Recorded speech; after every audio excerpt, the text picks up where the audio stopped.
Okay, so good morning, guys. I am Mark Adlawan. I will be handling your BLS and your ACLS, especially for those na kukuha po ng full course. So today, our focus will be more on the basic lab support, especially following on the COVID patient guidelines then, based on the American Heart Association 2020 guidelines. All right, so let's begin. So we have the first question known as, what is an emergency? Basically, pag sinabi po nating emergency, if that poses a threat na number one to your life, ayan, it can be okay to your health then. Ayan, aside sa life, aside sa health, it can be sa family mo, it can be within the community, or even sa sarili po natin. Now, basically, pag sinabi po nating emergency, we usually dial those numbers po. And ano yon? And it's the 911 na number po. Based on the American guidelines then, so when in doubt, you simply call 911. But here in the Philippine setting, of course, may 911 din. But other provincial areas, may mga dinadial po numbers, usually for the police hotline, like the 117. By the way, I'm from Davao City pa po. So with Davao City kasi, meron kami talagang 911 doon. And it's actually hiring din. I'm also connected with the 911. That's why siguro by next month, we will be conducting the basic trauma course, which is actually online then. All right. Now, in our society today, since we are facing this pandemic known as the COVID, it's actually dalawa lang po ang what isa-select po natin. Number one, we have here the death. Na if we want to choose death, then it's simply okay by choosing death na din. And if you want to choose life then mas maganda yon. Kasi as frontliners, of course, ito yung mga ano natin, no? Ito yung mga pagsubok natin ngayon. Since every day po may namamatay na patient. And before sila namamatay, of course, nangahawa din sila. And then, good news din, on part of the frontliners, medyo nadidecrease na po ang mortality. It's more of recoveries na po on the frontliner side. Now, when we say basic life support, kasi we do have three kinds of life support.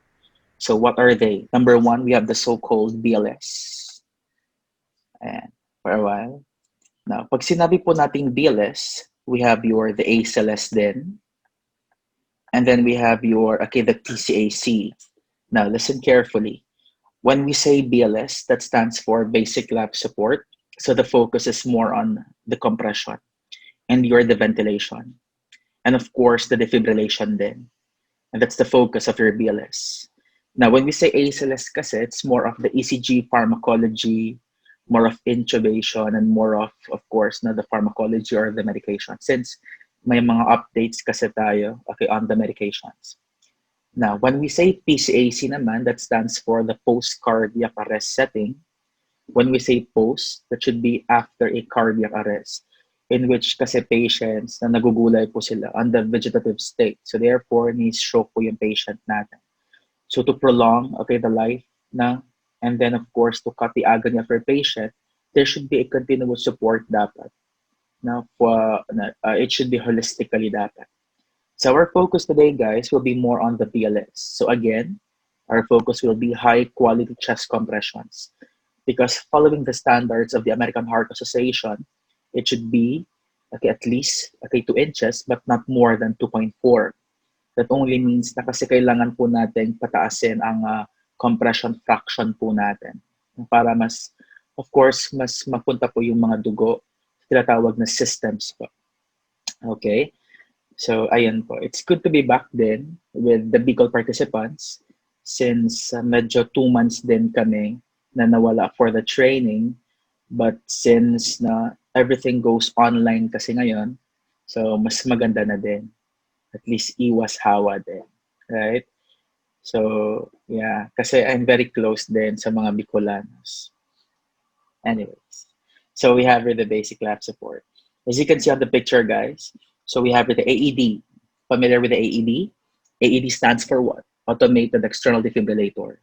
This is actually a walking and talking device since this will analyze the rhythm kasi. Now, speaking of analyzing rhythm, di ba meron tayong mga tinatawag na shockable, kailangan ng defibrillation. Meron din mga tinatawag na non-shockable. So that basically doesn't need na the defibrillation itself. Ano yung mga examples ng non-shockable po natin? Familiar with asystole and your PA or the pulseless electrical activity na they don't need kasi defibrillation because defibrillation to asystole and PA, they are all useless lang. So, kailan ba kailangan ang tinatawag na defibrillation? Are you familiar with pulseless ventricular tachycardia? Yes. And then, are you familiar with ventricular fibrillation? They all need kasi na what we call as the defibrillation or kailangan ng shock. Now, of course, the highlight will be the CPR. Now, starting today, guys, na ayokong marinig yung word na CPR lang. It should always be high quality CPR. So therefore, ang tawag doon, it's the HQ CPR. Kasi just by following, let's say yung mga strategies po, the principles of performing a good quality, it should be ideal compressions. Because there's a saying goes that having a bad CPR is having a no CPR at all. So it will all be useless lang. The efforts na will be gone. Sana hindi ka na lang nag-exert ng effort pa. Kasi since that will all be useless lang. Okay? Ayan. So medyo lang, mabilis akong magsalita. No? Kasi that's the usual din kasi na nagsasalita po ako during lectures. By the way, I also conduct then online NLE, online NCLEX also. But yeah, right now, I'm more of for the trainings na din. Kasi syempre wala munang review. Diba? Alright. So let's move further. Now, I'm sure you are familiar with the words, okay, BSI, or with the letters BSI, the acronym BSI. BSI stands for what? The basic, or the body, okay, substance isolation rather. Now, when we say body substance isolation po, with the use of the gloves, diba, the goggles, the mask, and when we say mask, for us nurses, for us doctors then, we are required to wear the N95 mask. Pero guys, the reality behind the N95 mask now, ang dami pong mga kumakalat na peke. Kasi N95 should be manufactured dapat, ideally within the US dapat.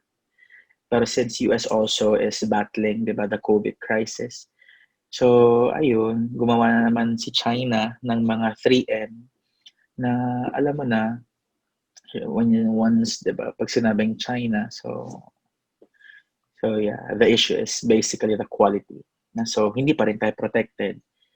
So, if ever you, three times, 4 layers ba, 5 layers na lang ng po natin, ng the surgical, surgical mask. If ever kung wala talaga mabibilhan na mask.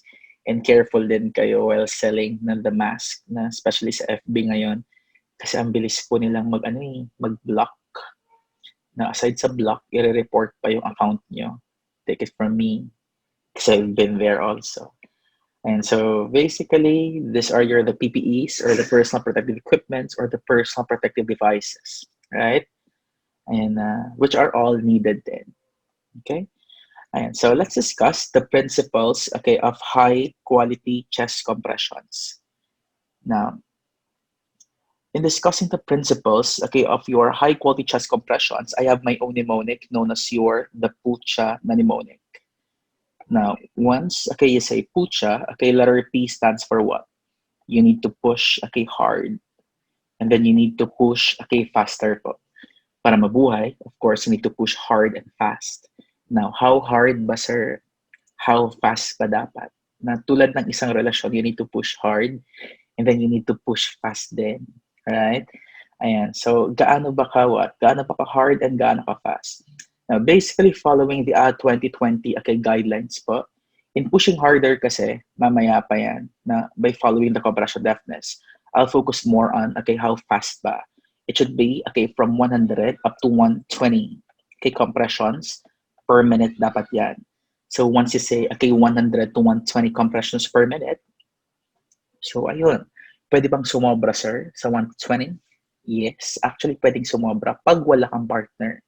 Para pag may partner ka kasi, di ba, familiar with the 30:2 compression? Ayan. So with your letter U, that's basically unnecessary interruption must be minimized. Ano ba yung mga interruptions po natin? Number one, we have your unnecessary repositioning of the patient. Now, aside from unnecessary repositioning of the patient po, we have your, ayan, pag masyadong matagal, ikabit yung mga tinatawag natin na AEDs. Ayan. Next, we have your letter C. Now, for your letter C naman po, we have your compression, deafness, must be adequate. When we say compression deafness must be adequate, number one, we have your for the adult patient. Now, for the adult patient naman po, ayan, sulat lang po natin sa baba, rather. So we have the adult, we have the child, and then we have the infant patient. Now, kilalanin muna natin kung sino ba si adult, kung sino ba si child, at saka kung sino ba si infant po na patient. Now, speaking of adult patient, it should be 8 years old and above. And above. So pag sinabi mong child naman, we have the 1 to 8 years old. And then pag infant naman po, we have the 1 month, to 12 months. Or basically 1 month to 1 year para masabi mo siyang infant. Now, for the adult patients kasi, and we need to consider this, na it should be at least. Now, pag sinabi mo namang child, it should be about. And then for the infant naman, it should be with the use of the word about. Now, pag sinabing adult, guys, it should be at least 2 inches, but not more than 2.4. Ayan, inches pa. So, for the adult patient, at least 2 inches, but not more than 2.4. Now, based on the 2020 guidelines kasi, hindi pa nila ginawang at least 2.4. It can be brought about by ayaw nilang magkaroon ng rib fracture. So, wag po tayong sumobra ng 2.4 inches. Diba, sino na ba dito na-compress ng actual na mga patients po? You can actually feel, diba, yung mga grating sounds sa ribs nila, na parang feeling mo, hindi na pala mabubuhay ang patient, kasi ikaw pala ang papatay kay patient, dahil parang feeling mo hindi na din adequate, na parang nakasobra ka. So it's really hard for us na to estimate, na especially for the proper deafness din. So it's upon you na din, na sa caring hands mo din, at saka sa po natin. Yan, godly hands po natin. Ayan, ikaw na mag-estimate nun. Kasi you cannot, syempre, di ba, compress using ruler. O ito, 2.3. O ito, 2.4. Stop na tayo dyan. Kasi, syempre, guidelines na. Ayan. While compressing the adult patient also, we need to make use of our both hands dapat. Di ba? Ayan, kasi others, nakikita po natin na child, ginawang 2 hands. Infant, ginawang 2 hands. Tapos si adult, fingers lang. Right? So, ayan, we have your the adult patient. So guys, di ba, if ever, dalawa kasi ang nangyayari, it can be a witness, ayan, witness na cardiac arrest or unwitnessed cardiac arrest. So pag sinabi mong witness, nakita mo na bumulaga ang patient. Pero pag unwitnessed naman, gulat ka na lang, na biglang, syempre, nakamatose na ang patient natin. So, mas maganda po ang survival pag witness talaga. Kasi at least, na yung minutes kasi, yung seconds kasi, they're all important din. Right? Especially in knowing the survivability rate of your patient. So we have the adult patient. Now, for the child naman po, this is very specific. Since this is a child, it should be about 2 inches dapat. So hindi ka dapat susobra ng 2 inches. Right? And then it should be, following 1 hand lang dapat ang gagamitin po natin. Kasi may nakikita po tayo, di ba? Makalat sa Facebook ngayon, na a child ang patient, tapos both hands pa ang ginamit kay patient.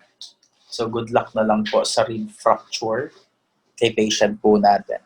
Okay? So we have the child. Next, we have the infant patient. For the infant patient kasi, ibang presentation ito eh. Like adult, na pag cardiac arrest, right? Usually, mas succumb muna ang patient ng chest pain. Tapos from chest pain, biglang na-unconscious ang patient natin.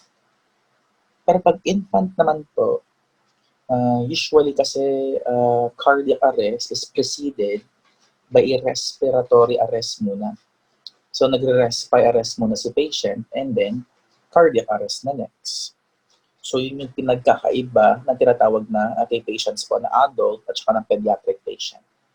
Alright? Kaya careful po tayo pag may pediatric patient tayo. Kasi pag respiratory distress, ayan, cardiac arrest na ang next problem natin. Pero pag adult, automatic cardiac arrest, pwede cardiac arrest talaga yan. Right? So we have here the infant patient. For the infant po, it should be about 1.5 inches only. So wag po tayong sumobra. Kasi pag sumobra po tayo guys, that leads to rib fracture. At saka pag na-fracture yung ribs mo, then, ipapuncture niya yung lungs mo and that leads to pneumothorax. Diba?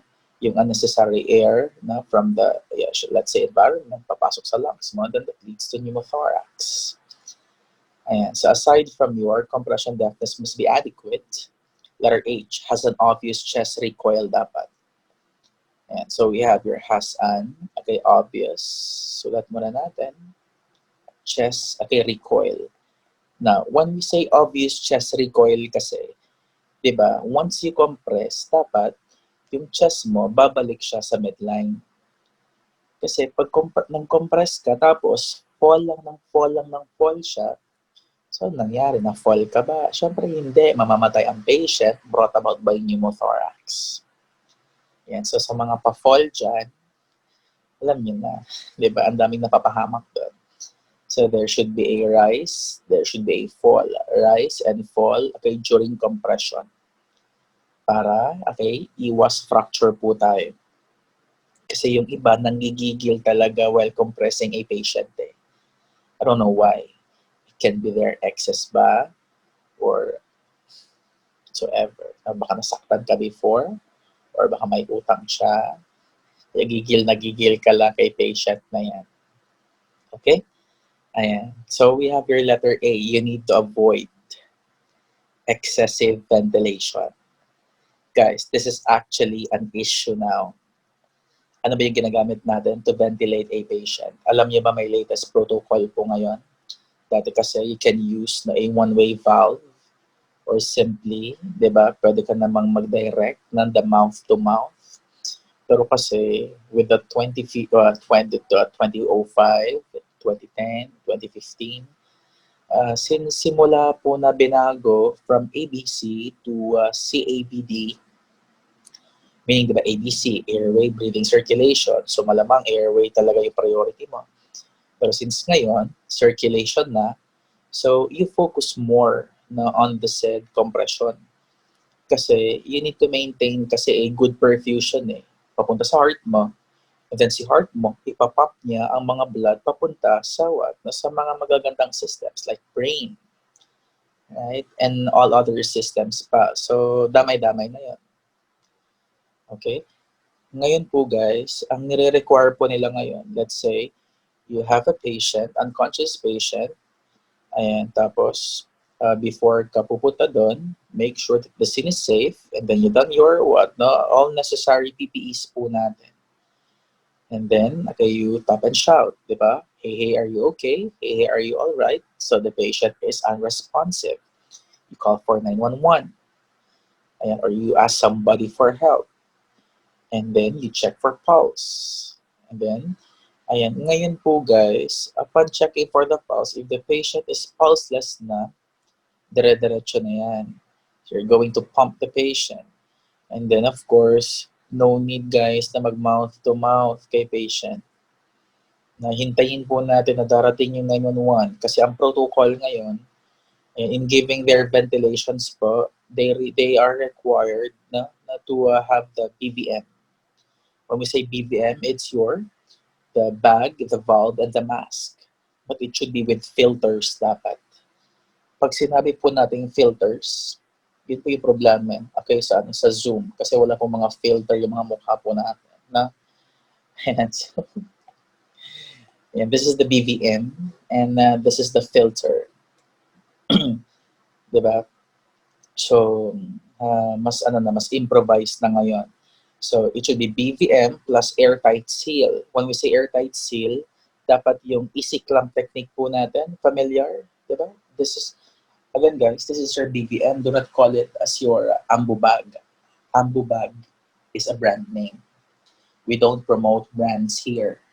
Malay mo, hindi to galing ng US, galing pala to ng China. So, malamang, hindi po siya ambu bag. And then pag sinabi po natin airtight seal, make sure na yung papasok na air po kay patient natin is dapat saktong-sakto lang din. Right? Yung tipong covered yung mouth at saka covered din yung nose. Walang lalabas po na air sa labas. So ang tawag doon airtight seal. Okay? Ayan. And then meron din silang protocol ngayon na if ever kung may na-unconscious na patient po, ayan. And then, nag-start ka ng high-quality chest compression. And then, someone arrived po. Usually, ina-attach po si patient ngayon sa simple face mask. Ayan. Kasi diba, as a 911 responder, may mga oxygen kasi yan. And then, automatic na po. Ayan, na may mga simple face mask. And that is to limit aerosolization. Pag sinabi po natin aerosolization, para yung virus, guys, ay hindi na po lalabas from the mouth of the patient. So therefore, mariremain na po kay patient yan. Ayan, and that is to limit na the contagion, okay? Or let's say the pathogenesis, okay, of the said, okay, virus na po. Okay? Ayan. So, ayan, naka-screen pa rin tayo, na screen sharing pa rin tayo. Now, I'll focus, okay, on the avoiding, okay, excessive ventilation. Yan, tatakpan ko lang yung ilong ko kasi ay tumae po na pusa. Parang naano ako, guys. Nasuffocate ako. Anyway, so we avoid excessive ventilation. Now, to avoid excessive ventilation, why? Kasi number one, pag sinabi po natin, excessive ventilation, it causes increase intrathoracic pressure. Ayan. Ano ba ang nangyayari pag may increase intrathoracic pressure? Meron ding nangyayaring increase intra-abdominal. Pressure po. Now, when we say increase thoracic pressure, syempre yung thoracic cavity po natin, yung lungs po natin, pagtataas po yung tinatawag na pressure doon, iipitin yung heart. Right? So, pag ipitin po yung heart, na decrease na ang tinatawag na cardiac output.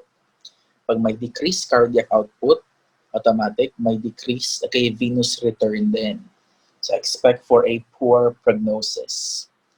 Okay? So, if there will be an increase in intrathoracic pressure, decreased cardiac output, decreased venous return. So, poor prognosis kay patient po tayo. Next, pag sinabi naman po natin, na increase intra-abdominal pressure, what happens now? Guys, mag-i-increase po ang tinatawag na backflow. Anong backflow yan, sir? Siyempre ng mga GI contents. Increased backflow, of the GI, contents. If there will be an increased backflow of the GI contents, then expect for letter A, aspiration. Right?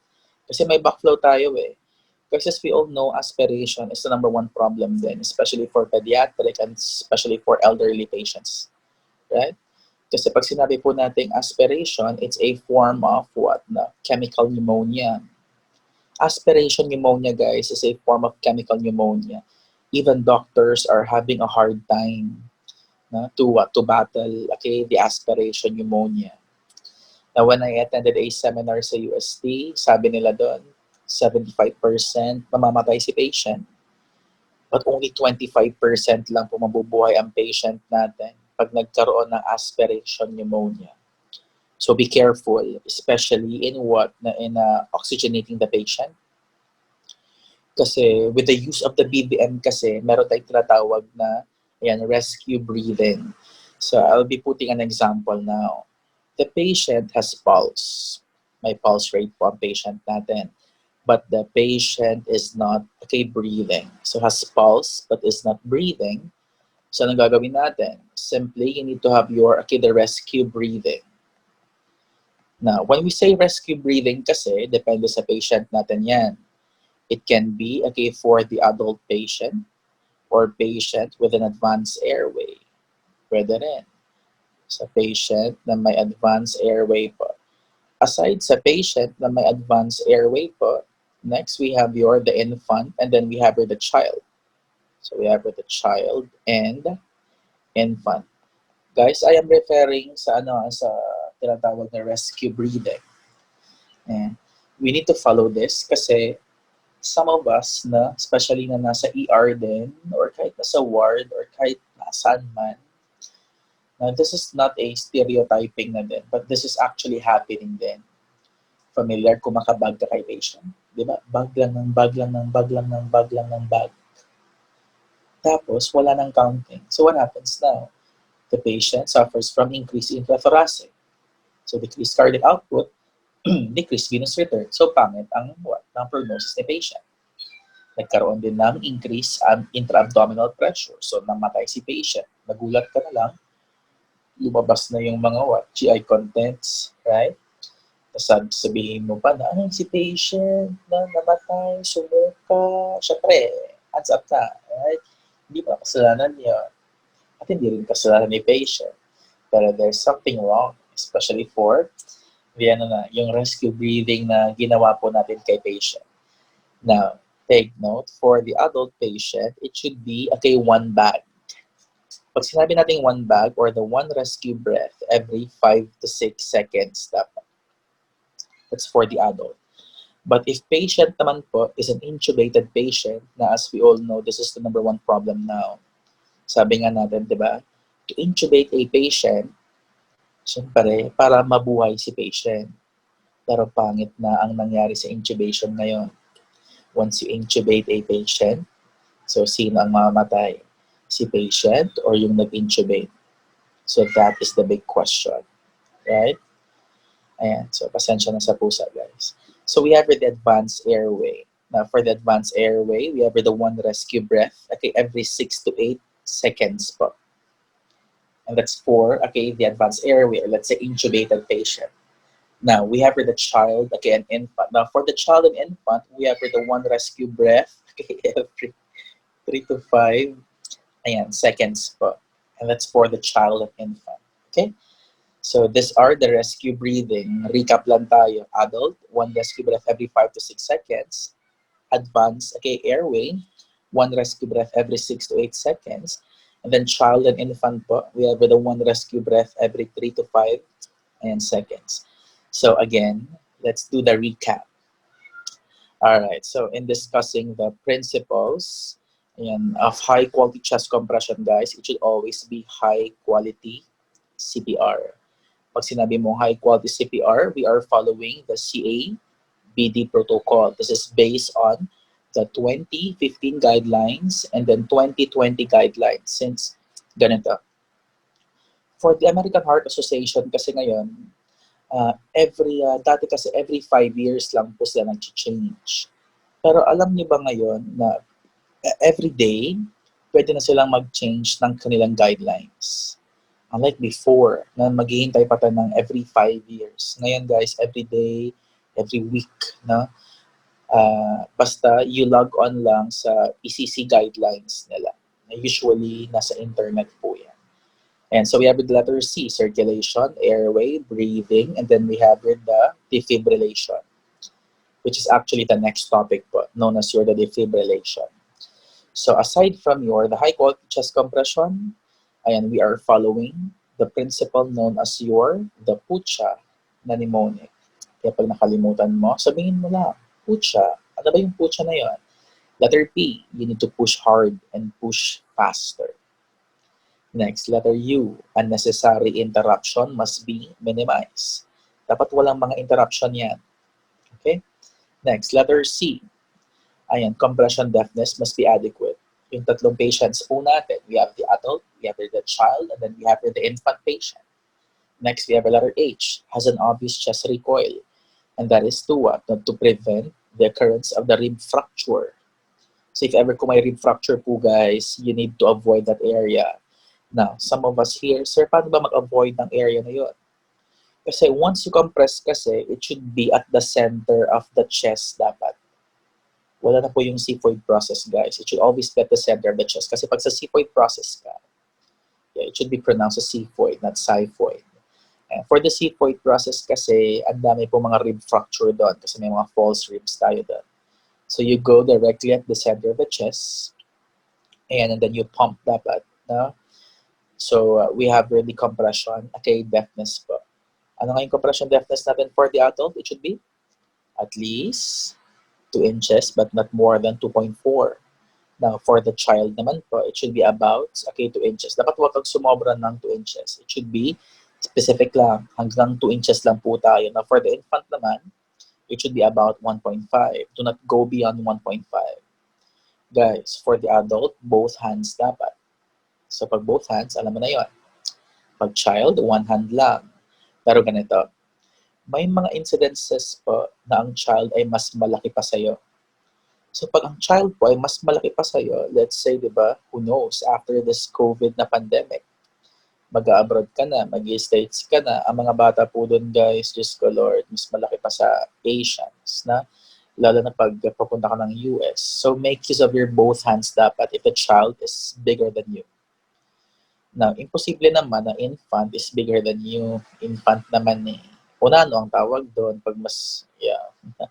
So, pag infant naman po, it should be 2 fingers. Right? Ayan.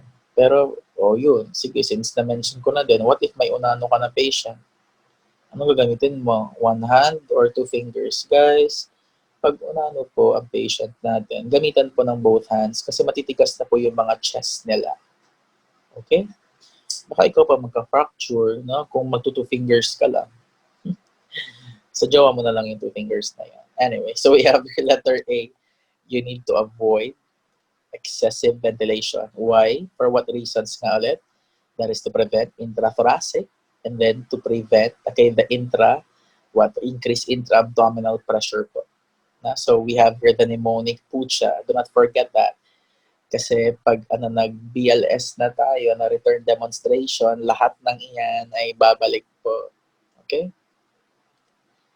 Balikan po natin yung slides po natin.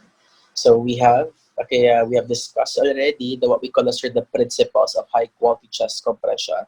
Take a look sa picture po natin. Nakakompress po yan at the center of the chest. Now, this one is your AED, diba? At the right upper sternum at saka yung isa at the apex of the heart. Ayan. So ganito dapat ang itsura natin pag nagko-compress po tayo. It should be the non-dominant hand first, yung nasa skinny patient. On top, dapat si dominant hand. Why? This is the dominant hand. Kasi para makontrol mo po yung pressure na i-exert po natin kay patient. Now, this is the updated, guys, na itsura ng kung paano mag-compress kay patient. Di ba yung dati kasi, ini-interlock yung digits po natin. So, yung mga nails mo, nag-contact sa skinny patient, so it can scratch daw the skin of the patient. So, for the updated one, pwedeng ganito, okay, naka-flat lang hands po natin, make sure exact pressure pa rin. Don't worry, hindi naman may slide yan kasi ideally, this picture dapat, naka-wear dapat siya ng gloves. Okay? Ayan, medyo kinuha ko lang ito kasi, ang ganda lang kasi ng posisyon ng kamay niya.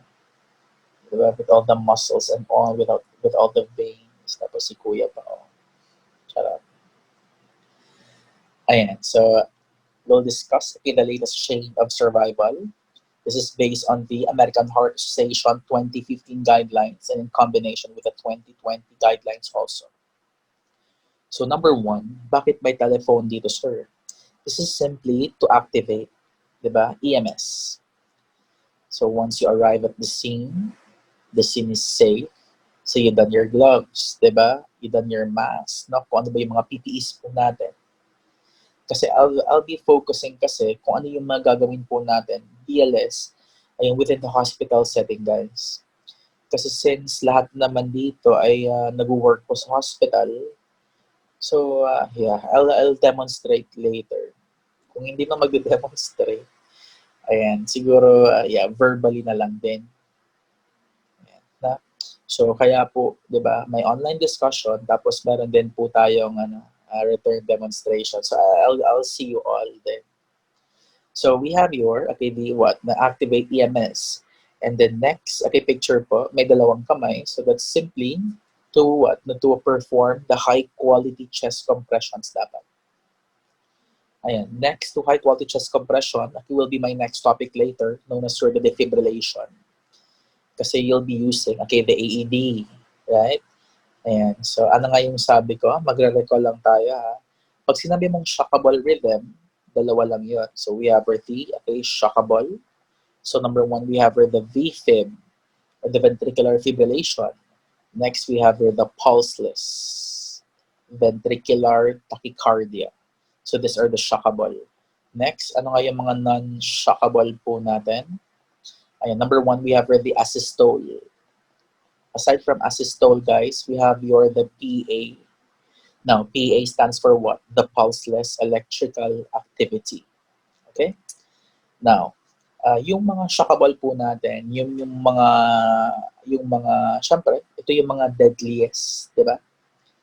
VFib, malamang patay ang patient mo, pero pwede mo siyang buhayin, especially with your early recognition. Next, pag pulseless ventricular tachycardia, number one, it's already pulseless. Pero, the seconds na na-recognize mo si patient na may shockable rhythm, tapos nag-start ka ng high-quality CPR, tapos nag-defib ka, so malamang good prognosis kay patient. Now, for the non-shockable naman, ito yung nakikita natin, di ba, sa mga television. Familiar with the asystole? Uy, flatline. Di ba? Anong ginawa sa mga artista, guys? Dinifibrillate. Tapos anong nangyari? Nabuhay pa. Di ba? Imposible yon. Kaya ang daming nagagalit sa sa protocol na yon.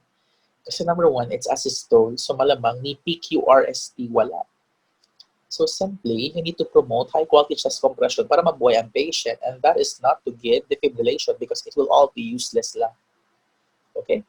Sige po. So we have the shockable, and then we have the non-shockable. So again, sino lang po yung asystole na defibrillate? Pag ikaw po ay artista sa MMK, right?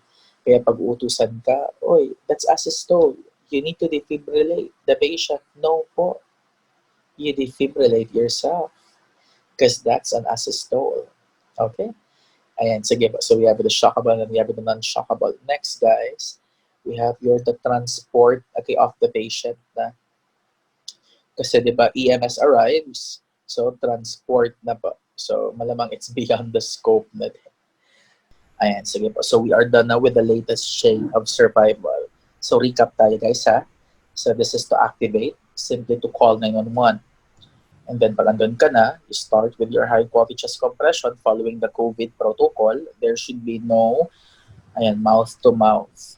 Right? If ever kung magbibigay po tayo ng ventilation, it should be with the use of the BVM. Tapos with filter dapat, guys. And it should be, di ba yung sabi ko na dapat walang lalabas na air, dapat there should be an airtight seal. Pero pag wala pong tinatawag na BVM, simply you attach the patient to a simple face mask. Pero alam niyo ba, ang protocol ngayon kasi sa Davao, no touch policy kasi na, kaya may mga kumakalat na videos, let's say yung mga volunteers po, biglang may patient na bumulagta. So simply, as a protocol, there should be a no touch policy. Ayan, so yun yung nangyayari ngayon. Na, kaya wag niyo na lang sigurong i-judge yung mga kumakalat din ng mga videos, let's say in Manila also, bakit hindi si nurse ang kumuha kay patient? Siya naman ang may kompletong PPE, ganun-ganon. Kasi may protocol po ang bawat let's say bawat LGU, bawat hospital, right? Ayan, sige po. So, aside from that, we have the rapid defibrillation with the use of the AED.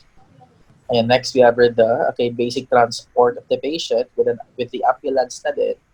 And then pag nasa ER, guys, ang tawag doon, it's the ACLS na. Ayan, kasi 'di ba mag-intubate na, i-attach mo na si patient sa ECG. Ayan na, so ayan, intubation na din, right? And so sa mga mag-ACLS po, it will be fun and of course, mas updated po tayo, right, with your ACLS. So I hope no, I can encourage them, everyone to attend the ACLS din. Kasi konting ano lang yun konting payment na lang yun. Full course ka na, right? So it's up to you na din kung mag-join ka ba ng actual na training. But for me, kasi kaya you need to secure na din the certificates kasi sooner or later guys, syempre mag-open na po yung ano yung abroad na so mabilisan yung hiring, at least kompleto na yung mga certificates niyo as in like wala ka nang babalikan na yeah, it's now or never na din kasi for sure malilift naman yung pag-ban sa atin. Syempre hindi nila tayo makakontrol nun, no? Low buhay kaya to, right? Buhay-buhay na tayo, right? Ayan, so kung kanina ayan, nag-discuss tayo no, kung kailan ba tayo magbi-BLS. Ayan, i-discuss din po natin kung kailan tayo okay, mag-stop. Right? Simply with your BLS, guys, this is your ayan, hospital setting. When we say pre-hospital setting, ayan, it can happen, di ba? Pwedeng sa church, right? Pwedeng sa offices, hospital, right? Pwedeng sa school. Kaya tawag doon, pre-hospital setting. Lahat ng mga nangyayari outside the hospital, BLS ang ipaperform mo doon. Now, for the BLS po, when do we usually start high-quality chest compression? This is the first question now. Number one, if the patient is unconscious. Aside sa unconscious po ang patient, ayan, it should be a pulseless na patient dapat. Now, when we say unconscious po, kahit anong sigaw mo, kahit anong tap mo kay patient, hey, are you okay? Wala pa rin. Next, we have the pulseless, okay, na patient po natin. Di ba? Pag mag-check ka ng pulse, saan nga yung mag-check ng pulse? Guys, depende kasi sa patient yan. Number one, we have an adult patient. Next to, okay, adult patient, we have the child na patient po natin. Next sa child na patient, guys, we have the infant patient. Now, for the adult patient, just make sure na tamang pulse ang i-check mo. So, anong tawag doon? Sa may neck banda, anong tawag doon? Ayan, sige po. So, we have the adult patient and carotid pulses. Ayan, pag child naman po, carotid, or we have the femoral, sa inguinal area. And then we have the brachial pulses. Ayan, that's for the infant patient, guys. Okay? Ayan, so aside from the unconscious, make sure na unconscious si patient. Kasi di ba, hey, are you okay? No? Or hey, are you simply OA? Di ba? Kaya hindi siya gumigising kasi OA lang talaga siya. Na, ayan, kasi pag hindi siya magigising po, makukuryente siya mamaya at pag makukuryente siya, kasi brought about by defibrillation, edi mas lalo siyang ma-unconscious tuloy. Ayan, so we have the unconscious. Next, we have the pulseless, okay, patient po. Now, the issue now with the pulseless patient kasi, like sa states guys na, akala mo pulseless ang patient. Pero, di ba? Or let's say ganito, akala mo lang, okay, na may pulso ang patient in a situation. Upon checking the patient, check mo, akala mo may pulso. So, feeling mo okay na si patient. Pero yung pulso na pala na iyon, ay baka pulso mo lang kasi sobrang kabado ka. Femoral. Wait lang. Wait lang ha. Ano ko nga yung ano. Huwag na kamo sila ito ipalit. Dito pa nila. Apat pa lang. So we have the pulseless patient, guys. Ito. Aside sa pulseless, ang patient po natin, ayan, no breathing. Ayan. So we have the no breathing. So meaning no RR po ang patient natin. So we have the unconscious patient, we have the pulseless patient, and then we have the no breathing na patient po natin. Ayan. Or it can be breathing but only gasping. Breathing but and only ayan, gasping po. Okay? So we have the unconscious patient, we have the pulseless patient, we have the no breathing, and then breathing but only ayan, gasping. Guys, when we say breathing but only gasping kasi, ang tawag dito, this is the agonal. gasp. Agonal gasping po, ito po yung gasping ng mga mamamatay na patient. Yan, di ba? Yung parang gumaganon lang si patient. And usually, naririnig po natin at nakikita po natin yan sa mga motor vehicular patients. Right? Ay yung mga severely, ayan na, yung may mga head trauma na patient po natin, ang tawag doon, agonal gasping. So, instead of not doing something, why not start with your high quality chest compression na po? So once again, you start with your high quality chest compression only if the patient is unconscious. Next, we have the pulseless patient. Next, we have the no breathing na patient, or may breathing man siya, but the patient is having the agonal gasp, or breathing but only gasping. Kasi there's this video na kumakalat ngayon sa Facebook. Yeah, I'm talking about Facebook since wala namang ABS-CBN, so more of Facebook na lang po tayo. Ayan, so ano bang nangyari doon? Tinatry po may nangyari kasing incident kasi nasa jeepney. Ayan, tapos yung babae doon guys, nahimatay lang naman. Ayan, tapos syempre may commotion na, nagsigawan na, saktan nyo para mabuhay. Ayan, ang weird nun kasi kailangan ka ba talagang saktan para mabuhay? Di ba pwedeng mabuhay lang na walang sakit? Mga ganun. Ayan, tapos here comes biglang gustong magbigay ng help. So, anong ginawa niya? Nag-start siya ng chest compression, but the patient has pulse. And basically, guys, ang patient po, okay na okay si patient na alam mo yung nakadilat pa, alam mo yung basta parang every compression, parang so alam mo talagang nasasaktan talaga ang patient. So ang weird lang ng mga nangyayari na gano'n. Ayan, so ayun nga, sabi ko nga, having a bad CPR, having a no CPR at all na in short. Diba? So useless lang. Sayang lang yung effort mo. Napahiya ka pa. Kasi na-videohan ka pa. Diba? So, mababash ka pa sa Facebook. Siyempre, ayaw nating mabash. Ayan, so we have to start. Next, when do we stop high-quality chest compression? Ayan, so I have my own mnemonic, guys. Using the word, stops po. Ayan, so again, pakisabi nga po ng word na stops. Everybody say stops. Ayan. So letter S stands for if there will be a spontaneous return of circulation. Spontaneous return of circulation. Now, when we say spontaneous return of circulation, we usually call that the return of spontaneous circulation, known as the ROSC. So, return of spontaneous circulation. Anong mga circulation na yun, sir? Number 1, pag may pulse rate at may RR na ang patient po natin. If the patient has pulse, if the patient is breathing. Next, we have the BP, di ba? If ever kung may BP na po ang patient po natin. Ayan, next guys, we have your letter T. Ayan, you need to stop the high quality chest compression, especially pag dumating na po si 911. So, turn over to 911. Ano nga i-dial natin pag may mga hotlines po, let's say for emergency, you simply dial the numbers 911. Pero yung iba, anong mga dial po? Na 87000.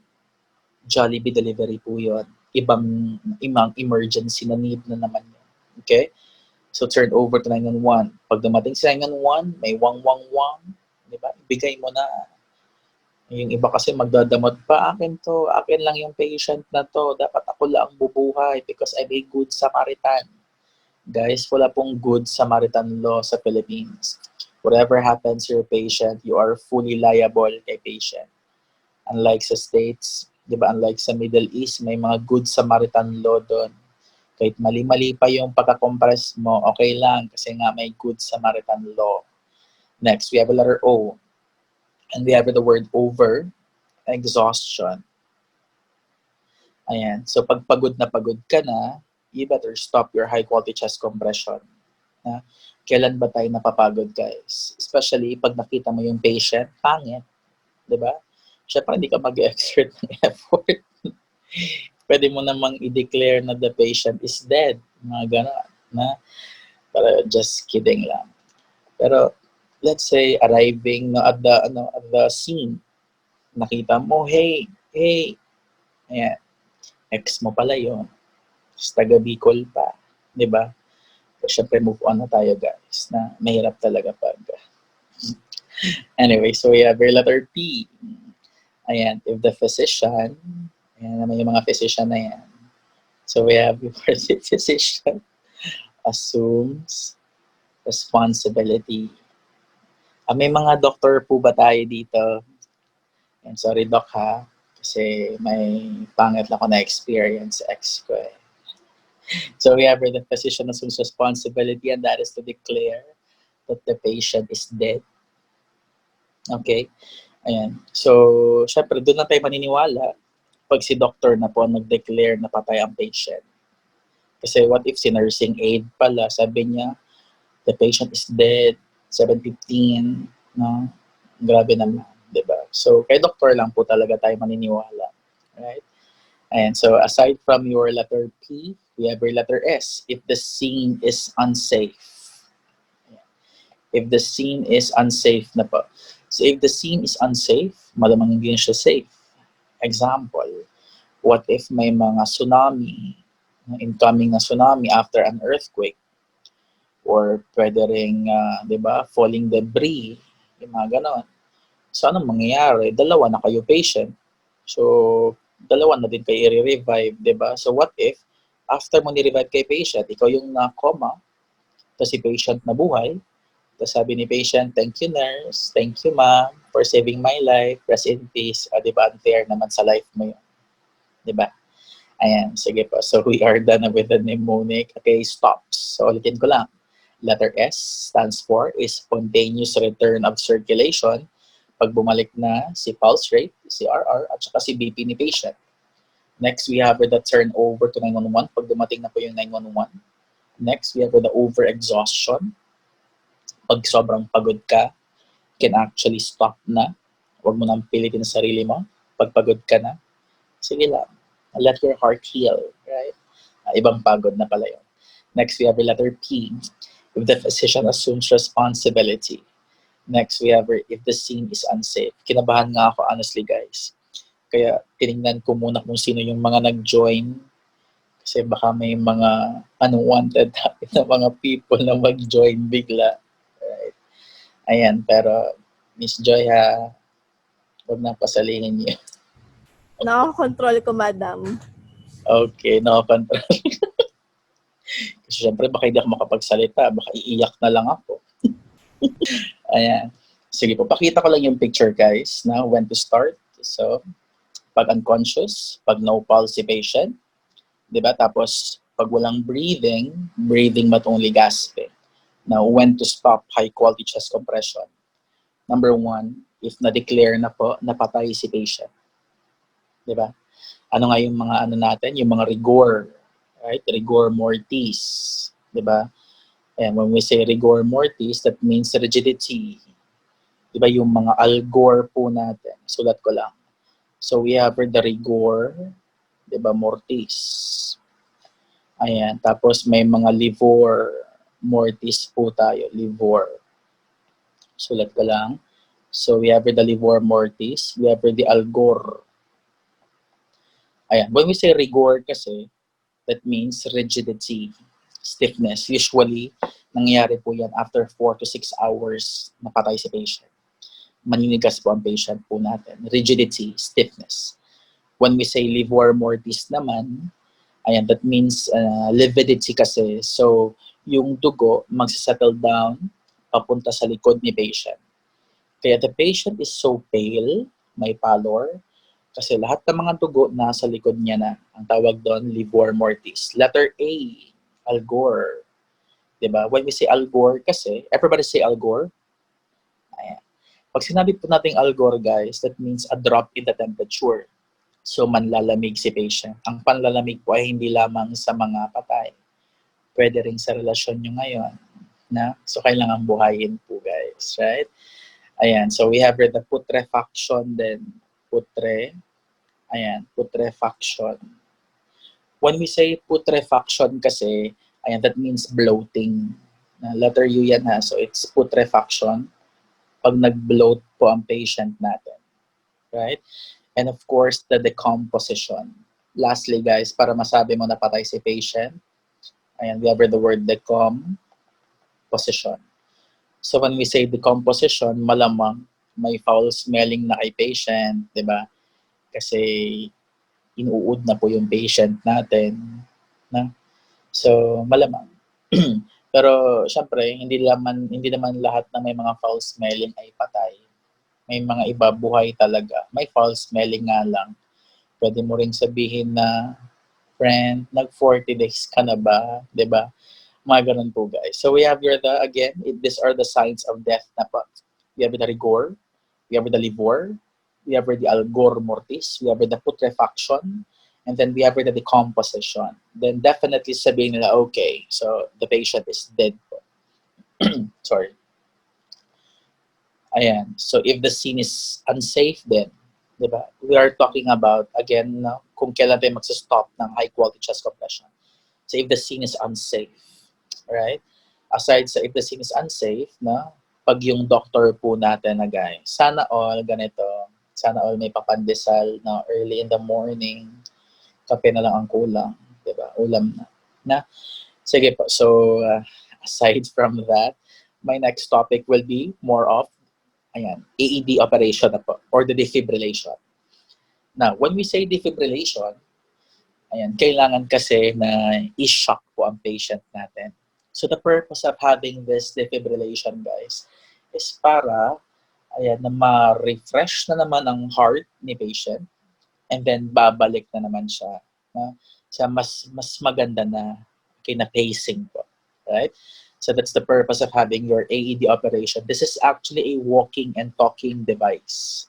If this is a walking and talking device, so ganito po ang itsura, ng AEDs po natin.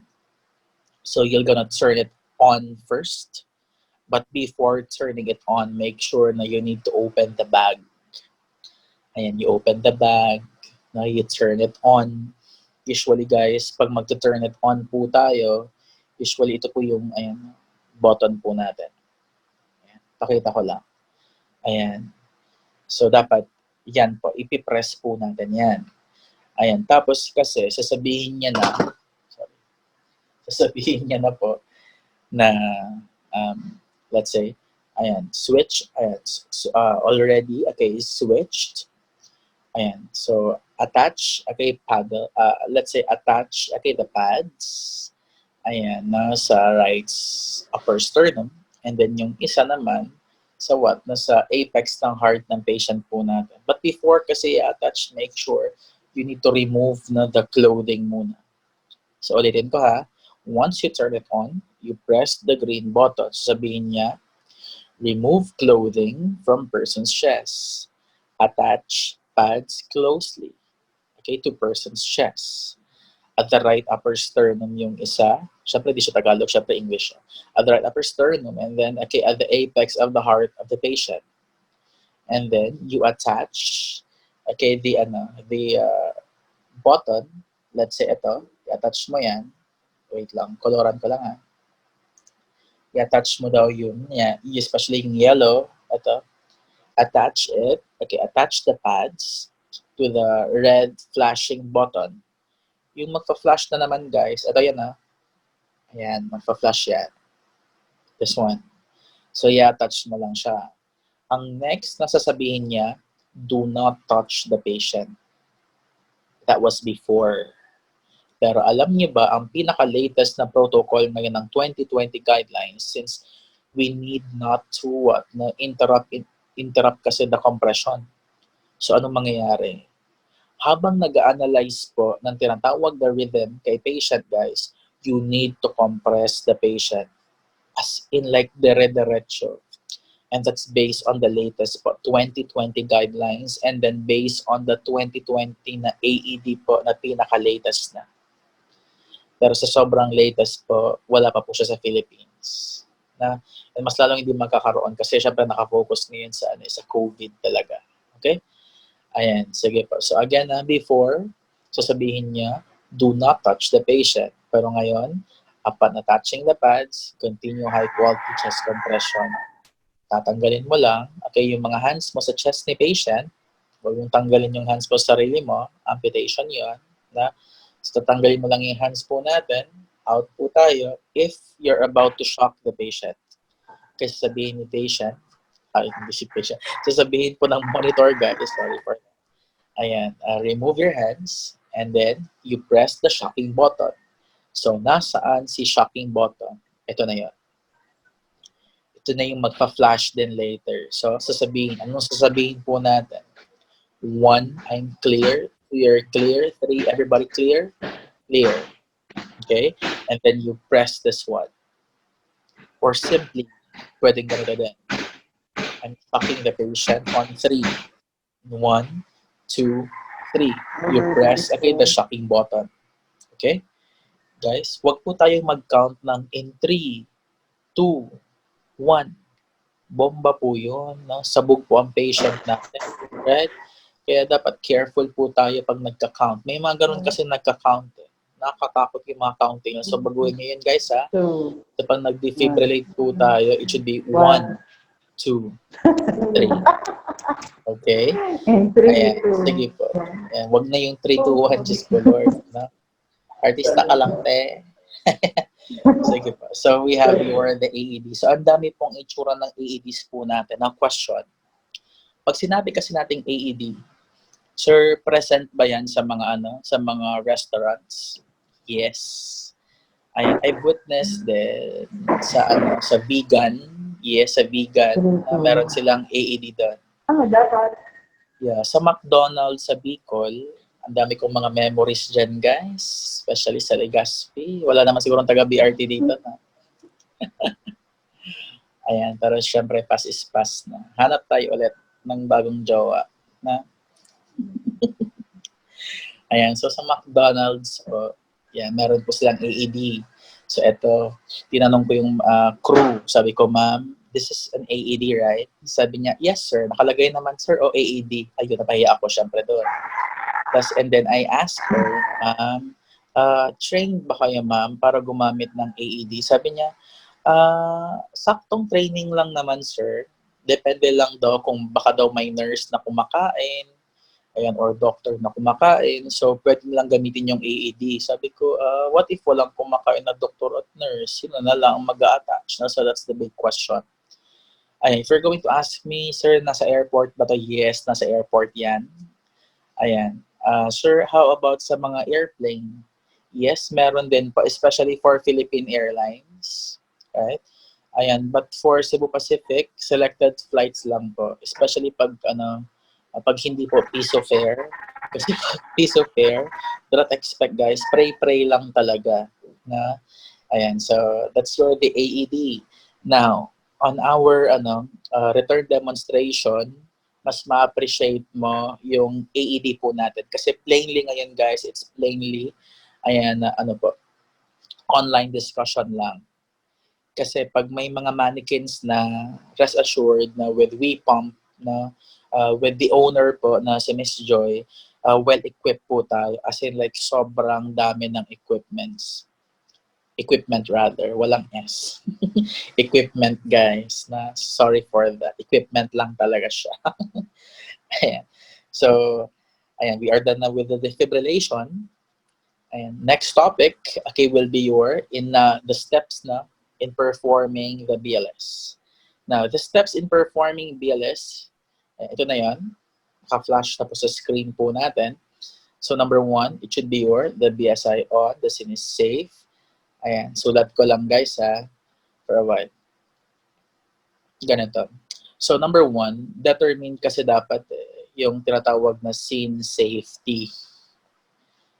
Ayan, scene safety talaga muna tayo. Ang pinakauna. Let's say ganito. Galing ka ng ambulance. Before ka lalabas, i-combine po natin na yung mga nangyayari sa basic trauma course. Before ka lalabas sa yes, good morning daw, sabi ng manok. So guys, for the scene safety, ayan, so before ka lalabas ng ambulance, you need to make sure Ayan, na nag-survey ka na ng scene. Let's say, ano bang mangyayari sa scene na to? No? Baka paglabas ko, yung kaya pala si patient ay pinatay pala ng mga tao na to. Or let's say, binugbog pala nila. So before ka lalabas, guys, sa ambulance, you need to make sure na hindi rin at stake yung life mo. Right? Ayan. So, syempre magmasid-masid ka muna. So the scene is safe. So, check na tayo dyan. So before ka lalabas din, BSI on na po tayo. Pag sinabi po nating BSI on, you done your gloves po. The mask. It should be the N95 mask. Because we are suspecting kasi a COVID patient na. This is the highlight din ng training po natin. You need to protect yourself na din. Kasi mahirap po, guys. Diba? Ayan, pwede din kasi yung mga term nila na nurse now, abo later. Diyos ko po. Nakakatakot. I hope sa hospitals nyo, sa mga kasamahan nyo, ay wala pa pong nadali. Right? Ayan, so careful. Sobrang careful dapat tayo. So, we have the BSI on. So, you need to tap and shout. Tap, and then you need to shout. Ano yung isa-shout po natin? Now, sa Red Cross kasi, ganito ang tinuturo nila. I-tap and shout. Hey, hey, are you okay? Hey, hey, are you okay? Ulit-ulit ng okay. Dapat baguhin nyo din. Pwedeng, hey, hey, are you okay? Or, hey, hey, are you all right? Okay? Are you okay? Hey, are you all right? Yan na, ulitin ko na. You tap and then you shout. Hey, hey, are you okay? Hey, hey, are you all right? So, dapat ganun, guys. Now, sabihin mo dito, the patient is unresponsive. So, na-check na po natin. Okay, ng respond ang consciousness ng patient po natin. So, unresponsive si patient. Pag na-determine na po natin, okay, responsive pala si patient, you need to you call for help. Call, okay, for help. Now, paano ba mag-call ng help? You simply, call 911. You dial 911 using your cell phone. Now, sa States po ngayon, meron silang tinatawag na hands-only, CPR. Pag sinabi mong hands-only CPR, guys, you need to what? You need to simply dial 911. Ilagay mo lang yung phone mo, tapos naka-loudspeaker yan. Tapos pag dial mo ng 911, mismo si 911, ang mag-i-instruct sa'yo kung anong gagawin mo. Ang tawag doon, hands-only CPR. Okay? Especially for, alam mo na, mga bystanders po, at saka mga hindi po inclined, sa, let's say, sa medicine. Pero pag nurse, syempre, tapos pag doctor din, ayun malamang alam na po natin kung anong gagawin po natin. Right? The reason kung ba't katatawag ng 911 is para papunta sila sa'yo. Kasi baka pag napagod ka, good luck na lang sa'yo later. Pero pag sinabi mo kasing hands-only CPR, ito yung mga walang alam sa kung anong gagawin po with the chest compressions. Okay? Pero kailangan pa rin natin tumawag ng 911. So we have the call for help simply to activate the EMS. Now, you check for pulse now. Check for pulse. Ulitin ko lang. Recall tayo. Pag sinabing adult, saan yung pulse natin? It should be at the apical pulse. Apical. Carotid pulse, Carotid pulse po tayo. And then, pag sinabi mong child, it should be, the what? The carotid pulses. Guys, ang carotid pulse, ito yung sa neck mo. Okay? Pag apical pulse, malamang sa apex ng heart po natin.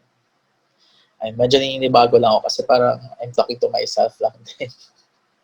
Or ako lang mag-isa. Medyo sanay kasi talaga ako na maraming tao and standing in front. Kasi ngayon guys, ang kaharap ko lang yung mga pusa ko. Ayan, so check for pulse. Ayan. Aside from checking for the pulse, itin ko lang, adult, it should be the carotid, artery. Ayan, pag child naman, carotid, and then we have the femoral, pulse. Pag infant naman po, we have the brachial, pulse. Now, check for pulse. Ayan, so paano ba mag-check ng pulse? Guys, it should be, di ba, anong sabi natin, not more than 10 seconds. Alam niyo ba, ang pag-check ng pulse is also a form of interruption. Kasi yung iba, ang tagal mag-check ng pulse. No? habang nag-check ka ng pulse, why not bilisan mo para para maka-start na tayo ng high quality chest compression. Now, how do we check for our pulse? It should be like this. 1, 1,000, 2, 1,000, 3, 1,000, 4, 1,000, 5, 1,000. Hanggang 5, 1,000 lang. Meaning hanggang 5 seconds ka. Kasi ang sabi, not more than 10 seconds. Huwag mong isagad sa 10 seconds. Kasi ang sabi niya, not more than 10 seconds, right? It should be less than, 10 seconds. So, paano ulit mag-count? 1, 1,000, 2, 1,000, 3, 1,000, 4, 1,000, 5, 1,000. Sige nga, sabay tayo. Sabayan niyo ako. Start. 1, 1,000, 2, 1,000, 3, 1,000, 4, 1,000, 5, 1,000. So, the patient is pulseless. So, guys, ganito. Meron pang isa. The term is 1 Mississippi, 2 Mississippi, 3 Mississippi, 4 Mississippi, 5 Mississippi. Ayan. Para lang po yun sa mga hindi bulol. Kasi pag bulol ka, anong mangyayari? 1 Mississippi, 2 Mississippi, 3 Mississippi, ayan, hanggang sa matawa na lang ang patient mo at nabuhay na lang na wala kang ginawa. Okay? So, you check for pulse now. Now, nung nag-check ka ng pulse, sabi mo, negative pulse na si patient. So, this is the time, guys, na you need to start with your high quality, chest compression po natin. So, basically, upon checking for pulse, sir, saan yung breathing dito? Alam niyo ba, that's a good question. Kasi ngayon po, simultaneous na yan. It should be, you check for pulse, and then you check for breathing as well. So, dalawa na po sila. Dati kasi, di ba, you check for breathing, 1,000 to 1,000, 5, 1,000. Check for pulse, 1,000 to 1,000. Ngayon, sabay na. It should be simultaneous, and that is to minimize, interruptions. Ulitin ko ha. You check for pulse, and then you check for breathing. Ilagay mo yung kamay mo, at the carotid artery, and then ilagay mo yung isang kamay mo sa chest ni patient. Sabay mo silang i-check. You count. 1, 1,000, 2, 1,000, 3, 1,000, 4, 1,000, 5, 1,000. The patient has no pulse and is not breathing. Let's start high quality chest compression. So let's start high quality chest compressions na po. Okay? Ayan. So guys, ulitin ko lang. So when we say high quality chest compressions kasi familiar with the 30:2? Kasi some of you here na medyo na-confused pa rin, sir, ano ibig sabihin ng 30:2? 30:2 meaning 30 compressions. 2, that means, 2 full breaths dapat kay patient. Kaya 30:2. Pag sinabi po natin 30:2, this should run for at least 2 minutes dapat. So pag sinabi po ng doktor, 2 minutes up, meaning, 5 cycles, 5 cycles of compression already completed.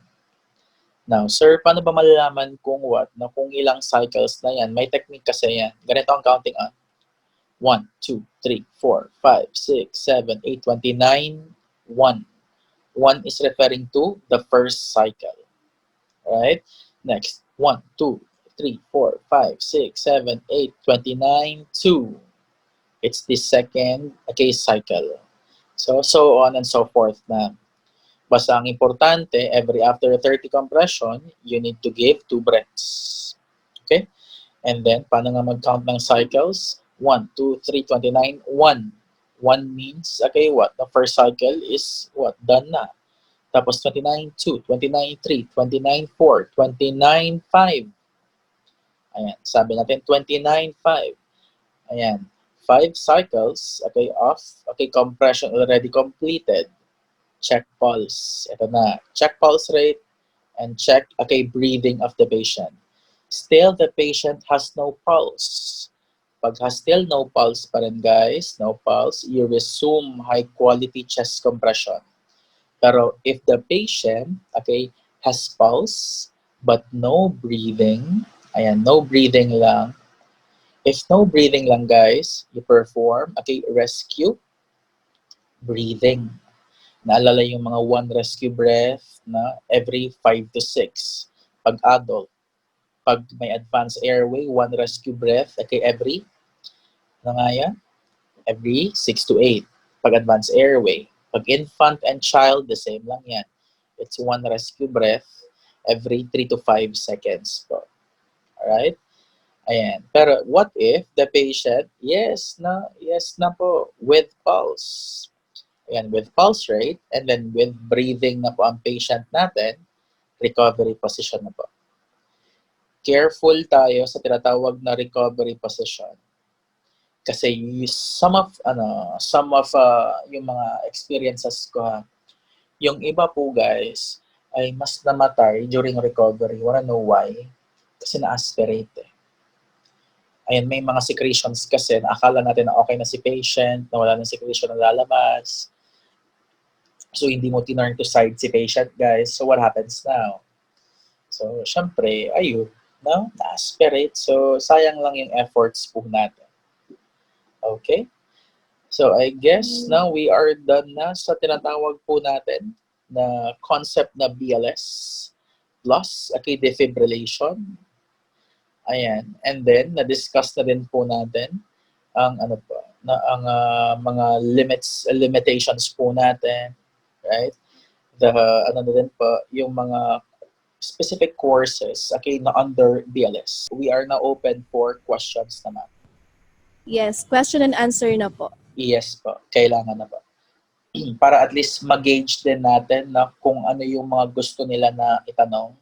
And then, to give clarifications na din po.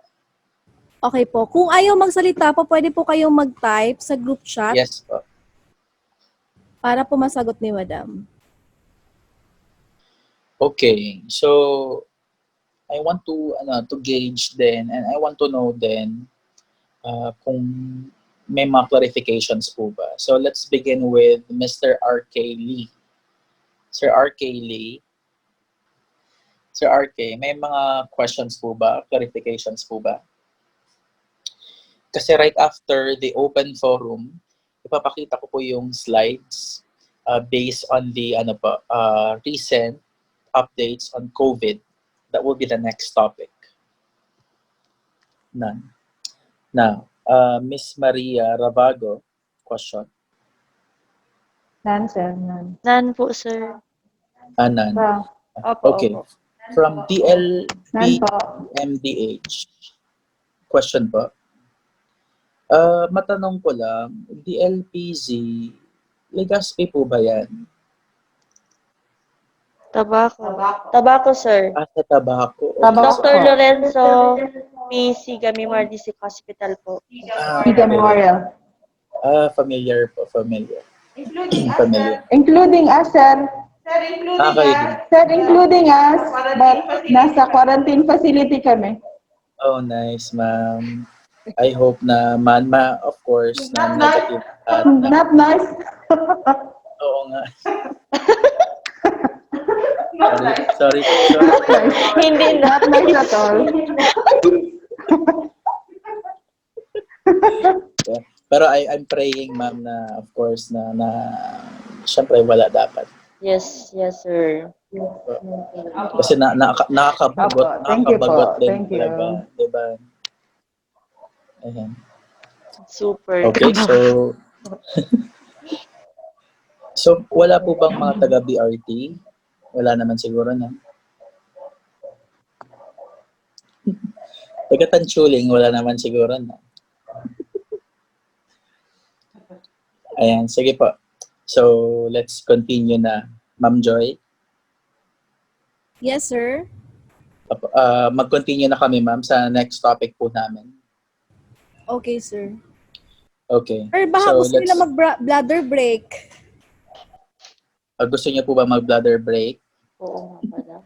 Pwede. Siguro, sir, mga 5 minutes? minutes.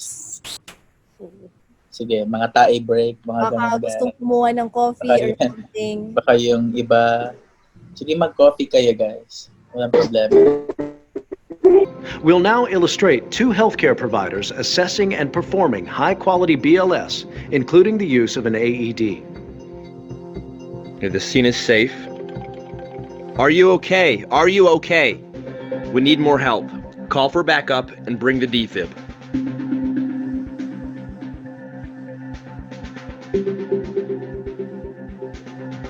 No pulse. He's not breathing. 1, 2, 3, 4, 5, 6, 7, 8, 9, 10, 11, 12, 13, 14, 15, 16, 17, 18, 19, 20, 21, 22, 23, 24, 25, 26, 27, 28, 29, 30.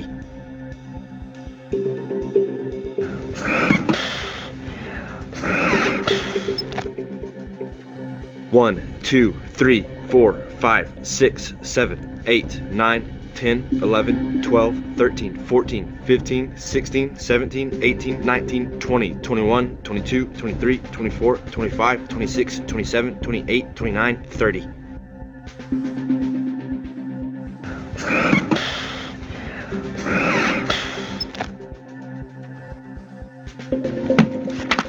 Attach pads to patient's bare chest. 3, 4, 5, 6, Plug in 7, pads 8, connector. 9, 10, 11, 12, 13, 14, 15, 16, Analyzing 17, heart 18, rhythm. 19. Do not touch the patient. Shock needed. Charging. Stay clear of patient. Clear. Deliver shock now. Shock delivered. 1, 2, 3, 4, 5, 6, 7. In summary, perform high-quality CPR by compressing at a depth of at least 2 inches and at a rate of 100 to 120 per minute, allowing complete chest recoil, minimizing interruptions in compressions, and avoiding excessive ventilation. Additional measures, such as switching compressors every 2 minutes or earlier if fatigued, and using audio and visual feedback devices to improve CPR quality in real time, will help give patients the best chance for survival.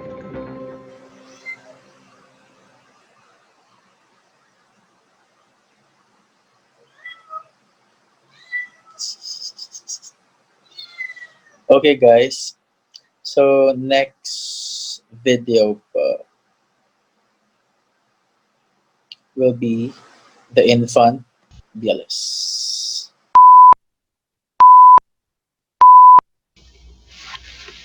Baby, baby. Greg, she's not breathing. Activate emergency response. Got it. 1, 2, 3, 4, 5, 6, 7, 8, 9, 10, 11, 12, 13, 14, 15, 16, 17, 18, 19, 20, 21, 22, 23, 24, 25, 26, 27, 28, 29, 30.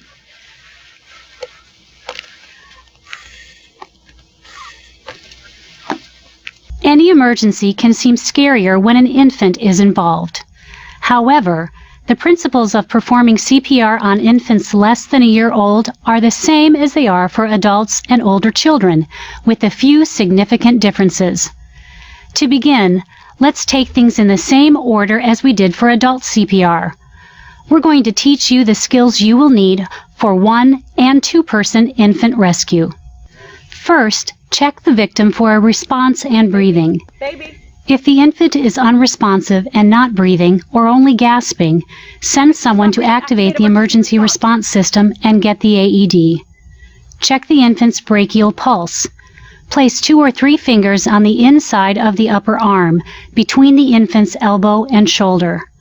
Press the index and middle fingers gently on the inside of the upper arm for at least 5 seconds and no more than 10 seconds when attempting to feel the pulse.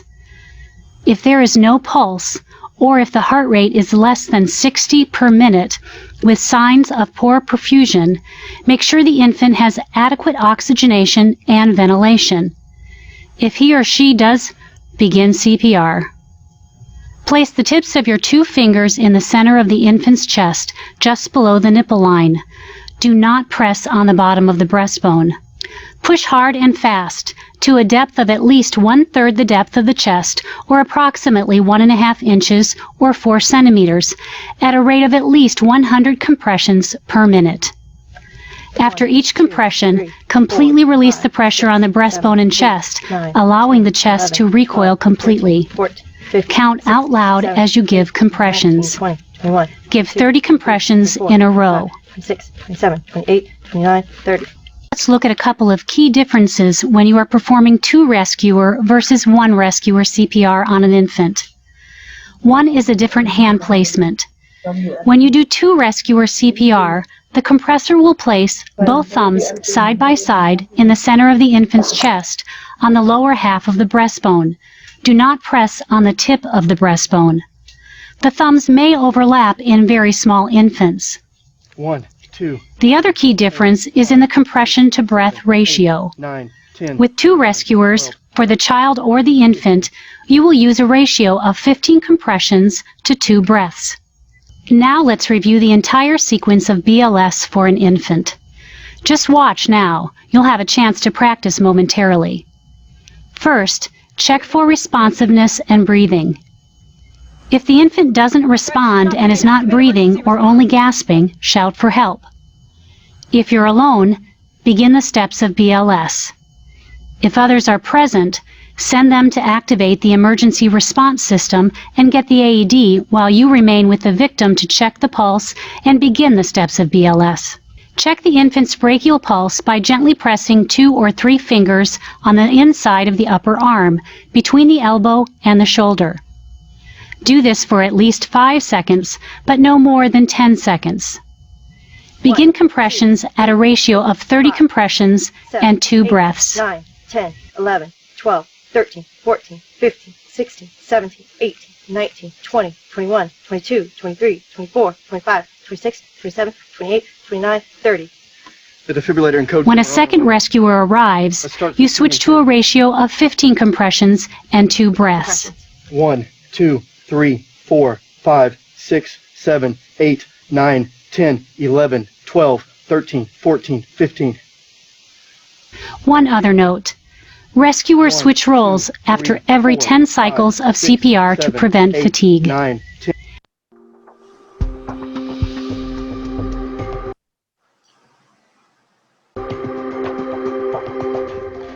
Now that you've had a chance to practice bag mask skills, we're going to combine that with the BLS survey for a patient in respiratory arrest.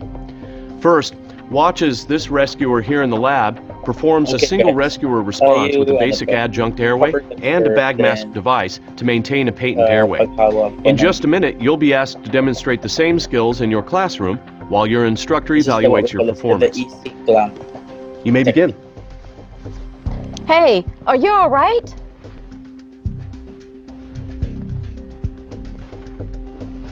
No signs of breathing. Activate the emergency response system and get an AED now.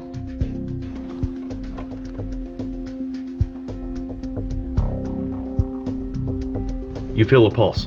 There is pulse but there is no breathing. So tignan yung pagkahawak niya. That's the easy clang technique. C will be holding the mask and then E will be lifting the jaw of the patient. You're having trouble getting good chest rise. I'll choose an OPA to maintain the airway. So maglalagay po siya ng oropharyngeal airway adjunct or the O.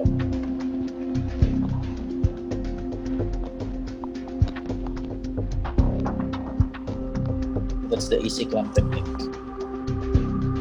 Should be full squeeze dapat. Especially pag adult ang patient dapat. Half squeeze pag child. And then pag infant po, very light lang na pag-squeeze.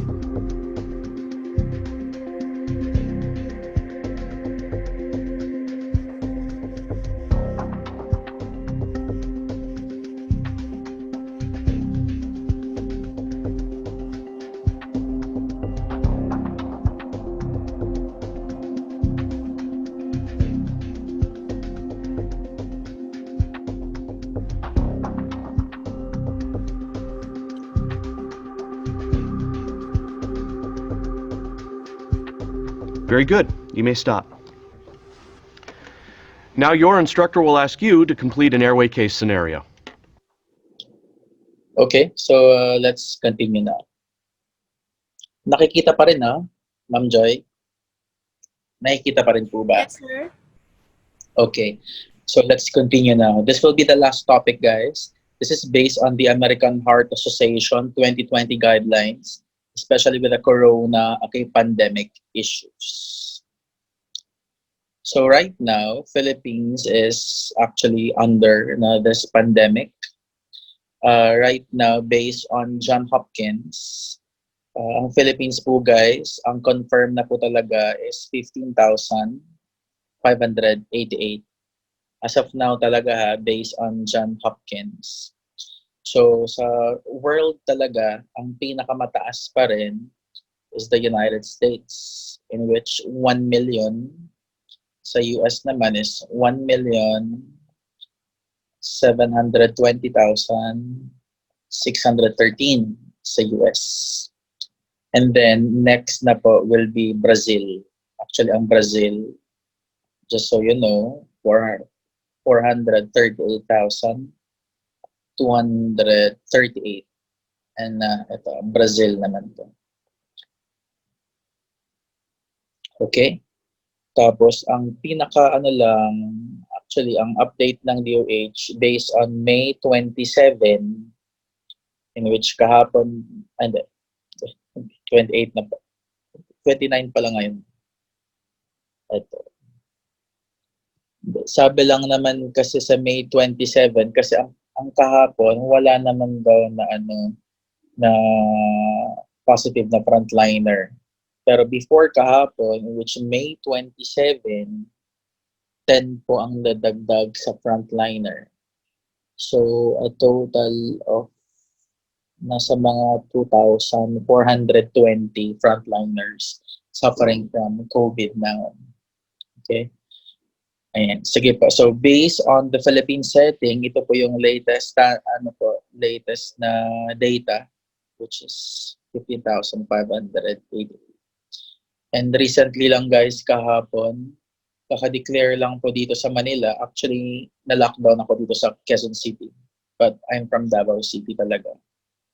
So, kahapon po, may dumagdag na 500 plus na case. Within that day lang kahapon lang po. Pero dineclare pa rin na GCQ. Kasi lifting din kasi, it's not based on people ngayon, but rather for economy na. Kasi pababa na po ang economy po natin. So, kailangan buhayin na naman. Well, anyways, di ba yung issue naman ngayon is the mass testing. Even naman yung mga powerful countries, they don't have the mass testing, but rather the targeted lang. Kung sino yung mga pinaka-high risk, mga ganun. Okay? So, tripling ingat po tayo, guys. Especially sa mga nag-work sa hospital dyan. Saludo po kami sa inyo. Kasi ako, I'm a nurse, but more of academe talaga. Pero atin lang, nagagamit ko pa rin yung PRC once I drive papuntang ibang lugar. Sabihin nila frontliner, syempre kasi may PRC, ganun. So, with the guilt din, hindi naman talaga ako nag-work na lately sa hospital, but more of the academe na talaga. Kaya mga estudyante ko, syempre mga doktor, nurses na nasa hospital. Yeah, something to be proud of, sobra. So, saludo kami sa inyo. So, basically, globally, hindi po talaga na-flatten ang curve. Siguro ang na-flat lang yung breast lang po ng mga katabi po natin. Yun lang talaga ang na-flat. So, nonetheless, still rising pa rin. Ayan. Pero pag may mga vaccine na ma-discover, well, that's good na. Pero, ironic lang kasi if ever kung China ang nakadevelop, so malamang ibibenta nila. So, pera-pera na naman talaga. And then, right now, the hydroxychloroquine, di ba, familiar, yung ginagamit ko. Hello? Yes, madam. Medyo parang nag-interrupt ata. May sound ata, ma'am. Meron ba? Yes, madam. Parang may nag-interrupt lang. Nakamute po lahat.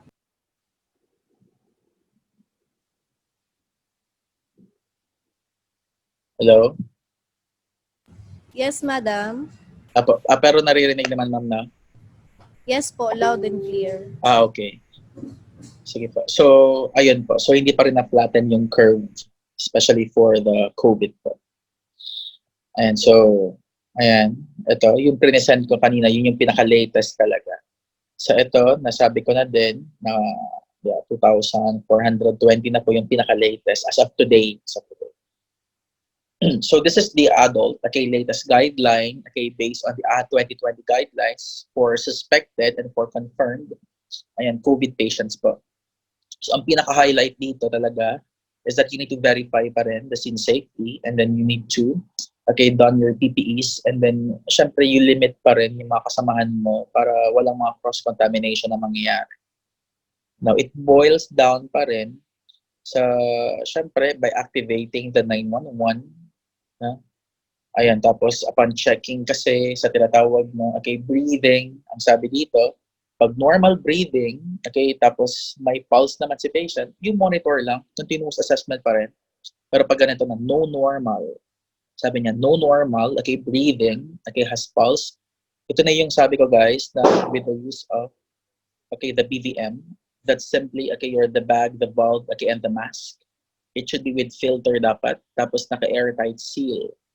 And then you follow pa rin yung rescue breathing po natin. So, ayun po, ito yung hinighlight ko kanina, simply with the use of the BVM, tapos dapat, okay, with filter, okay, tapos airtight seal pa rin. So, yun lang naman ang sabi. If ever po, kung let's say, wala naman po tayong BVM, simply you can make use of the simple face mask. Pwedeng-pwede po yun. Meron po kami sa inyo palang ipoprovide na handouts. Manual po ito. Pwede niyo pong i-download. After po ng BLS, isa-send po namin yung link. Tapos po itong video na to, naka-record po ito, isa-send din namin po sa inyo ang link once na uploaded na and na-edit na yung mga interruptions. Sir Mark. Hello, ma'am. Welcome back. Ay, nawala pa. Okay, sige po. So, at the bottom part naman po, this is the shockable and the non-shockable rhythm naman po. So, if that's shockable, okay, you simply, okay, give, okay, the said AED. So, siya mismo magsasabi whether you need to what, no? Do not touch the patient, no? Shocking on 3. So, shock mo si patient. Pag non-shockable naman, ayun, simply, okay, you continue high-quality CPR. So, pag sinabi again mo, pag mga shockable po, baka kasi nag-VFib ang patient or nag-ventricular fibrillation ang patient mo, or simply baka nag-pulseless ventricular tachycardia si patient. Tapos pag non-shockable naman, baka nag-asystole or baka nag-PA po ang patient natin. So again, these are the adult latest guideline in which guys, I'm going to share this one. And downloadable na din po ito. So kung gusto mo mag-lecture sa mga kasamahan mo, then walang problema. Actually, the purpose of having this BLS also, magagamit nyo aside sa duty nyo, magagamit mo din siya with your NCLEX and with your HAAD din. Kasi ang dami pong mga tanong regarding BLS. And of course, the ACLS, but that will be this afternoon. Kasi that will be more of ECG pharmacology. Na? So I will try my best na kung paano ko siya nile-lecture talaga sa, let's say, live lectures, itatry ko talaga ang best na maano din siya, na ma-execute din siya properly. Tinatawag na online. So we have the pediatric. Sa pediatric naman po natin, syempre 'di ba for the infant patient, so still the same pa rin po. We need to verify scene safety pa rin. Still you need to protect yourself. Na if the patient is unresponsive, the usual, the same pa rin po. Pag wala pong BVM, ayan, hindi kasi siya tulad ng kanina 'di ba na you can use the simple face mask. Dito kasi BVM lang talaga. If that's an infant, and then you need to make use of the infant BVM. At ito 'yon. Kasi based sa research din kasi regarding COVID with pediatric patients po, hindi ganun kataas ang mortality. Mas mataas actually ang survival rate ng mga pediatric patients na nagkakaroon ng COVID compared sa, alam mo na guys, 'di ba? May mga comorbidities, let's say may DMC patient, may mga other respiratory problems pa patient natin, elderly patients, so medyo pangit talaga ang prognosis sa kanila. The same pa rin whether if it's a shockable sorry, or a non-shockable na rhythm po. That's for the pediatric. This will be the pediatric latest guideline for the to rescue approach. Now guys, meron kasi tayong mga tinatawag na one rescuer, okay, di ba? May mga two rescuers din po tayo. Sir, can you elaborate more? Ganito, on the BLS setting kasi, may tinatawag tayong one rescuer approach, and one rescuer, and then we have the two rescuer approach. So pag one rescuer, I'll be discussing sa adult muna ha. Guys, for the adult kasi, if that's a one rescuer, meaning isa ka lang, still it's 30:2. Pag two rescuer ka naman, still it's 30:2. For how many cycles? For 5 cycles dapat yan. For how many minutes? It should be at least 2 minutes. Now, aside from the adult patient, what if, okay, child? And what if, okay, infant ang patient po natin? So we have the one rescuer and then we have the two rescuer approach. Now, pag sinabi po nating child at pag sinabi po nating infant, sir, ano ba yung mga rescuer approach po natin dito? Listen, pag one rescuer, meaning ikaw lang isa, it's 30, okay, is the 2 for 5 cycles. Pero pag two rescuer approach na po, magiging 15 is the 2. Ang 30 is the 2 for 5 cycles yan. Pero pag two rescuer approach na po, magiging, it should be for 10 cycles na. Okay? Ayan. All of this po will be for at least 2 minutes. Kasi yung iba nalilito, sir, kailan ba gagamitin si 15:2? Only pag child and infant, dalawang rescuer na kayo. Kasi this is to save din kasi energy. Na, kasi baka mapagod din tayo. Okay?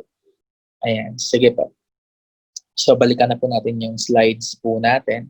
That's for the pediatric patient. Kasi, yung pediatric din kasi guys, na mga it's more of, din kasi talaga, not on the BLS or the ACLS, but rather, meron kasi tayo tinatawag na training. Are you familiar with the PULSE? Or the Pediatric Advanced Life Support? Dito talaga, in-depth talaga ang discussion dito.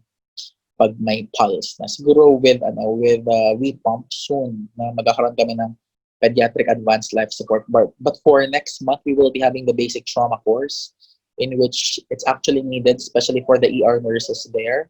Na? And basic requirement kasi ng DOH. Ayan, dagdag dagdag learning, dagdag experience. Anyway, this is all online din naman. Ayan, this is, okay, the ACLS naman, i-share ko na lang, quick, okay, recap na lang, na lang din, na quick input sharing na lang din, kasi some of you here are for BLS only, para ma-excite ka naman what's gonna happen, okay, with the ACLS, especially following the 2020 guidelines. Ang pinaka-ano talaga dito guys, ang pinaka-emphasize nila will be the done, okay, of the PPEs po dapat. You need to know how to, di ba, syempre, paano isuot yung mga PPEs natin, and then sooner or later, paano ba tanggalin yung mga PPEs po natin. And then of course, in-highlight din po dito yung yung strict talaga dapat. You need to limit aerosolization, yung mga tinatawag na paglabas ng mga bacteria. So dito guys, ang intubation is really crucial kasi ang daming nahahawa na doktor brought about by, syempre, di ba, nakanganga ang patient mo and all, walang mga proper na mga goggles, walang mga proper na mga barriers, okay, kay patient po. So, the highlight, okay, will be, okay, syempre, grabe ang strict dapat na dapat dito, sobrang sterility dapat. Okay, so the same pa rin naman. Yeah. So, that's for the ACLS naman po. Pulse Update 2020, this is the ACLS, okay, sa pediatric. Same pa rin. Ang dinagdag talaga nila is the donning of the PPEs, you limit personnel, yan yung mga naka-yellow po, you pause chest compression for intubation. Ganito. Why do I need to pause, okay, the compression during intubation? Kasi number 1, may spread kasi yung bacteria eh. Kasi 'di ba, may pressure kasi. So lalabas si virus rather, not the bacteria but rather the virus. It's COVID virus ka. And then, saan papunta ang virus din? Siyempre kay doktor, diba? Kay anesthesiologist, kung sino mang mag-intubate. So, kawawa naman po na mag-intubate. Tapos wala pang protective barriers, right? And then, ayun, no? Dapat may mga filters talaga dapat. Yung mga latest ngayon. Dati kasi pag sinabi mong BBM, walang mga filters yan. Pero ngayon dapat may mga filters. The same with the ventilators din po. Okay, kailangan may mga filters. So, ito, I would just like to emphasize this. This is based on the COVID-19 and adult CPR. Number one, you activate EMS, and then you cover your own mouth, and then you cover your own nose with the use of the N95 mask. Guys, I encourage you to use the N95, but make sure it's made in USA, not made in China. Kasi hindi natin alam, di ba? Ang effectivity nun, ang barrier na pwede niyang i-offer sa atin. Ito, you cover the person's mouth and nose para hindi po mag-spread ang virus. Kaya protektahan mo sarili mo always na yan. That's why we need to be very cautious now.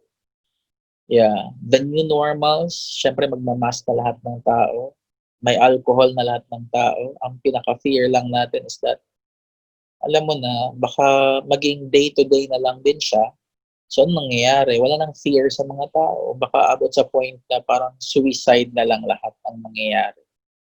Siguro for me, ang pinakamagandang panako talaga dyan ay hindi sasaluin ng PhilHealth. Tama ba ako? Ayan. Or siguro kasi, di ba, pag hindi sasaluin ng PhilHealth, sa malamang lahat matatakot. Siyempre, knowing the bills, na I've known a few, yung mga bills nila guys, sa abot ng mga 200 plus thousand. Buti na lang may mga syempre, di ba, PhilHealth, so at least mga 150,000 ang babayaran, mga ganun. At least may naitulong ang Pero ang alam ko kasi, Feb to March 15, i-refund po full lahat ng mga babayaran. So step 3, you perform high quality chest compression. But guys, may technique lang tayo na. Ideally kasi, we need to look at the face of the patient while compressing to non-COVID patients. Pero kasi ang protocol ngayon, try to limit din kasi looking at the face of the patient. Although kahit may PPEs naman po tayo, but you need to protect din kasi pag-spread ng virus, pakadiretso pa sa'yo. Always protect yourself. And then use AED naman po. Ayan, the same pa rin. And that's the automated external defibrillator. Ito, this is COVID patient to pediatric patient. Basahin nyo na lang kasi actually the same lang din sa na-discuss ko with the use of the hands na lang. Pag infant, pag child, di ba? Pag infant, dapat one hand. Pag child, dapat one hand. Tapos pag infant, dapat both fingers po. Pwedeng ganito or pwedeng ganito. Right? Other hospitals, pwedeng ganito. And this is for the oxygenation therapy. Ayan, depende sa protocol ng hospital, but this is based on the American Heart Association. So, ibibigay ko na din to as part of your, syempre, i-share nyo na lang din sa mga kasamahan nyo. So, 5 things, you should know. This will be my last, topic. Always protect yourself. Sabi nga, paulit-ulit na lang. So, syempre, guys, ayan, very precious po yung life natin.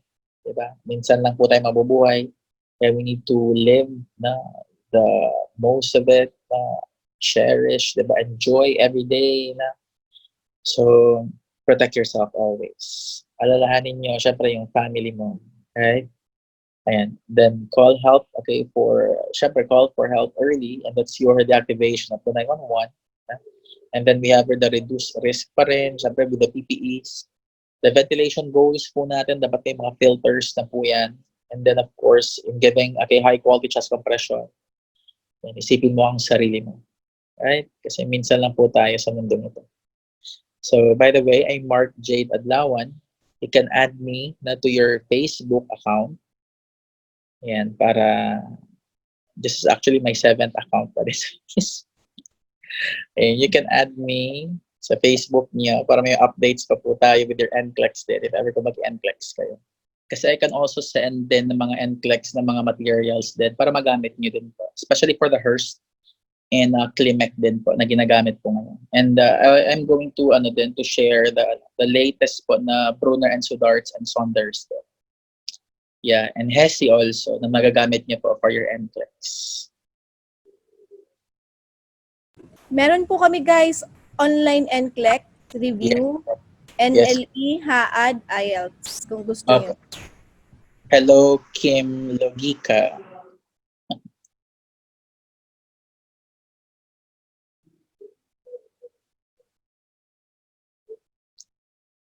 Tapos pwede din kayo mag-screenshot, tapos i-share niyo sa Facebook.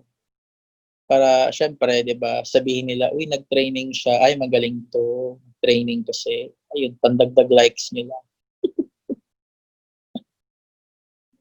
Para kunwari, syempre, 'di ba, you're eager to learn. So, dagdag pogi points sa inyo 'yun at guwapa points.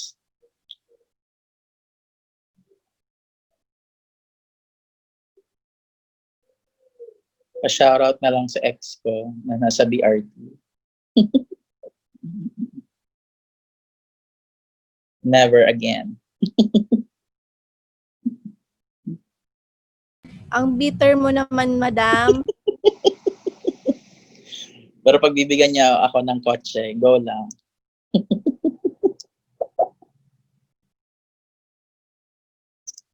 So we are entertaining na po ng mga chats, let's say questions and clarifications. Yung may mga videos kami, tapos may mga handouts, nasa ipoprovide po namin na link. Nasa website po ng WePump, isasend po namin yung link dito sa group chat later para pwede nyo pong i-download yon para ma-review nyo. Yes po. So mag-start po yung ACLS po natin at exactly 1 o'clock. Okay po. Meron po tayo ditong BLS only, si Ma'am Danica Jean, si Ma'am Arlene, si Ma'am Glaciel Azor. Pwede po bang paki-encode po ng email nyo po sa group chat? I-email po namin sa inyo yung certificate and ID today. And may sinend din po ako na link sa group chat. Diyan po sa link na yan, nandyan po naka-upload yung manuals for BLS only na pwede nyo i-download. Yung mga videos na present ni Madam and meron pang ibang mga videos. Tapos po meron po dyan exam. Yung exam po dyan, 25 items. Pakisagutan na lang po. Tapos pag nakuha na namin yung passing, yung score nyo, ang passing rate po is 20/25. Ibibigay na namin po yung certificate. Alright guys, so I wish you well, na especially for the BLS only din, na hindi ko na makikita mamaya for the ACLS. So you do your best na in protecting yourself. And then, God will do the rest na din. So, ayun po, I do believe kasi sa saying na once you stop learning, you stop growing. So, I'm really happy na nag-involve pa rin kayo kahit this is an online learning din. Kasi this is the new trend na din kasi.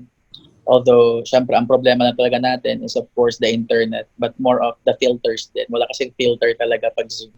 Na? So, ayun po. Okay?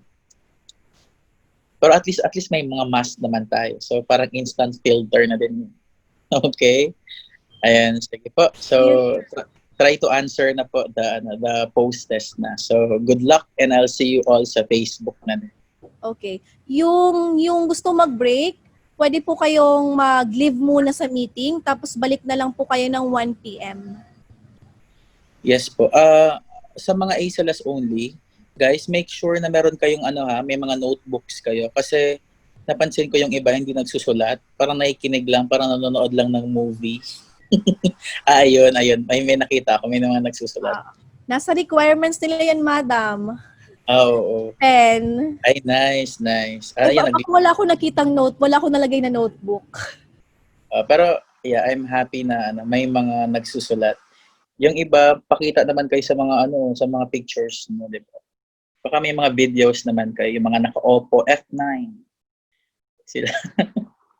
Sila Divina Daluro. Sana yung mga pictures, yung mga videos nyo para at least makita mo. Ayun, sila ma'am. Hello, ma'am. Para at least pagpunta ko ng Bicol, syempre ready na ako, di ba? Ready na yung heart ko ulit.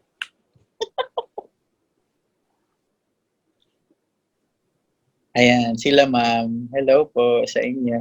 Ayan, mga pretty girls. Dapat next time wala ng girls, dapat lalaki na naman. Mag-i-invite ako, sir, ng mga pogi. Yeah. PR na ako magturo. Sige po, sagutan niyo na po. Ayun si ma'am nag-alcohol na. Mukha ba akong virus, ma'am? Ayan. Gusto ko yun, no? Sila ma'am kasi may social distancing talaga. Keep it up. Ayan. Sige po. Miss Joy, leave na muna ako, ma'am. Mag-ready na ako for ACLS. Okay, madam. Change outfit na ako. Mag-gown na kasi ako. Connection. Sabi nga ni Miss Joy, kung masyadong mabilis daw, you can actually, pwede namang mag-chat. Ayan. Sige po. Now, to start with the ECG and pharmacology, we're gonna discuss the polarization. Kasi, di ba, familiar with what we call as the depolarization. The depolarization kasi that talks about the contraction of the said heart po natin. So, pag may gagawin ka, so may depolarization. That basically means stimulation. Right? And that is represented by later po, yung mga P waves po natin. Because P waves represent the contraction of the atria. So that means atrial depolarization, and that's for the P wave. Pero mamaya pa yan. Now, once you relax naman, of course, sa trabaho po natin ngayon, diba, sobrang stressed po talaga tayo. So we need to rest, right? Repolarization, that means the resting state, or basically the recovery stage na po. Kasi mag-cool down na po ang isang tao. So pag sinabi mo later, atrial depolarization, that means contraction of the atria. Pag sinabi mong ventricular depolarization, that means the contraction of the ventricles. At pag sinabi mong atrial repolarization, that means the relaxation of the atria. At pag ventricular repolarization, that means the relaxation of the ventricles po natin. Ayan, so this is the conduction system of the said heart. Now, to sum it up, I have my own mnemonic here. Ang mnemonic ko dito, sir and ma'am, is what we call as the subler. And so we have the letter S, letter A, letter B, the letter L, the letter R, and then we have the letter P, known as the subler. Now, follow me. Everybody say subler. Okay, at least kahit man lang at least diba kahit narinig ko man lang at na-participate din kayo. So we have the letter A, known as the SA node. Next, we have the AV node. Hi, Sir Paul Colarina. Ayan, kamusta naman po ang buhay natin sa New York? Wala siya dito, madam. Wala pala siya. Wala siya dito Ayan, sa next. office. Okay, next we have the bundle of kiss. Ayan, next we have the left and right bundle branches. And then we have the Purkinje fiber. Now, when we say conduction system of the heart kasi, ayan, may mga kanya-kanya kasi silang role sa buhay. Let's say when we say SA node, this is the primary pacemaker. Pag sinabing primary pacemaker, it should be the first one na mag-initiate ng tinatawag na conduction system po. Now, if ever kasi, kung magkakaproblema sa SA node po natin, then we have the secondary pacemaker known as the AV node. Now, ang catch nito is that, what is the firing rate? Kasi when we say firing rate, that's the heart rate of the said patient. Now, guys, what's the normal heart rate? Anyone? It's what? It's, anyone? 60 to 100, right? So the firing rate for the SA node, will be 60 to 100. Ayan, para masabi mong normal heart rate si patient. Now, pag sinabi po natin, let's say, less than 60, anong tawag doon? Letter B, anyone? Oops, naririnig ko yung iba, kahit wala. So letter B stands for bradycardia. It's not Brady, it's bradycardia. Sige nga, say it. Ayan, bradycardia. Pag masyadong mabilis naman, guys, greater than 100, and that's tachycardia. At kung masyado pang mabagal talaga, then there's something wrong. Usually, ang problema po natin will be the AV node. Okay? Now, the AV nodes, firing rate, guys, is basically 40 to 60. Then you are following what we call as the bradycardia. Example, if the patient's heart rate is 42, tapos prolong, but at irregular, let's say prolonged PR, but regular, Pero ang heart rate niya, okay, less than 60, then therefore the patient is suffering from what? The first degree AV block. Pero later pa yan. Bakit siya tinawag na AV block? Kasi there's a problem with the AV node. So meaning to say, pag nag-less than 60 ka na, pababa, then there's a problem with the AV node. Kaya ang tawag doon, AV blocks. Next, we have the bundle of His, the left and right bundle branches, and then the Purkinje fiber. Now question, what's the firing rate of the Purkinje fiber? It's basically 20 to 40 beats per minute. So masyadong mababa na po. Okay, pag si Purkinje fiber na lang ang mag-action. Now, later then we'll be discussing drugs kasi it's part of the what we call as the mega code. Ang mangyayari lang kasi, siguro ang maximum time po natin for the discussion will be 3 to 4 hours. Na yun yung pinaka-maximum po natin. And then tomorrow, for the continuation, para hindi masyado, alam mo na, para is ma-maximize din natin yung oras. Okay, tomorrow din po. Alright, so we have the conduction system of the said heart. Now, let's continue. Ayan, so we have the conduction system, guys. So that's basically pag may problema po tayo, let's say may mga blockage tayo, then dyan na po papasok ang first degree, second degree, and then we have the third degree AV block. But wait, kasi more of introduction pa po tayo. Ayan. So this is the ECG. Now, ECG consists of what? Na yung mga T waves natin, right? Especially for the rhythms po natin, the PQRST. Now, the question is, paano ba paano ba maglagay ng tinatawag na 3 leads po natin? Now, malalaman po natin yan kung bago po yung defibrillator nyo. Ayan, number 1, because if you are using what we call the biphasic defibrillator, the color should be like this. It should be red, yellow, and green.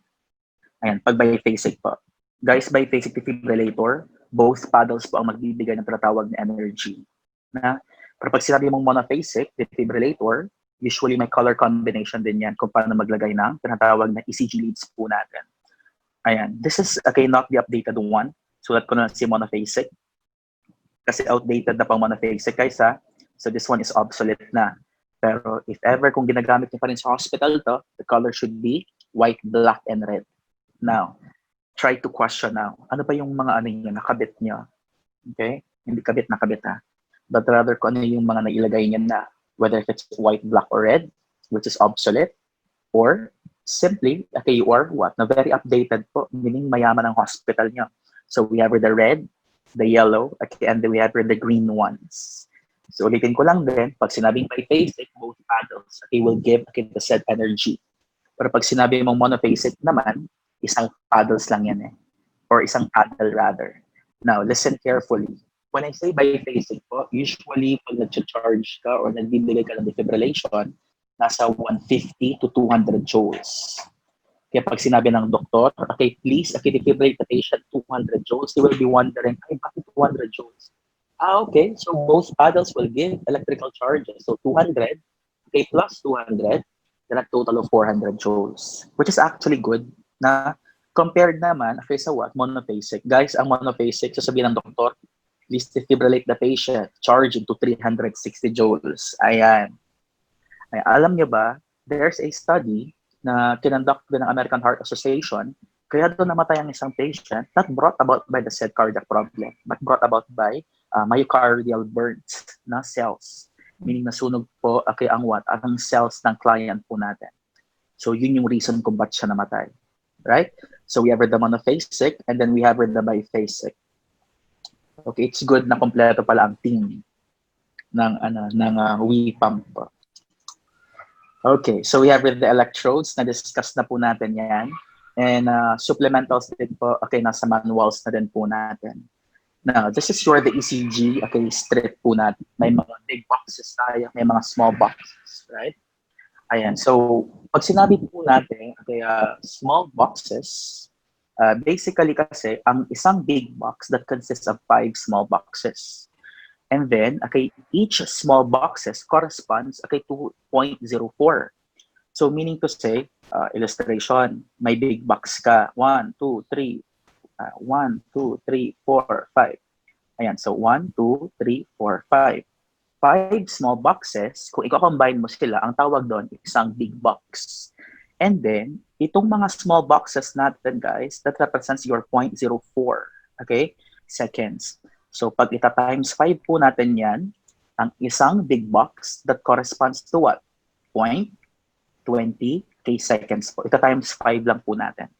By the way, we are here not to count, okay, for the said, okay, boxes, but we are here, or you're there rather, wala kayo sa kwarto ko, na, so yeah, you're there, and that is to recognize the ECG in a matter of 3 seconds only, and that is the goal. Kasi, yeah, siguro kasi ang dami na natin mga estudyante na yung tipong, okay, sir, ayan, sir, at least naka-recognize na kami ng ECG, kahit mahirap sa umpisa, pero still, kasi yun yung goal eh. Honestly, it will be a failure on my part if we cannot recognize the ECG in a matter of 3 seconds only. Siguro kasi mas mahasa pa tayo if ever lang, no, kung mag-attend ka talaga ng actual return demonstration. Ayan, sige po. So let's continue. So we have the waveforms. Now, when we say waveforms, diba, we have the atrial depolarization. Ito na yun, guys. I want you to reflect on the said illustration. Now, follow me. If we say P wave. Ayan. When we say P wave po, that represents atrial, okay, depolarization. That means, yes, nag-contract po ang atria po natin.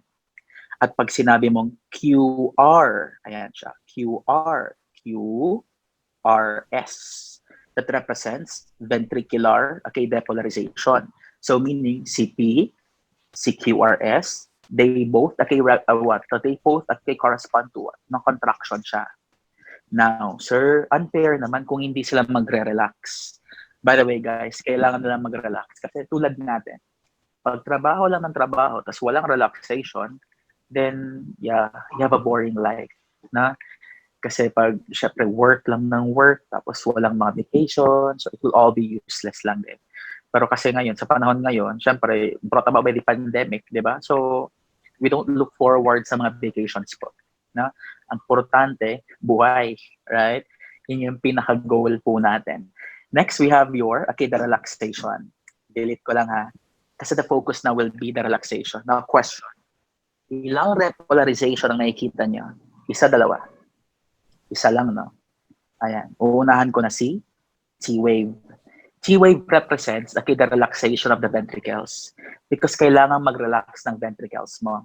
Would it be unfair? Okay, kay atria na hindi siya magre-relax, kailangan niyang mag-relax din. So, question. Since wala diyang nakalagay na atrial repolarization, nasaan kaya si atrial repolarization? Anyone? Ang makakasagot po, syempre may premyo. Magiging virgin ka ulit. Wala makakasagot? Kasi wala na bang virgin? Ako na lang ba ang virgin? Na? Ayan, so basically guys, pag sinabi po natin atrial repolarization, it's embedded underneath the QRS. Yes, you heard me right. Pag sinabi po natin QRS, before na mag-contract ang ventricles, dyan din po magre-relax si atria. So pag sinabi po natin atrial repolarization, nasa QRS po siya. And that's a very common NCLEX question. Kasi like very common, like HAAD, Prometrics, na paulit-ulit na lang siyang tinatanong kung nasaan daw ang relaxation ng atria. Ang answer, QRS. Alright? Ayan, sige po. Ito, madadaanan din natin yan later. Yan, madadaanan din yan. Okay, so this is your, the ECG, right? You have the PR interval. Don't worry, madidiscuss din ulit yan mamaya. Ayan, the QRS, the QT interval, okay, the ST segment. Ayan, madadaanan siya mamaya. Now, we have, 4 steps, for you to analyze ECG. What are the 4 steps na yun, sir? Ayan, what are they? Number 1, you tell me the heart rate later. Okay? Aside from heart rate, you tell me the rhythm. Sir, is it regular? Is it irregular? Next, you tell me the P wave. Kamusta ang P wave niya? Is it clear, upright, buried ba? Na, wala bang P wave? And lastly, guys, we have the QRS also. Okay, the QRS complex. Ayan. Sa apat na ito, let's say heart rate, rhythm, P wave, QRS, makukuha mo na at magagrasp mo na, okay, this is the ECG. This is the exact ECG in a matter of 3 seconds only. May papamemorize ako sa inyo, ha? Now, follow me. Everybody say heart rate. Okay. Pag sinabi po natin heart rate, Ayan, we have here the 300, 150, 100, 75, 60, 50, 40, okay, 30, 20, and then 10. Now, if that's the heart rate, then you need to go sa baseline po natin. At pag sinabi po natin baseline, di ba, aware naman po tayo guys na when we say heart rate, it should be 60 to 100. Tama? Para masabi mo normal. So pag less than 60, anong tawag doon? It's bradycardia. Pag greater than 100, anong tawag natin doon? It's tachycardia. Ayan. So please memorize it by heart. Sabay-sabay nga tayo guys. 300, 150, 100, 75, 60, 50, 40, 30, 20, and then 10. Now, ganito ang technique. Pag sinabi po nating heart rate, di ba? Ayan, let's say, ayan, sir, pag less than 60, so anong maiisip mo? Pwedeng sinus bradycardia, mas worse, na yung mga AV blocks po natin. Na? Pero pag sinabi mong within 60 to 100, so pwede mong sabihin, okay, baka nag-NSR si patient. It's normal sinus rhythm. Or it can be, normal ang kanyang heart rate, pero irregular ang kanyang rhythm, baka nag-sinus arrhythmia ang patient natin. Pero pag sinabi mong, okay, 150 and above, then expect na those are atrial problems na. Familiar with SVT? Or the supraventricular tachycardia. Yes, you heard me right. That should be pronounced as supra, not supra. Okay? Ayan, so we have here the heart rate. Now, aside from the heart rate po, okay, we have here the rhythm. Now, everybody say rhythm? Okay. Now, sa rhythm po natin, malalaman natin yan. Kasi, you count for the P is to P. Ayan, kamusta po yung P is to P po natin? Ayan, the distance. Okay, P is to P is to P. And then we have here the R. Ayan, is to R wave. May Bible. Anyway, so we have here the P is to P. And then we have here the R is to R wave. So, sa mga bago po, yung mga wala po kanina, yung mga ACLS only po. Ayan, so welcome to WePump Training Center po. Pasensya na since this is online, so may mga lapses lang po. Let's say for the signal, di ba? May mga problems lang din with technicalities po, pero na-manage naman siya, na may mga lag moments din po tayo, so I am asking for your patience na din, pero as much as possible, ayan, ayaw namin yon na I'm using the internet of Converge. Converge is actually yung pinakamagandang internet now. I am not promoting the product, pero for me, sobrang bilis niya lang. I am having the 75 Mbps. So, mabilis siya. Ang hindi ko lang alam kasi parang wala pa ata siya sa may Bicol area. Kahit sa Davao, wala din. Na ang alam ko lang na pinakamalayo na is yung sa may Cabanatuan area. May Converge na din sila. Madam, may Converge na ba sa Naga? Madam? Wala pa. Ayun, so we have here the rhythm. So we have the P is to P and then R is to R. Now, for the rhythm po, if that's the same, okay, pag the same po, ayan, rhythm, okay, let's say the same ang distance nila, ang tawag doon, regular. Kaya later sasabihin ko, what's the rhythm? You tell me if it's regular or irregular. Ayan, pag not the same, ito na naman. Pag not the same naman po, ang tawag po natin doon, irregular, okay, rhythm.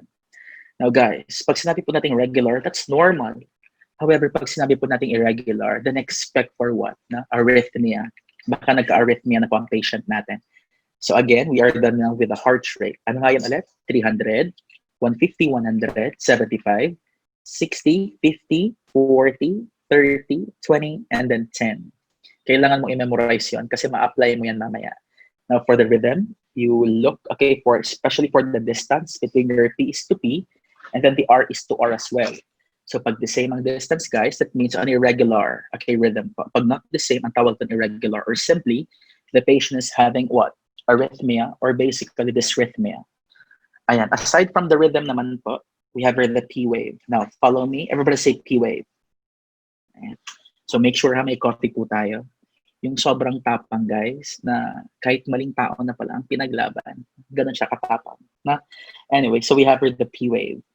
Kailangan may baon din kayo, may mga biscuit cake pala, na kailangan may baon, especially for the online na training. So we have the P wave.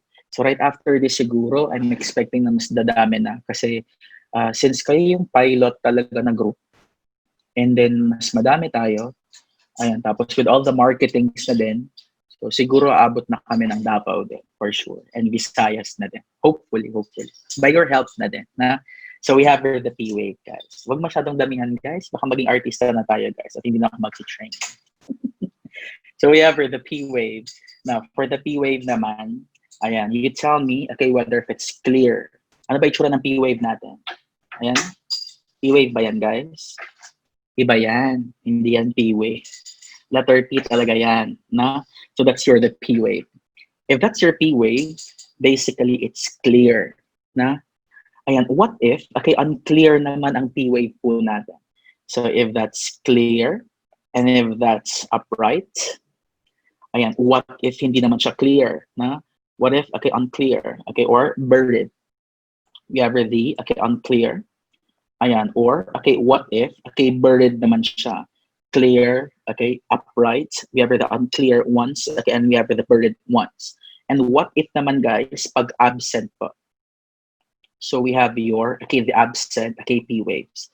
So we have the clear and upright. We have the unclear, okay, and buried. And then we have your, okay, the what, no? Absent, okay, na P wave po. Ayan, ganito lang ang sagot. If that's your P wave, if that's clear and upright, ang sagot po natin will be sinus. I am referring to the first names na po, ng ECG po natin. Just take a look lang sa P wave. No, sabi mo, okay, the P wave is clear and upright. Okay, it's sinus. So, dudugtungan mo na lang siya, whether if it's sinus bradycardia or sinus tachycardia, by simply looking, okay, at the heart rate of the patient. Next, we have the unclear. Okay, if it's unclear, if that's buried in nature, ang tawag po natin doon, it's an atrial problem. Now, technique. Atrial problem, guys, ito, this is the technique na. If that's greater than 150 beats per minute, and therefore that's an atrial problem. Example ng atrial problem, atrial, okay, tachycardia, or what we call as the supraventricular tachycardia, or the SVT. The same lang sila. Next, we have the atrial fibrillation. Now we have the atrial flutter, or the atrial flare. Welcome po sa bagong, okay, pumasok po. Sa Raymart, tapos ka na ba sa CR? Ayan, pumasok na po siya. And so we have the absent. Guys, if that's absent, no, or basically purely QRS, and if it's absent, or if it's purely QRS, then therefore, okay, that's a what? Na ventricular problem naman po. So that po natin, so we have the ventricular problems. Sige nga, papipiliin ko kayo, guys. Among, okay, the P waves po, sino kaya ang pinaka nakakatakot dito? Is it your sinus? Is it your atrial? Or is it your ventricular problems? Anyone? Answers po. Very good. As if naman narinig ko yung mga sagot niyo, and that's the ventricular problems. Pag sinabi po nating ventricular problems, example, ventricular fibrillation, pulseless ventricular, okay, tachycardia, then expect for, na those are yung mga pinaka-dangerous na po, nakakatakot, di ba? Ito na yung mga nagko-code blue, code blue to ER bed 1, code blue to ICU bed 4, mga ganun-ganon. Na? That's the ventricular problems, which are they're all, okay, shockable in nature. Pag ventricular problems na, guys. Okay? So we are done with the P waves. So sige nga, let's try to recall. If that's clear and upright, anong sagot natin? Sinus. If that's unclear and buried, anong sagot po natin? Atrial problem. If that's absent, or if that's what? Na syempre, if that's purely QRS, sulat po natin, purely, ayan, QRS, and therefore, that's your what? Na the ventricular problems po natin. Okay? Ayan, so aside from, okay, having your P wave, so we have the QRS now. Ito na. Sir, kamusta ang QRS complex po natin? Ayan, syempre, you need to determine whether if it's what? If it's narrowed, na? If it's narrowed, then definitely that's normal. But if that's widened, then there's a problem. Now, sir, pag ang QRS mo narrowed, then therefore it's normal. Normal kasi it's narrowed eh. But if that's widened QRS, then definitely this is actually an abnormal one, because that represents what we call as the ventricular tachycardia. Nagdi-VTAC po ang patient natin. Kaya di ba pag sinabi lang VTAC, yung iba, guys, yung mga walang alam talaga, sabihin nila, pag nag-VTAC na, okay, patay na ang patient. No. may VTAC po, okay, na may pulso. It's your VTAC with pulse. Dalawa kasi ang VTAC eh. VTAC with pulse and VTAC without pulse. So anong mas nakatakot doon? It is a VTAC without pulse because that's already an arrest setting. Di ba? Pag greater than 5 minutes, guys, kawawa na ang patient niya.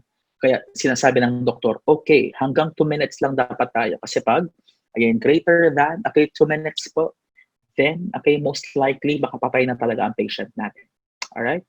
Ayan, sige pa. So we have your, ulitin ko lang, ano nga yun ulit? We have the heart rate. Sige nga, follow me. 300, 150, 100, 75, 60, 50, 40, 30, 20, and then 10. You memorize that one by heart. Kasi mamaya, ayan, I'll be calling you one by one. Na, yeah, dapat isa-isa. Para at least na, yung tipong it will be an interactive one, an interactive learning dapat. So we have the rhythm.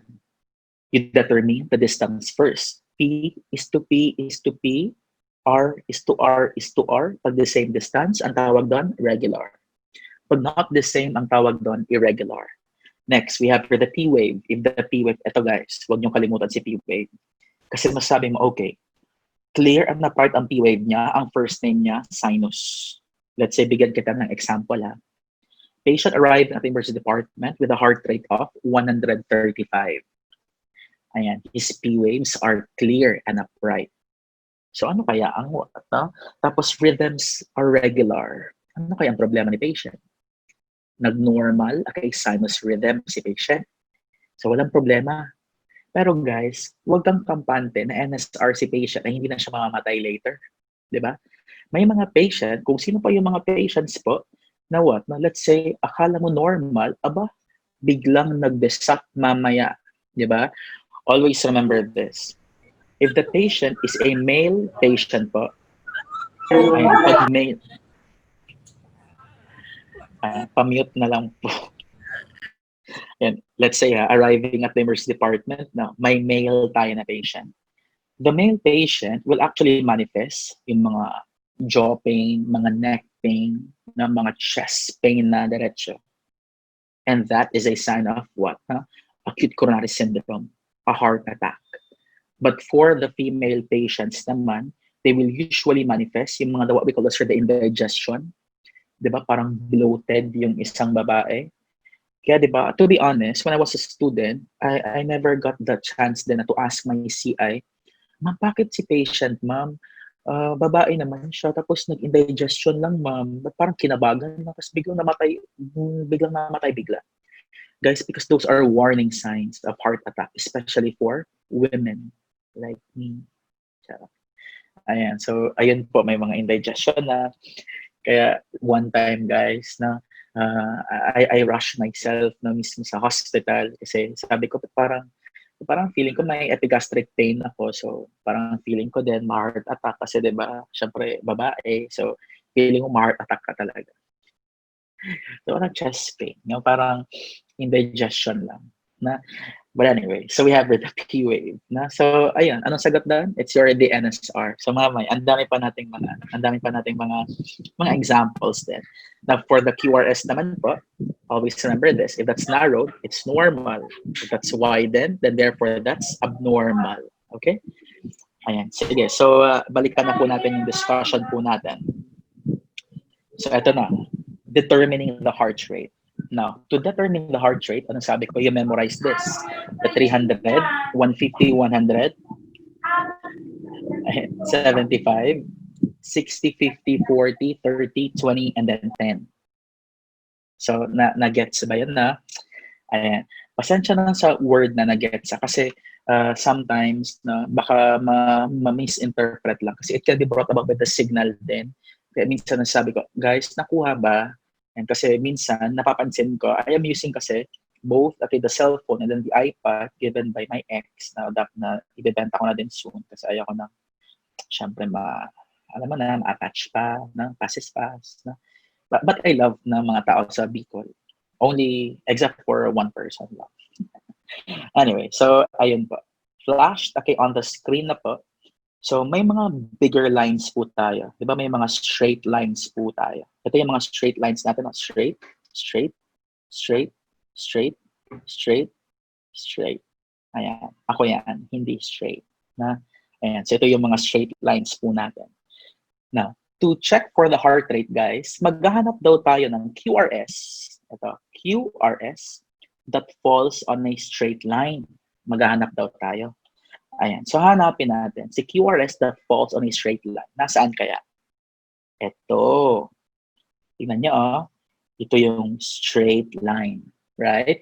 Now, if that's a straight line, to get the heart rate, guys, you're going to count from the next line up to the next QRS. Anong ibig sabihin nun? Ayan, careful tayo dito ha, kasi ito yung pinaka-basic, pinaka-crucial na part. And kasi pag hindi mo na-gets to, malamang mahirapan ka later kung paano kumuha ng tinatawag na heart rate kay patient. Ayan, so let's begin with the next line up po. So we have the count. Let's count. 300, 150, 100, 75. Tignan mo, it's 175. So meaning to say, the next QRS falls between 100 and 75 beats per minute. Is it normal or abnormal? Guys, it's normal. Because that only means that it's 75 and above, but not more than 100. Okay? Meaning to say, itong QRS po natin, it might be, okay, or pwedeng 80, pwedeng 85. Diba nung sabi natin, 60 to 100, it's within the normal range. Gets ba? Ayan, clear po ba ang ano natin, ang signal po natin? Ayan, don't worry, may next example pa po tayo. Ito. So maghanap ka ng QRS that falls on a straight line. Actually, obvious na eh. Dito pa lang, nag-fall na siya sa straight line. So let's try to count. Now, let's try to count. So, ayan, 300, 150, okay, 100, 75, okay, 60, ayan, 50. So more or less, guys, nasa 50, okay? 50 po ang heart rate ng patient natin. Now, question, if 50 kaya ang kanyang heart rate, is it a normal sinus rhythm? Definitely not. Kasi pag nag-less than 60 ka na, it can be a sign of sinus bradycardia. Okay? Ayan, let's try to apply. Sige nga, i-apply natin, guys, kung ano yung mga learnings natin kanina. You tell me the heart rate first. You tell me the rhythm. You tell me, okay, the what? Na the what we call is the P wave, and then we have the QRS. Tandaanin natin, ha? Ayan, ano nga ulit yung ano dito? Okay, yung heart rate. Ayan, sabay tayo. 300, 150, 100, 75. So 100, okay, and 75 or 75 to 100. So more or less 85 ang heart rate ni patient. Now, aside, okay, from the heart rate, you tell me the, okay, rhythm. Paano nga ulit yun? The distance between the P is to P or R is to R. Now, ano ba yung distance ng P is to P? Nasaan yung P wave natin? P is to P, is to P, is to P, is to P, is to P, is to P. The same distance, yes or no? Kahit hindi ka na gumamit ng ruler. By estimation lang po, makikita mo na kung the same ba ang distance. Now, what if walang P wave? What if puro R wave siya? Walang problema. R is to R, is to R, is to R. Pag the same distance, then there definitely walang problem. Na pag walang problem po, guys, pag the same distance lang, tawag doon regular. So, the rhythm is regular. Now, you tell me the P wave. Guys, are my P waves clear and upright? Yes, obviously, it's clear and upright, clear and upright. So may clue ka na. It's already a sinus problem. Now, tignan mo ang kanyang QRS. Ayan, QRS. QRS. Is it narrowed? Yes, it's narrowed. Pag ganyan, guys, narrowed. Pag ganito, it's widened. Okay? So ito si narrowed, malamang ito si normal. Ito si abnormal, okay, that's what? Widened one. So therefore, upon looking at the illustration, na heart rate 85, rhythm is, okay, what na? Regular. Ayan, tapos P waves are clear and upright, okay, followed by QRS, which is actually narrowed in nature and it's normal. So this is an example of a what? A normal sinus rhythm. Okay? Now, let's proceed. Ito. Try natin to. Ayan, so the heart rate given up, it's 50. And that try to what? Check, okay, the rhythm, okay, of the said patient. Tignan rin ang rhythm. Ayan, P, ayan, is to P, is to P, is to P, is to P, is to P, the same distance. Tama? So malamang it's what? Regular. Now, you tell me the P wave. Is it clear enough, right? Yes. You tell me the what? No, the QRS. Is it narrowed? Yes. So definitely, this is an example of a what? Anyone? Less than 60 ang kanyang heart rate, guys. So it's what? Sinus. Sinus what? Bradycardia. Now, what's the drug of choice nga to patients suffering from sinus bradycardia? Sir, depende. We have an adult patient and then we have a pediatric patient. Kasi pag adult ang patient po natin, simply, okay, anong drug of choice? Anyone? It's the atropine sulfate. If that's an adult patient. If that's a pediatric patient, guys, that's what? That's the epinephrine. Na? So pag adult, we have the atropine sulfate. Pag pediatric, we have the epinephrine. Right? Ayan, sige. So we are done na, okay, partly sa tinatawag na as introduction po. So let's proceed na po. Ito, sige nga, mag-drill po tayo. You tell me if it's regular, okay, or irregular by simply looking, okay, at the P is to P and the distance, okay, of your R is to R wave po. Now, sige po, this is your number 1 and then this is your number 2. Sino kaya dito, guys, okay, ang may what? Ang may regular po. Sige nga, upon looking, kahit walang ruler. Ayan. Is your number 1 okay, regular? Yes, this one is regular po. Now, for number 2 po natin, is it regular or irregular? This one also is regular. The same ang rhythm po nila. The same ang distance. Papakitaan kita ng mga irregulars po. Ayan. Ito guys, tell me if it's regular or irregular. Regular, irregular.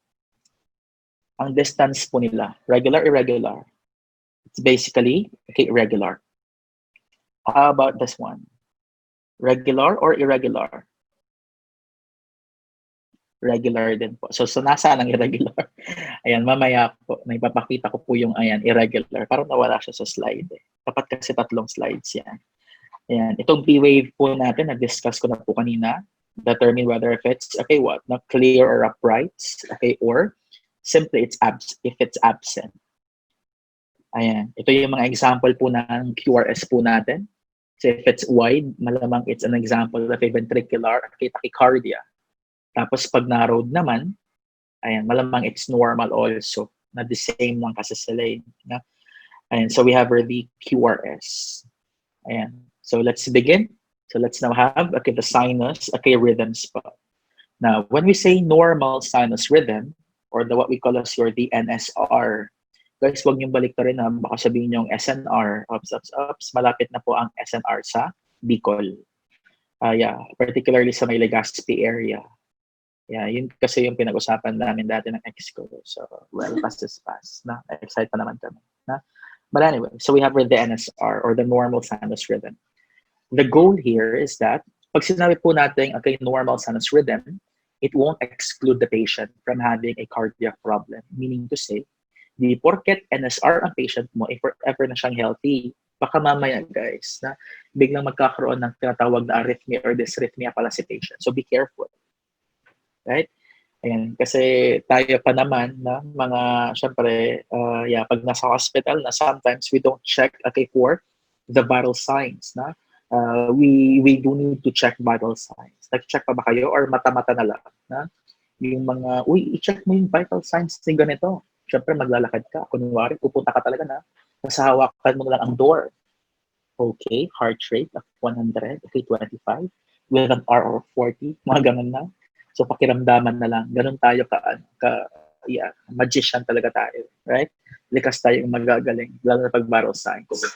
Again, guys, vital signs, kaya nga siya vital kasi it's essential. That's the number 1 need para mas maging successful po yung endorsement, mas successful po yung tinatawag na yung mga nurse reports po natin na kailangan properly check talaga dapat ang mga vital signs po natin.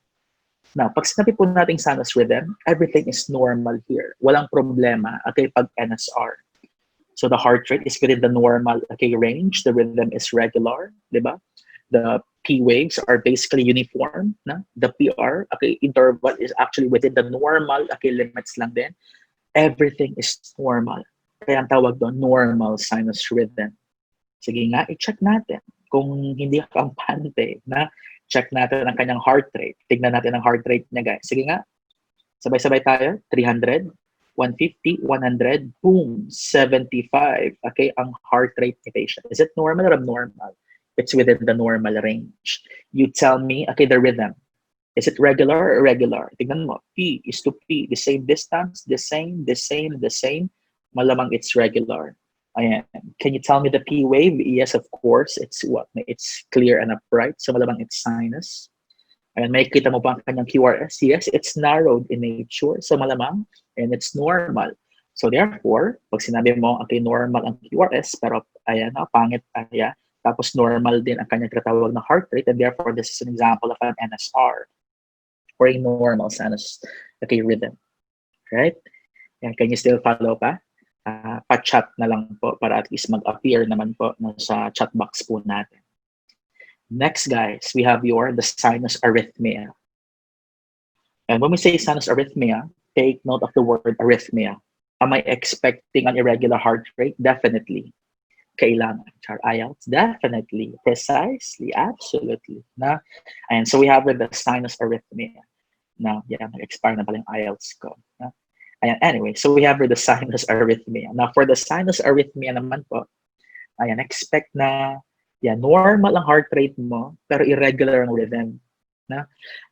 Usually treated by doctors naman to because, yung iba kasi manageable naman yung arrhythmia nila. Pero others naman from arrhythmia, biglang papangit talaga yung rhythm ng patient. Ayun, hindi na siya manageable. Kailangan na talaga ng doctors, okay, syempre mga medications or management na po. So when we say sinus arrhythmia, the heart rate here is definitely normal. But the problem here now is the rhythm. Ito talaga yung abnormal dito. And the rest is normal except for the rhythm. Kaya ang tawag po natin dito, guys, it's the arrhythmia. Mapapansin mo naman diba? Ayan, check natin. Patunayan natin na normal ba kanyang heart rate. Maghanap ka ng QRS that falls on a straight line. Mahirap kasi hanapin ng straight.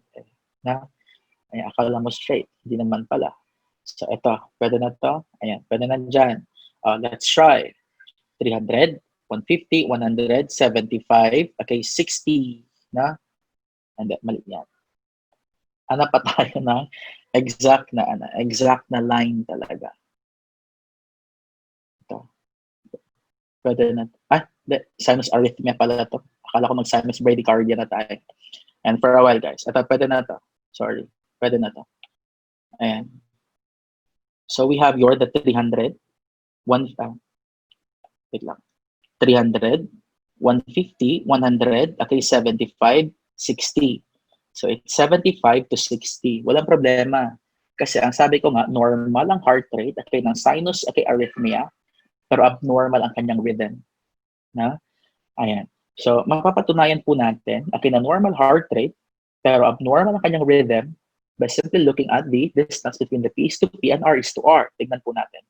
P is to P, the same distance pa sila, pero pagpunta dito, ba't parang magkalapit na sila? Whereas kanina, may medyo distansya pa. Ayan, Ayan, tapos biglang, ayan, magkalapit na.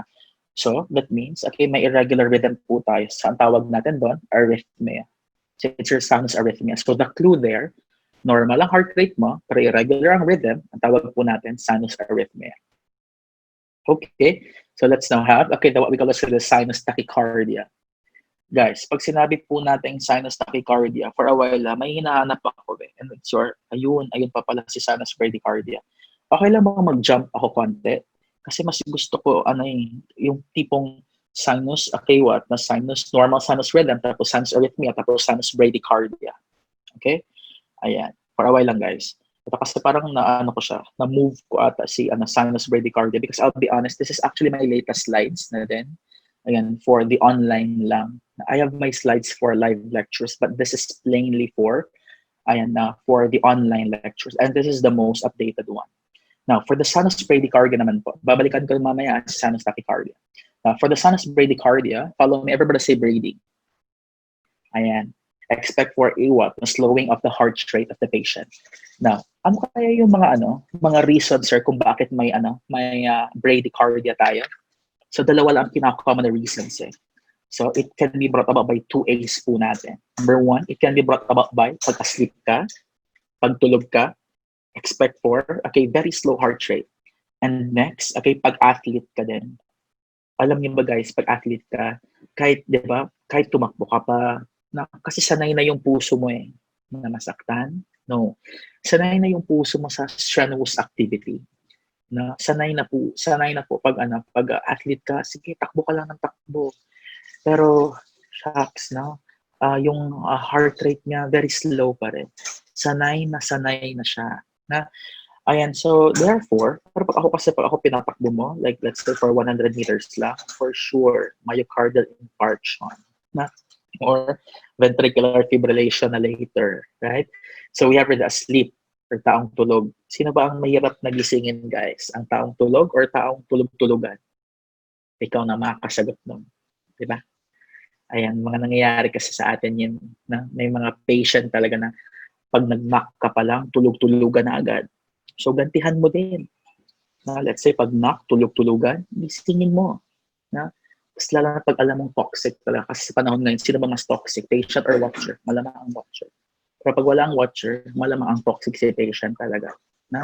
Pag ayaw pa rin magising ni patient, pilitin mo talaga. Ayan, ma'am, gising na ma'am, gising. Tapos bigla siya magigising. Bakit, nurse? Eto po, ma'am, yung medication nyo. Ano po yan, nurse? Sleeping pills. At least, di ba, nakaganti ka, guys. So we have the sinus bradycardia. So we have the asleep and then we have the athlete. Now, pag sinabi po natin heart rate, expect for a less than 60 ang heart rate ng patient natin dito. Next, the rhythm is regular. But the problem here is basically the heart rate lang talaga. Because it's less than, 60 beats per minute. The rhythm is what? It's normal. Okay, the P waves normal po. Okay, the PR interval. Okay, walang problema. The QRS walang problema. Kaya ang tawag natin doon, sinus bradycardia. How do you treat again sinus bradycardia? Adults, atropine sulfate. It should be pronounced as atropine, not atropine. It's atropine sulfate. And then, okay, for the pediatric, it's epinephrine. Hindi po siya epinephrine. Okay? Like me, Bisaya, epinephrine. Pero syempre, if you're born Bisaya, definitely you'll not die as Bisaya. So it's epinephrine. So we have the sinus bradycardia. Now, let's try to identify and let's try to prove if that's really what the sinus bradycardia.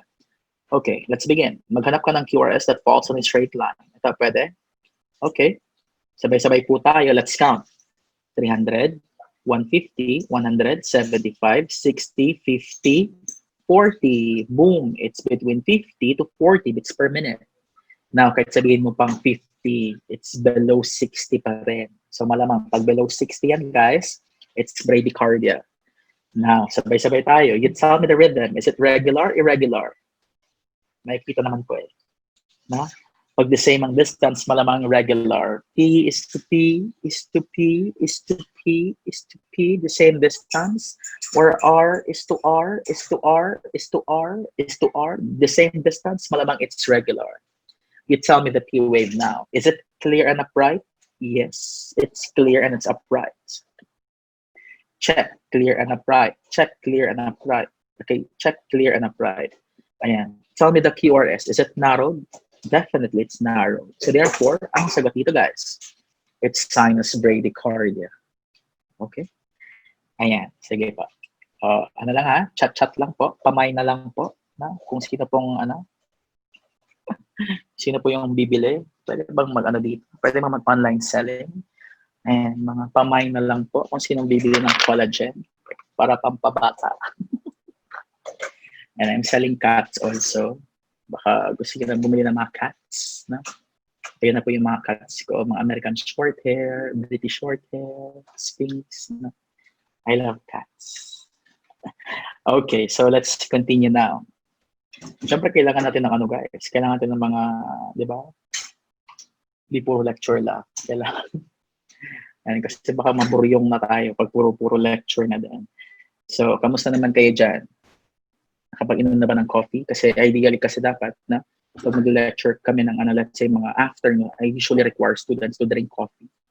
So, dapat may mga sachet kayo. Ayan. Tapos, ito. Ayan. Tapos yung sachet po natin. Tapos, i-open mo lang. Tapos ibuhos mo sa mata mo, right? Nang sa ganun, hindi ka talaga makakatulog. Ayan, for sure, ibibenta ko na tong iPad na to. So, mga gustong bumili dyan, iPad Pro, galing sa ex ko, bilhin nyo na, guys. Para makapag-move on na po ako, guys. Pati yung pen niya.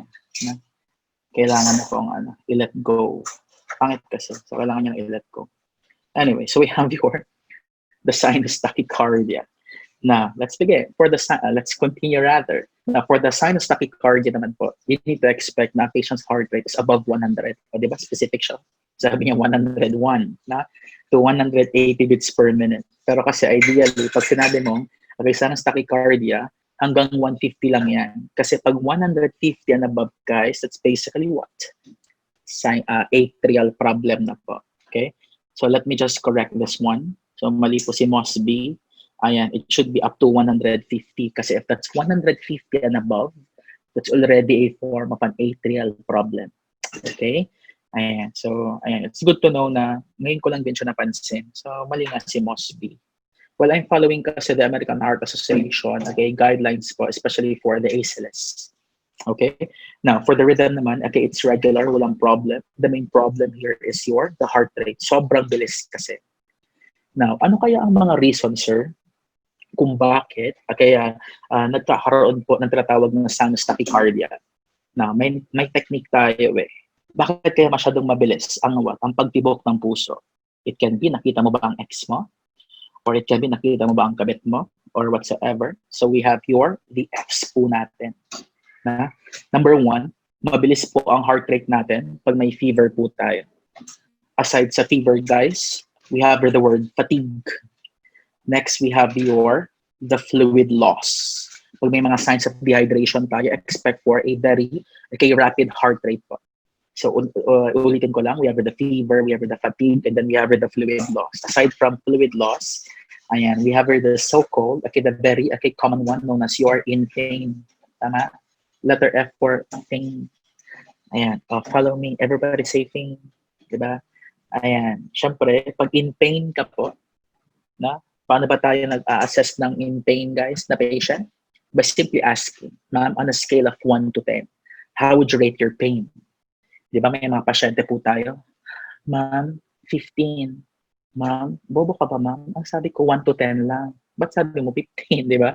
But still, you need to accept that one. Because as we all know, pain is highly subjective in nature. Iba ang pain mo, iba ang pain ko. Mas I'm in pain right now. Na? But of course, sige lang, makamove on lang din tayo, just in time. Na? And sa tamang panahon, rather. And sa mga friends ko dyan, sila Sir Paul, at saka sila Sir Raymart, na? Yung mga naka-witness din, sila Ma'am Joy, di ba? Mga naka-witness sa mga kasiyahan ko sa Bicol. Pero yeah, masaya pa rin naman talaga ako sa Bicol. Just that, well, na? Ganun talaga. Dati, when I conduct lectures, yung sobrang, okay, syempre, proud na proud ka. Na? Pero, yeah, may mga nangyayari kasi nga, syempre, hindi ka aya-aya. Na? And honestly, I don't believe kasi sa saying na everything happens for a reason. Na? Kasi, yeah, it's actually a self-denial din na motto in life.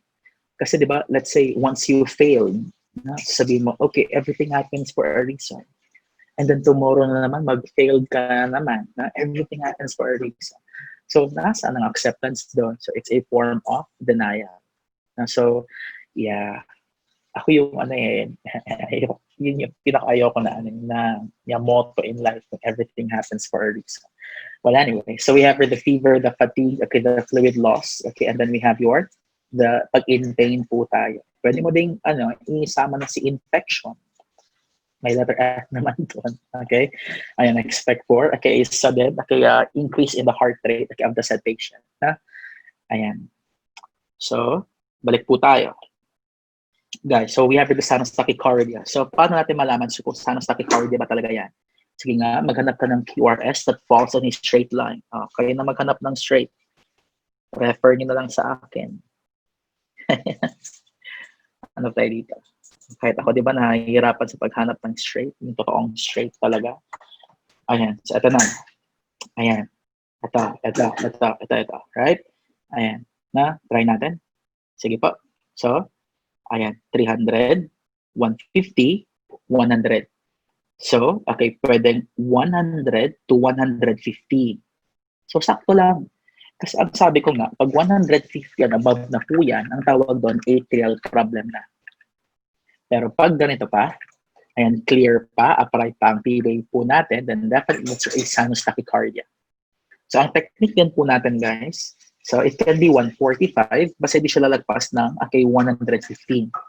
Ang technique naman, kasi tayo, ang dami kasi nalilito, sir, bakit sinus tachycardia siya? Bakit hindi siya atrial tachycardia? Ganito ang technique, oh. Tignan nyo muna si P-wave mo.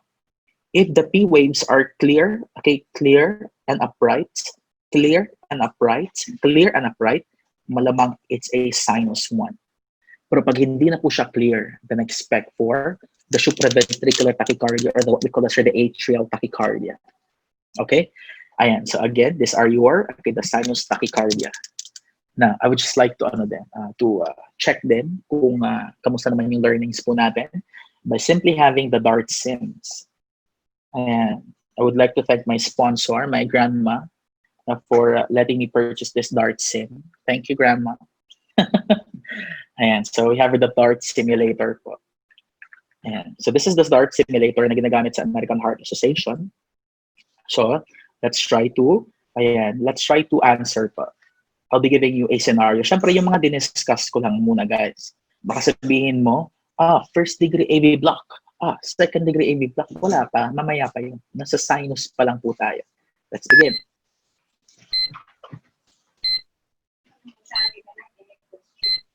Yeah. Ayan, sige po. So, let's try. Ayan. So, paano ba mag-determine ng heart rate dito? Guys, wag naman po kayong mag-300, 150, 100. Ayan, wala lang po nakikita ang strip eh.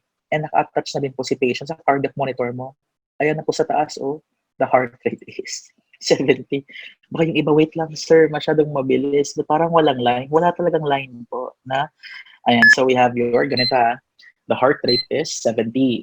The rhythm is regular. I can see P waves. They are clear and upright, followed by QRS, which is narrowed, okay, which is normal. So therefore, the patient is suffering from, or is having a normal sinus rhythm. Tama? Ayan. Next. Ayan. The heart rate of the patient is 38. So may idea ka na. Okay, 38 siya, so less than 60. And the rhythm is regular. I can see P waves, they are clear and upright, followed by QRS, which is narrowed in nature, and it's normal. Madam? Normal, yes po.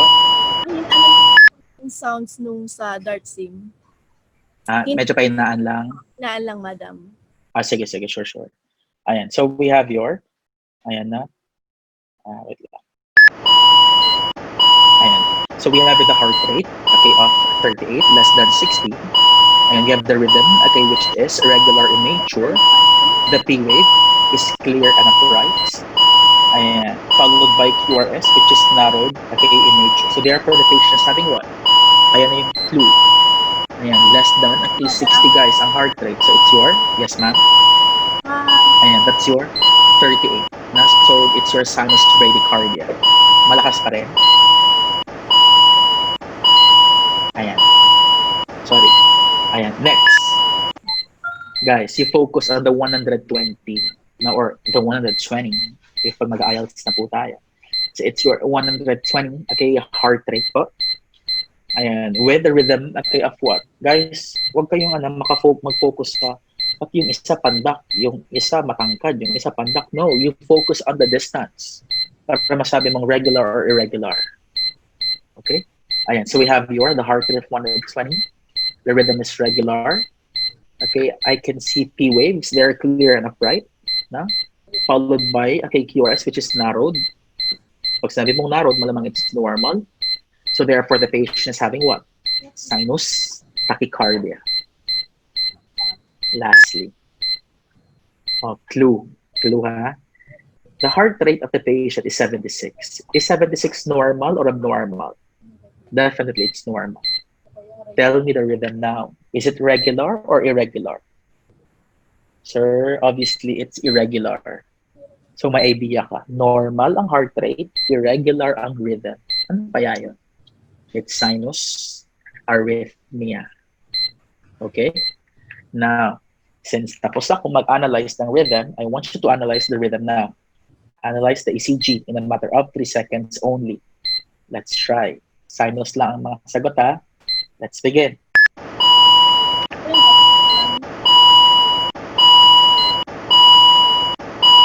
Guys, what's that?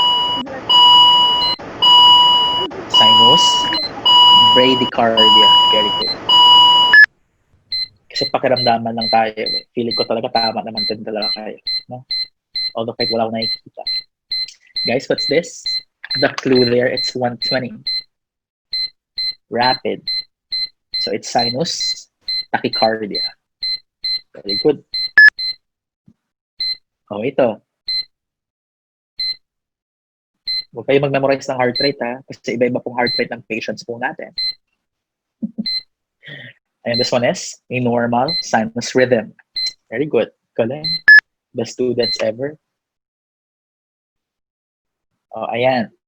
The heart rate is normal, but irregular po ang rhythm natin. Then what's that? That's what? That's sinus arrhythmia. Ang galing ng mga taga Bicol talaga. Amazing. Na, ayan, except for one person. Anyway, so we are done na with the sinus rhythms po. Let's proceed na with the atrial problems. Ayan, sige pa. So we are done na with the sinus rhythms po.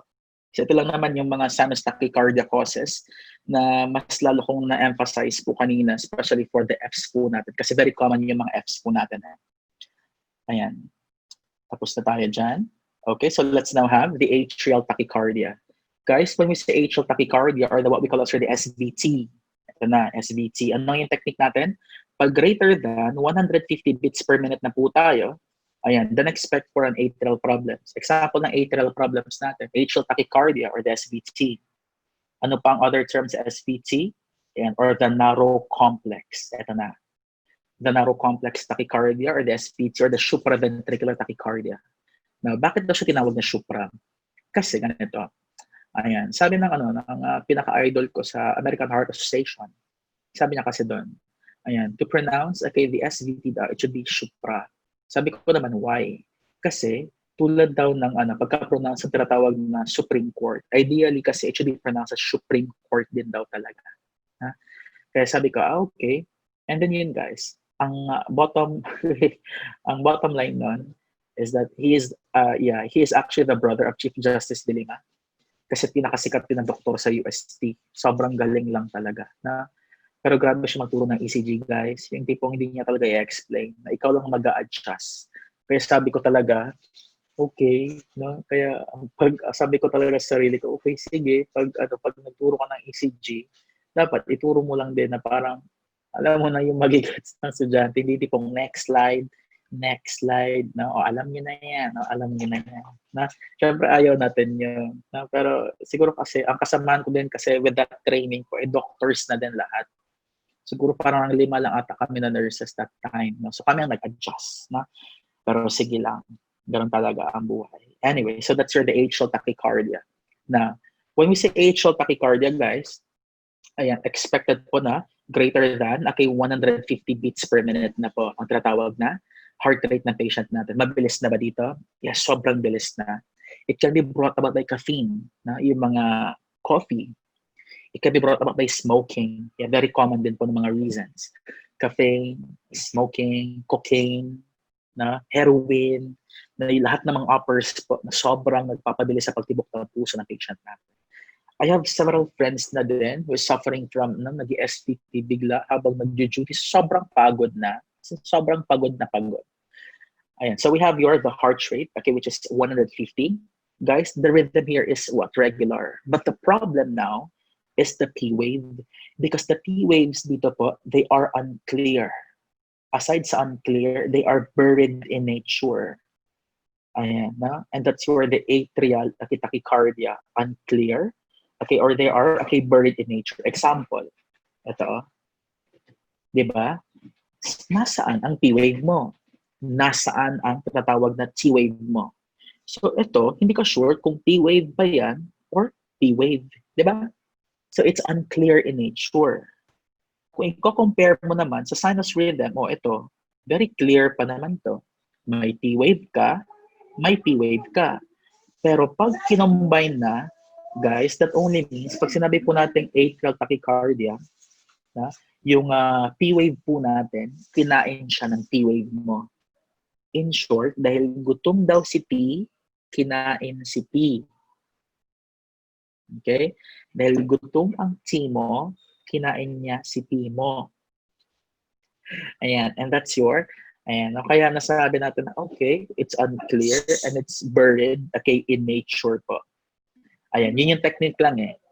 Kaya pag sinus tachycardia, clear and upright ang T-wave natin. Pag unclear na guys, okay, buried in nature, hindi ka na sure, wait lang, T-wave pa ba to? Or is it already your T-wave? Diba?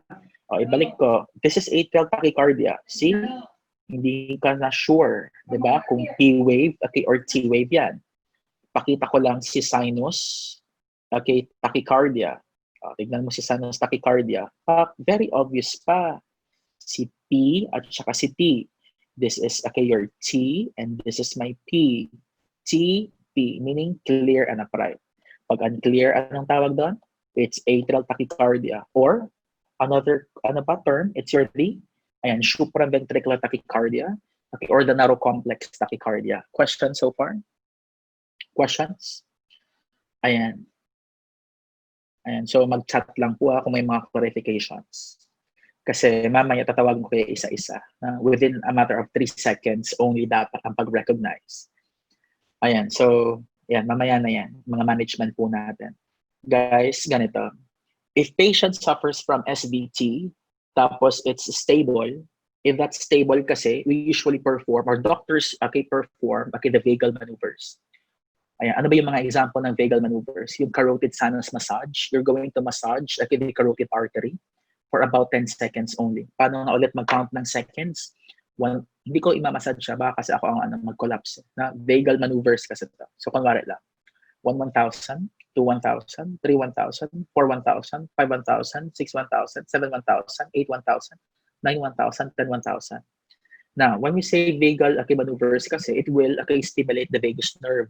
So what happens? Once your vagus nerves become stimulated po, expect for a drop of the set heart rate ng patient po natin. Babagal po. Ang pagtibok ng puso ni patient. So ang tawag doon vagal maneuvers. But wait, when we say vagal maneuvers kasi, it's only limited to 50 years old and below. Kasi to 50 years old and above, bawal na bawal po mag-vagal maneuvers. Kasi pag 50 years old and above kasi, may mga fat deposits na po yung mga neck nila. So once you massage the patient's neck, so madidislodge po lahat ng mga fats doon. So what happened? Magkakaroon ng mga embolism. Diba? So baka magkaroon pa ng stroke kay patient. Now, kaya may nakalagay na coughing po. Kasi for patients who are greater than 50 years old, just encourage the patient to cough. Because upon coughing, guys, it will also stimulate your vagus nerve. So mas babagal ang pagtibok ng puso ng patient. So yung vagal maneuvers or yung carotid sinus massages natin are usually performed by doctors only. Ayan, pero pag pinperform nyo po yan sa hospital nyo, depende na din kung inutusan ka talaga ng doktor. Well, kanya-kanyang estilo na din yan ngayon, guys. Na? Kasi ngayon, mas very intimate po. Kasi somehow, alam mo yung mas nako-close na ang healthcare workers within the hospital setting. Kasi dati, di ba, hindi ka pinapansin ganito. Ngayon, since brought about by the pandemic, kailangan maging close na kayo or else wala kang mask or else wala kang alcohol. No? Dati hindi mo siya feel. Ngayon, feel mo siya. Kasi pag hindi mo siya feel ngayon, baka maging abo siya later, mga gano'n. No? Kaya let's be extra careful. Lalo na pag for us na mga frontliners po. Kaya saludo kaming lahat. Saludo actually ako, especially sa mga estudyante, di ba? Na na-encounter ko na, naging estudyante ko na din before, tapos they're excelling na din sa mga sa mga duties po nila. Na, kaya I'm very happy talaga. Yeah, hindi ko pa sure kasi Yeah, ang dami kong invites pag nakauwi na ng Davao, pwede daw ako mag, let's say, online na clinical instructor na din sa isang school, or pwede ba daw ako parang sa isang hospital din, pero mas bet ko pa rin yung mag-online teaching na. Although ang problema mo lang talaga is the internet. Na. Ayan, sige po. So we have the carotid sinus massage, okay, performed by doctors, right? Diyan guys, hindi siya namamassage siya. Nag-auscultate po siya. So to massage it, ayan. Kasi chinek niya lang if that's the carotid na pulse talaga or the artery. If the one that's pulsating, then therefore, dun siya magmamassage. For how many seconds ulit yan? For about, 10 seconds po. Okay? Questions? Wala naman po. Ayan, ang bilis naman ng oras. No? 2:35 na. Ayan. So we have the carotid sinus massage then. Ayan. So guys, next topic, wag muna tayo dyan sa ventricular tachycardia. Ayan, dito muna tayo sa, sa atrial. Okay, kasi gusto kong ihanay Pag ventricular problems kasi mamaya pa yon. Atrial muna tayo. Napasensya na kung medyo magulo siya. I mean, on that part lang. I hope hindi kayo naguluhan na. Ayan, so we have the atrial dysrhythmias po. Example. We have this is actually the second topic sa atrial problems po natin. So we have the atrial flare or the atrial flutter. The atrial flutter, guys, ito yung the perfect sawtooth. Ayan, this is the perfect saw. Ayan, tooth po. When we say perfect sawtooth, perfect na lagari na itsura. It's more regular compared to the atrial fibrillation. Have you seen na ba ilagari? Yes. Pag masyadong perfect na lagari talaga, that's the atrial flutter.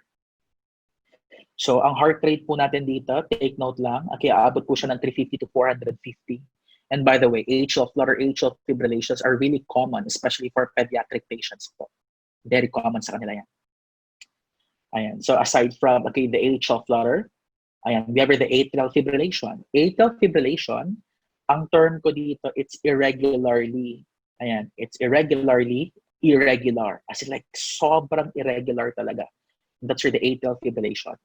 Sir, delikado ba to? Yes. Because atrial fibrillation, guys, it will cause stroke sa patient po natin. And that's the atrial fibrillation. Sobrang bilis. Na? As in like, aabot ka ng 400 to 600 beats per minute. No? Kaya eject lang hanggang sa magkakaroon ako ng stroke ang patient po natin. Na? Ayan, may mga updates na po ngayon sa stroke Sige lang, that will be discussed tomorrow po. I'm going to share all about the updates based on the American Heart Association guidelines. Diba may mga diet for stroke patients, may mga diet din to avoid strokes na po kay patient. Na? Ayan, so, pakita na po natin ang ECG, ECG, rhythm po natin. Ayan, so number 1, ayan. So we have the atrial fibrillation. Unahin muna natin sa atrial fibrillation. Tignan mo guys, sa atrial fibrillation. Ayan, it's irregularly irregular po. Naabot po tayo ng 400 to 600 po. And that's the atrial fibrillation. Ayan, this one also is an atrial fibrillation din. As in like sobrang magulong ngipin actually ang atrial fibrillation. Pero ano po ang itsura ng atrial flutter po natin? So again, pag masyadong magulo, sobrang magulo, that's the AFib. Sorry, saan ba yun? Ayan. This is your atrial flutter. Tignan mo guys, parang lagari. This is the perfect sawtooth. Ayan. So meaning, saan yung flutter dito? Sir, ito yung mga flutter waves po natin. Flutter P waves yan. Flutter waves, flutter waves, flutter waves. Ito naman kanina guys, these are the fibrillatory waves. Fibrillatory, fibrillatory, fibrillatory. Kaya ang tawag, atrial fibrillation. Pero pag nakita mo si flutter waves, ang tawag, atrial flutter. Mamaya sa sa DART sim, mas ma-appreciate mo siya doon. Ayan, that's the atrial flutter and the atrial fibrillation po. Okay? Mamaya na po yung treatment po natin. Okay. My next topic will be the ventricular tachycardia. Guys, we are now entering ventricular problems na po. Ma'am Joy? Yes po. Can we have the 5-minute bladder break muna? Sure po. Kasi mas medyo lengthy na kasi ang tachycardia na ventricular problems. Okay. Para dire-diretso na later. Guys, can we have the 5-minute bladder break muna po? Okay, you drink coffee na ayun po. Sige. Pa-shoutout naman po kay Sir Paul at saka Sir Raymond. How are you doing, guys? Pamay na lang po.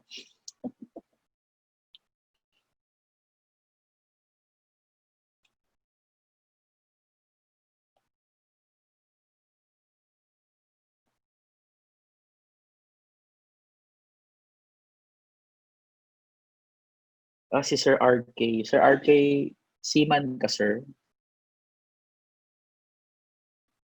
Kasi yung picture parang nasa likod ng ng barko.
Hello, Tobacco team. Bladder break lang po, bladder break for 5 minutes.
fast. Helping to save a life is easier than you might think. Just start hands-only CPR. The first step is to send someone to call your local emergency response number or call it yourself. Then get directly over the victim. Put the heel of one hand in the center of the chest, then put your other hand on top of the first.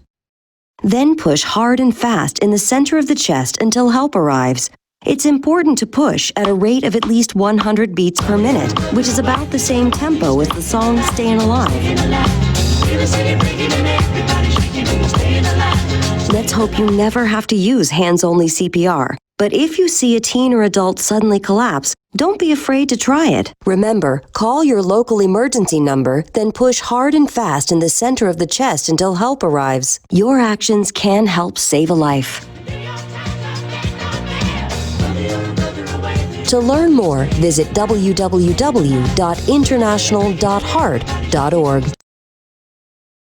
If you see a teen or adult suddenly collapse, it's important to act fast. Helping to save a life is easier than you might think. Just start hands-only CPR. The first step is to send someone to call your local emergency response number or call it yourself. Then get directly over the victim. Put the heel of one hand in the center of the chest, then put your other hand on top of the first. Then push hard and fast in the center of the chest until help arrives. It's important to push, giving 100 to 120 compressions per minute, which is about the same tempo as this song. Let's hope you never have to use hands-only CPR. But if you see a teen or adult suddenly collapse, don't be afraid to try it. Remember, call your local emergency number, then push hard and fast in the center of the chest until help arrives. Your actions can help save a life. To learn more, visit international.heart.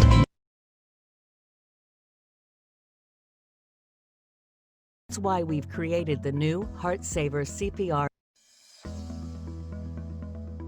At the American Heart Association, life is why. Life is why we are dedicated to the life-saving cause of training in CPR, first aid, and emergency cardiovascular care. And that's why we've created the new Heart Saver CPR AED online course. It's ideal for anyone who wants or needs to learn how to recognize cardiac arrest, get emergency care on the way quickly, and help the person until more advanced care arrives. This course is created for anyone who works in human resources, manufacturing, security, retail, restaurants or hotels, and for others who need to meet OSHA or job requirements. You'll learn vital skills that incorporate the latest 2015 AHA guidelines for CPR and emergency cardiovascular care. The AHA provides CPR and emergency cardiovascular care training and education to more than 19 million people each year. And this Heart Saver course will prepare you to respond to sudden cardiac arrest, choking emergencies, and opioid-associated life-threatening emergencies until professional help arrives. The convenient online portion of Heart Saver CPR AED includes optional infant and child modules. Learning is easy. Navigation controls give you the flexibility to move easily through the course and customize your personal learning experience. It combines interactive online exercises with videos and can be taken at your own pace on your own schedule. The hands-on portion of the course includes a skills practice and testing session conducted in person with an AHA instructor. Upon successful completion of both the online and hands-on portions, students will receive a course completion card valid for 2 years. So whether you seek to start or renew your CPR AED certification, rely on the organization that's trusted by more than 19 million people for emergency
Hello?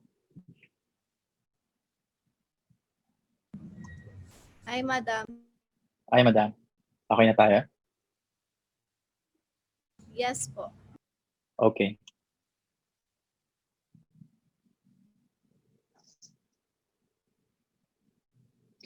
Okay, guys, so we're back once again. So let's continue na po. So we have the next topic known as the ventricular problems. Now, pag ventricular problems kasi, it can be monomorphic, it can be polymorphic, or it can be sobrang chaotic na tinatawag na ECG po natin. Ma'am Joy, okay naman po ma'am na ang signal? Yes po. Yes po. Okay, so we have the first problem known as monomorphic ventricular tachycardia. Now guys, when we say ventricular problems kasi, expected po ng QRS is actually widened. Right? It's widened. Do not expect for P waves, but expect more of the QRS. Tapos widened pa talaga. Pag the same itsura guys, ang tawag doon monomorphic. Kasi pag maraming itsura, klase-klase, ang tawag doon polymorphic, ventricular tachycardia. Kaya it becomes monomorphic if one ang itsura, one form lang. Pag maraming itsura, iba-iba, ang tawag doon polymorphic. So guys, sino kaya ang pinakadelikado? Is it the monomorphic or the polymorphic? It's the polymorphic ang pinakadelikado kasi grabe ang dysrhythmia na pag polymorphic na po. Example, familiar with the French term known as your torsa de pois? Yeah, mamaya po. The torsades de pointes, or the torsa, de pois. Ayan, so we have the monomorphic. Now, pag monomorphic naman po, it is actually expected ng heart rate. Syempre, may heart rate tayo dito. Kasi ang sabi ko nga, it can be with, or without what? Without heart rate. Now, pag may heart rate po yan, pwedeng 100, 1, 2, 250 beats per minute po. The rhythm is what? Basically, regular in nature. And then, of course, we have the P waves are basically absent. It's more of the QRS. Wala ngang PR interval dito eh. So this is the monomorphic VTAC. Now, aside from the monomorphic VTAC po, ito yan. So, given na po ito, so mamayang gabi i-review nyo lang po kasi tomorrow po we will be having the post-test for your with your ACLS po. And so we have your mamaya na madadaanan din natin yan. Medyo complicated na kasi ito. Ayan. So, aside from that, let's proceed na po sa next topic natin. So we have the polymorphic ventricular tachycardia. Now guys, for the said polymorphic ventricular, I can actually share my slides if ever you want. For the students then, baka gusto nyo din mag-lectures sa hospital. I can share naman. Hindi naman ako madamot eh. Ayan. So we have the polymorphic VTAC. Pag sinabi po natin polymorphic, you focus on the screen. Di ba iba-ibang itsura? Ayan, para siyang sobrang dami niya lang. And typical example kasi, let's be specific. Anong tawag sa rhythm na to, sir? Or let's say ECG reading. This is the TDP. Ayan, the TDP or the torsades. It's your the torsades and the pointes. This is actually a French term. Twisted actually siya. Or the twisted na kaya nga siya torsa de pois, which is a French term. Now, nagkakaroon po ang isang tao na tinatawag ng torsa de pois. This is brought about by a deficiency or a decrease in the magnesium sa blood ni patient po. So nagkakaroon po ng hypomagnesemia ang patient natin. So pag nag-hypomagnesemia ang patient mo, so alam mo na kung ano ang gamot. Diba? Bigyan natin ng magnesium sulfate. Alright? Ayan. So we have the polymorphic ventricular tachycardia. So mamaya, let's say pakikitaan kita ng VTAC. Pag magaling ka, sabihin mo sa akin, okay, it's a monomorphic ventricular tachycardia. Huwag VTAC lang. Pag ganyan ang itsura, okay sir, that's a polymorphic ventricular tachycardia. So sino nga pinaka-dangerous guys? It should be the polymorphic kasi grabe ang dysrhythmia ang nangyayari kay patient. So again, hindi po lahat ng VTAC ay patay ang patient kasi may VTAC po na may pulso. And it's more of the monomorphic one. Kasi pag polymorphic, automatic kasi nasa sobrang irregular na niya na malamang si patient po ay unconscious na po. So we have your torsa de pois po. And so that's the spelling po. Torsades, AKD, Pointes po natin. Now, next topic, will be the ventricular fibrillation. Kasi after ventricular fibrillation, may asystole pa, may PA pa, tapos may mga AV blocks pa po tayo. So malalaman po natin pag patapos na po tayo, if the last topic will be, more of the intubation na. Kasi the intubation, guys, since wala naman po tayong dummy, hindi ko naman po pwedeng intubate yung mga pusa ko. Ayan, so video na lang po tayo sa intubation. Kasi mas clear pa actually doon kasi may mga gamit po. But with we pump, syempre kompleto po kami ng gamit. Na? I-advertise ko lang pala, I'm also selling this one, yung cheat sheet cards po natin. Yeah, pwede mo siyang ilagay sa mga, sa sling niyo po, yung IDs po natin. Para naman po, parang feeling mo nasa US ka din. So yeah, may mga ECG na po siya, tapos may mga AED pads pa, para kunwari matalino yung nagdadala, tapos may kompleto ang galang-galang pa. It's 750 pesos lang po, kasama na po yung shipping doon. So mga gusto lang naman. So we have here the ventricular fibrillation. Now, for the ventricular fibrillation, again guys, everybody say VFib. Ayan. Pag sinabi po natin VFib, expect for a sudden cardiac death experience. May sudden. Ayan. Cardiac. Ayan. Death experience. When we say sudden cardiac death experience, malamang patay po ang patient. Pero, pag nakita mo, ng mabilisan at na-identify mo, okay, we have a VFib on screen. Ay, anong gagawin mo? Then definitely you need to start with your high-quality chest compression. You need to defibrillate the patient. Now, on the first run, there should be no drugs first. But on the second run, you're going to give the drug of choice, which is the epinephrine. Diba familiar? 1 milligram, 1:10,000 dilution, meaning 9 ml of your plain NSS plus 1 ml of your epinephrine. Na? Tapos, flushed, with 20 cc of plain NSS. And then, you need to what? You need to raise the arms for about 10 to 20 seconds. But don't worry, I'll be discussing it tomorrow, especially for the pharmacology. Okay?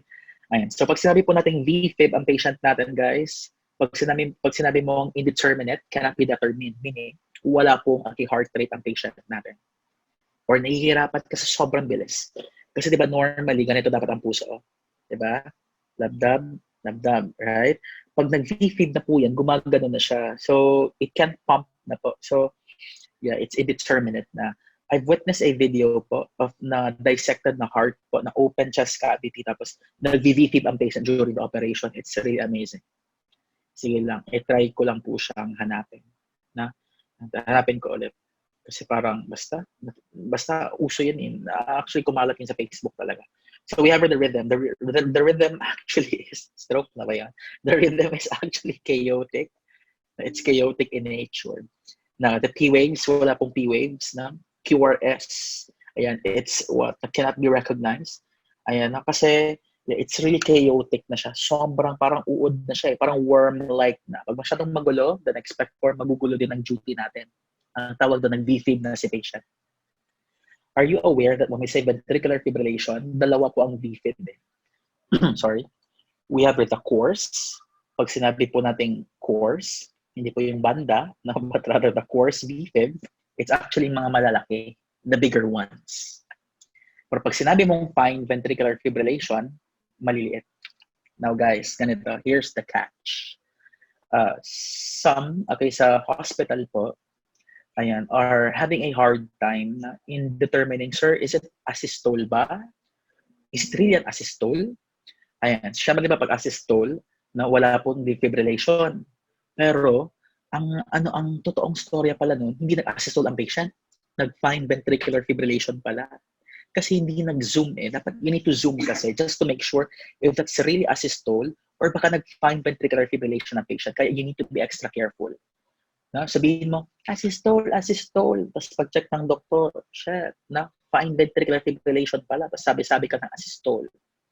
Right? Hindi sa lahat ng oras, guys, pag flat na, asystole. Right? Pwedeng medyo, flat lang. Na may mga very fine ventricular fibrillation, yun pala ng VFib ang patient. Okay? So mamaya, pag may asystole, you zoom 5 to 10 times if that's really asystole or fine ventricular fibrillation. Kasi pag fine ventricular fibrillation yan, you shock later. Pag asystole, no shock. Right? Ayan. So we have the VFib. Ito na. Asystole. Asystole, or basically what we call as the cardiac standstill pag nasa OR ka, or flatline na pag nasa nasa ER ka. And that's where the asystole. Guys, paano nga natin malaman na asystole ang patient? Here are the asystole protocols. What are the protocols para masabi mo ang asystole yan? Number 1, you check pulse. Ayan, check ECG leads. You check, ECG, ayan, leads. Next, you maximize ECG. Maximize ECG 5 to 10 times. And then asystole confirm. Alright. Pag-ilis na mga 4. Pag-ilis na daan. Ayan, so we have your check pulse and check ECG leads. Again, we have the maximize, 5 to 10 times. Saan siya na may mga lang, mga extracurricular activities pa. So we have the protocols, for the asystole. Sir, bakit kailangan mag-check ng pulse? Kunwari asystole on screen. You as a nurse, ano gagawin natin? Number 1, you check one pulse ng patient. 1,000, 2,000, 3,000, 4,000, 5,000, 7,000. There is no pulse. Check na. Next, you check for the ECG leads. Red, yellow, and green. All ECG leads are in place. Check na ulit. Next, i-maximize mo. Sa screen po. 1, 2, 3, 4, 5, 6, 7, 8. Ayun. Maximize. Asystole confirm. If asystole confirm na, guys, you need to do the asystole na protocols po natin. Okay? Ayan. Balikan natin. So, we have the asystole. Expect for, the heart rate is wala. Ayan, there's no rhythm, di ba? There's no P-wave, there's no QRS. So, ang tawag doon, asystole. Some of you here will pronounce it as asystole. Walang problema. Basta alam mo kung paano mag-identify. And that's where the asystole. Is it shockable or non-shockable? Guys, it's non-shockable. No need for you to shock the patient. Ayan, pero what if, ex mo pala nagkaroon ng asystole? Shock mo ba? Siyempre, na para masunog, right? And so we have the asystole po. Na? Pero pag may konting ganun, guys, it's the P-wave asystole. The same pa rin sila. Na? Ayan, asystole pa rin yan. Pero pag biglang may quit, si P-wave lang, P-wave lang, it's the P-wave asystole. Pero pag simply flat na, walang mga P-waves na nakikita, it's simply asystole. P-wave asystole, the same management. Na? The same. Isa lang sila. Ito. Guys, follow me. Everybody say PEA. P-E-A. Miss Universe ba yun? PEA yun. Isaya ka dong. Ayan. So we have the pulseless electrical activity. When we say pulseless, electrical activity, ayan. Si patient, guys, ay may PQRST. However, there's no pulse. Ayan, tawag, pulseless situation. Arriving at the emergency department. Ganito bigyan ko kayo ng situation. Si patient, guys, arriving at the emergency department, ayan, nagkaroon ng sinus bradycardia. So from sinus bradycardia, nagkaroon ng, ayan, VTAC. Tapos nag-VFib si patient. Tapos nag-VFib ulit. After VFib, ayan, biglang nagkaroon ng pulse. Na? Ayan, biglang nagkaroon ng ECG. Ganito, sorry. Biglang nagkaroon ng ganito. Ayan. May mga rhythms bigla ang patient. Pero pag check mo sa kanyang pulso, wala palang pulso. Anong tawag doon? The pulseless electrical activity. Guys, yung pulseless electrical activity ay magdedepende po yan sa patient situation. Kasi from periods of arrest, biglang nagkaroon ng rhythm. Tapos ikaw, happy-happy ka nga, sabihin mo, okay, buhay ang patient, yun pala, wala pa rin pulso. Ang tawag doon, it's pulseless electrical activity. So what are you going to do? Are you going to shock the patient? Definitely, hindi mo siya pwedeng i-shock. But rather, you need to have what we call as the high-quality chest compression. There should be no defibrillation, but you need to give the drug of choice. What's the drug of choice? To PA and asystole, isa lang sila. And it's the epinephrine. Kaya sabi nga nila, di ba, lifesavers epinephrine. But are you aware, guys, even epinephrine, hindi niya sinabi na lifesaver talaga siya. It's just that, maganda lang talaga ang prognosis, na? For those na dying patients, tas gusto mong buhayin, ayan, tas you give epinephrine. Now, I have a question. What is the maximum dose of epinephrine? Anyone? What's the maximum dose? Some of you, kunwari narinig ko kunwari lang. Some of you will say, sir, 3 doses. Wrong. Some of you will say 5 doses. Wrong din. Kasi ideally, guys, there's no maximum dose for epinephrine. Kahit ubusin niya pa ang buong pharmacy po na epinephrine, ibigay lahat kay patient, walang problema. Kasi there's no maximum dose for the set epinephrine. It's just that, ganito. Clinically kasi, di ba, after 3 periods po, or let's say 3 doses ng epinephrine, tas lumagpas ka ng 2 minutes, tas wala pa rin nangyari kay patient, guys. Yun, ayaw nang syempre mapagod syempre ang team. Yeah. For other hospitals naman, standard kasi nila, guys, 3 epinephrines So meaning 2 minutes plus 2 minutes plus 2 minutes kasi 3. 2, 2, 2. 3 doses, right? So 6 minutes lang, dineclare na po na patay ang patient. Very wrong. Kailangan po, ng mga, may mga doctors po na nagbibigay up to 10th dose. Yeah, pwede naman, pwede. Kasi I have this story lang share ko lang. Pwede ba mag-share? Ayan, kasi I have this friend, ex na pala. Pero ito Davao naman to. Ang binigay niya kasi, ayan, ganito sa patient niya. Kasi arriving at the emergency department po, parang nasa 40 plus na ang patient na to. Tapos nag-cardiac arrest si patient, so nasa ER. Tapos along with the relatives, along with the sons and daughters din ng patient. So syempre siya, parang nakonsensya siya na i-declare niya lang with 3 doses lang. So ang ginawa niya, guys, umabot siya hanggang 10th dose ng epinephrine. And luckily, biglang nabuhay ang patient. So parang pagod na lahat, di ba? Kasi hindi niya palang give up Buti pa yung patient, guys, hindi niya give up. Pero yung relasyon namin, give up na. Ayan, so ano nangyari? Nabuhay ang patient, so referred sa ICU na. Tapos after 3 months, bumalik ang patient. Tapos sabi ng patient, Sir, Doc, maraming salamat Doc kasi hindi ka nag-give up na sabi mo pa dati Doc na ata Doc, parang gano'n. Siyempre, parang nagulat siya. Ba't parang alam niya? So ang nangyari pala, sabi niya, Doc, kung hindi ka man naniniwala, nag-separate to kasi yung body niya sa katawan niya, yung body niya, yung spirito niya, na nag-separate daw. So meaning nakita niya lahat ng scenario. As in like the code, nakita niya. So ang bottom line nun, if ever kung may code pala, dapat hindi pala tayo nakasimangot, no? So dapat wholeheartedly, right? Magkukumpras tayo. Pag mag-defibrillate ka, dapat wholeheartedly din. Mabubuhay ka, ma'am. Sir, mabubuhay ka. Kasi kung nakasimangot ka, baka babalikan ka later. Ikaw, nurse, nakasimangot ka habang nagko-compress. Parang ayaw mo kong buhayin. No? So, yeah, kailangan, guys. In short, kailangan plastic. In short, once you do service, dapat. Kasi ang motto namin sa school namin sa Davao, love serves. No? Yeah, kasi good karma din kasi yan later on. No? Sige lang, Philippines will always be the best training ground kung gusto niyo talaga mag-abroad. Diba? Ayan, some of you pupunta na po ng states, 'di ba? Yung mga states of calamity, mga gano'n, 'di ba? Yung iba pupunta ng Chicago, 'di ba? Yung iba pupunta ng New York. Punta ka sa New York kasi ang taas ng case doon, na syempre ayaw natin ang mga sa Chicago na lang daw kasi my lola is actually a US citizen din, na ayaw niya munang bumalik sa Chicago kasi syempre or babalik siya. Syempre kukunin niya yung mga mana niya doon. Yeah, sooner or later din. Pag medyo medyo nagpa-flat na ang curve. Pero right now, medyo delikado pa muna. Ayan. So we have the pulseless electrical activity, guys.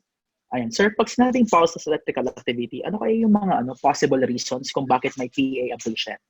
Nasa mga manuals po natin, guys. We have the H's, and T's. Ano yung mga example? Okay, for the PAs po, it can be brought about by, the H's and T's. Letter H, stands for, pwedeng hypoxia. Diba? We have the hypovolemia. No? Hypoxia, volemia. Aside from hypovolemia, we have the hypothermia. Ayan, we have the hydrogen, ions.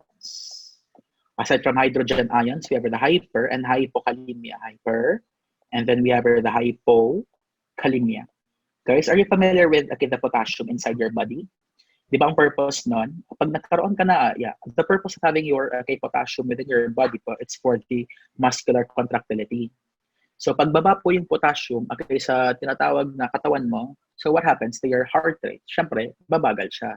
Pero pag masyadong mataas naman, known as your hyperkalemia, di ba magkakaroon ka ng mga peak, T-wave, di ba? Yan, sobrang bilis ng heart rate mo pag may hyperkalemia ka. Ayan, so we have your, the T's naman po. Example ng mga T's po natin. Ayan, we have the toxins. Next, we have the tamponade or the cardiac tamponade. Aside from the cardiac tamponade, we have the tension pneumothorax. And the tension, pneumothorax. Aside from the tension pneumothorax, guys, we have the thrombosis. Actually, nasa manual niya to. Ulitin ko lang, toxins. Everybody say toxins. Next, we have the tamponade, letter T for tamponade, or the cardiac tamponade. Next, we have the tension pneumothorax. We have the thrombosis. Dalawa po yung thrombosis natin eh. Can you still follow pa po? Ayan, dalawa po yung thrombosis natin. We have the pulmonary thrombosis, and then we have the cardio, or the cardiac rather, na thrombosis. So ulitin ko, for the H's, we have the hypoxia, we have the hypovolemia, hypothermia, we have the hydrogen ions, we have the hyper and hypokalemia. For the T's naman po, we have the toxins, tamponade, tension pneumothorax, ayan, we have the thrombosis, and then we have the, ayan, pwedeng pulmo, at saka pwedeng cardiac tamponade. So right now, habang nag-lecture din, syempre, I'm viewing din ano nga yan, may? Ika-5 utos? Ika-6? Ika-6 na utos ang title niya, no? Ika-5 utos pala. Ika-7? O basta, no? Kasi syempre, GMA lang kasi ang airing ngayon. Yeah, kasi di ba alam di ba may 11th commandment? Huwag umamin. Yeah, I have my own commandment. 11th commandment, huwag umamin. Na? At saka may 12 din pala. Bawal ibigay ang password. Na? So dapat, change lang ng change. Okay? So, we are done na po with PA. Ayan. So, let's try to discuss na po what we call as mga AB blocks na po tayo. Yan. Itong AB blocks kasi, huwag yung isipin kasi na mahirap eh. Ang AB blocks po natin, sobrang bilis lang, sobrang madali lang. So, may technique tayo dito. So, just follow me. So, we have already prolonged, but regular. So, we have the prolonged, but regular. Next, guys, we have the prolonged, very prolonged. Ayan, very prolonged but irregular.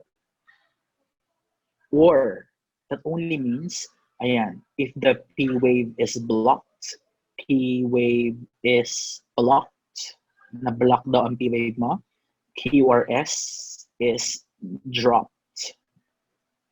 Okay, so we have your prolonged but regular. Anong tawag doon?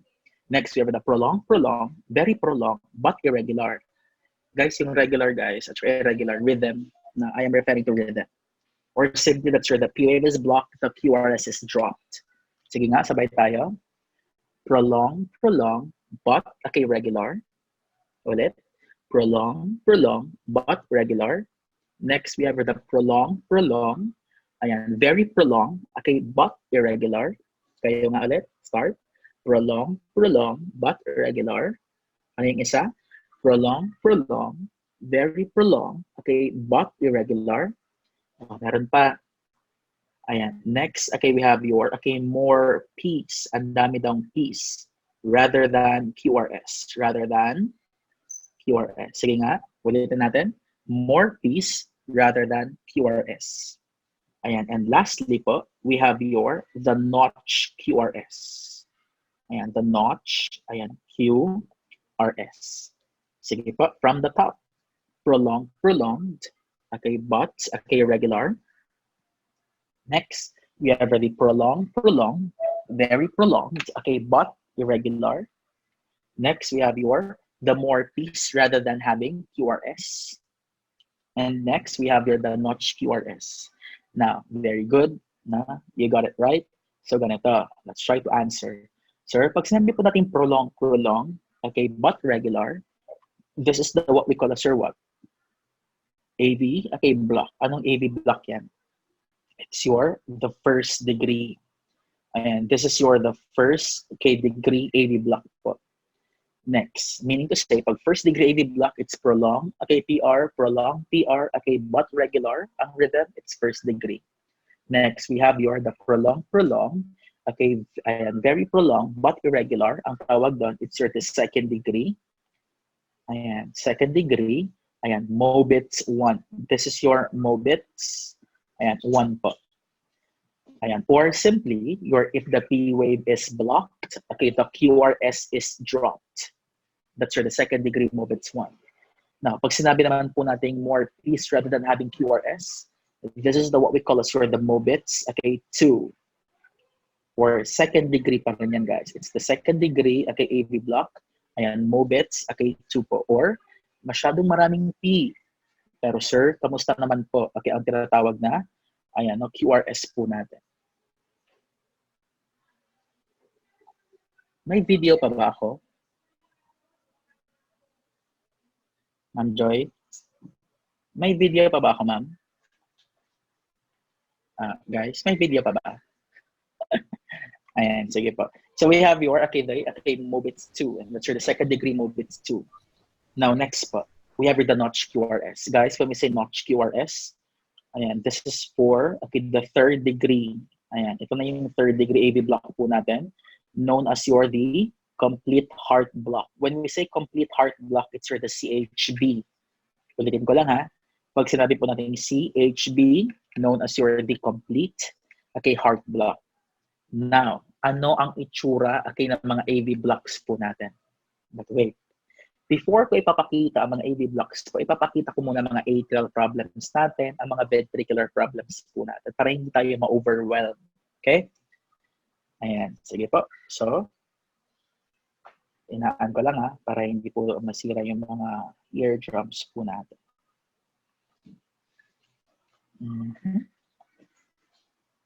Ayan. Sige po. So, kanina, ang pinakita po natin ay mga sinus problems. So, let's proceed na po, okay, sa atrial, tapos ventricular. From ventricular, let's proceed na po sa mga AV blocks po natin. But don't worry, I'll guide you. Na? Huwag mong isipin mahirap. Isipin mo lang, ayan na, yeah, kaya mo ito bukas. Diba? Or mamaya. Sige po.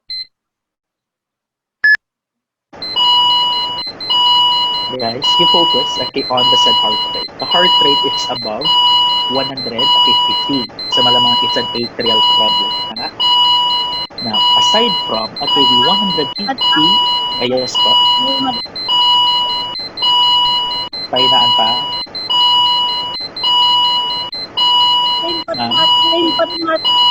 Ha?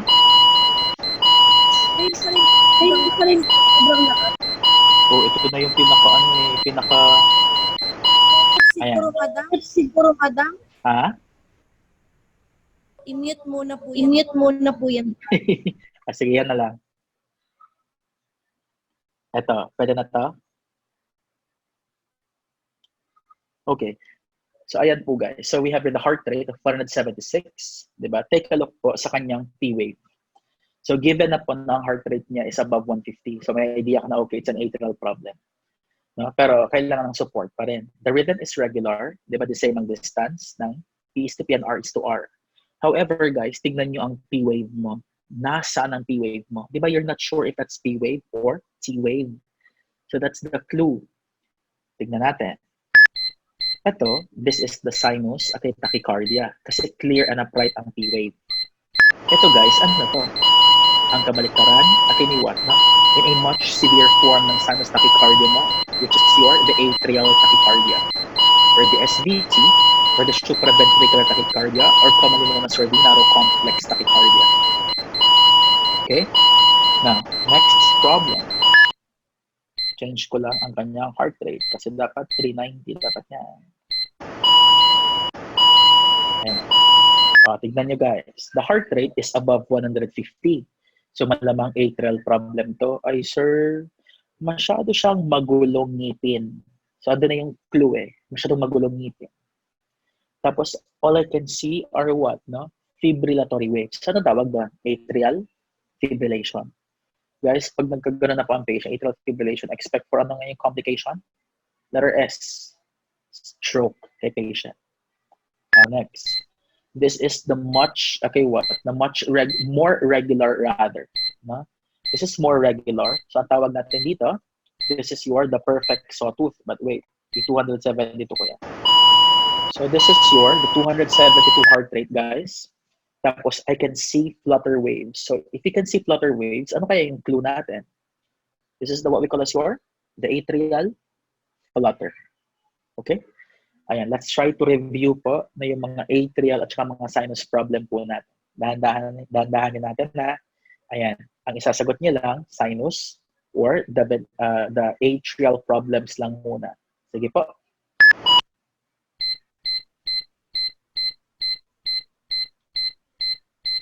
Nurses, ano po yan?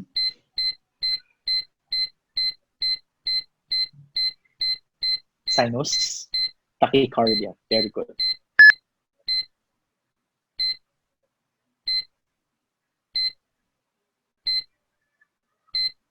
Ano po yan?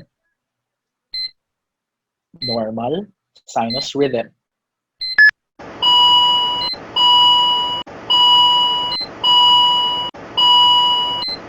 Ano po yan? Sinus bradycardia. You got it right.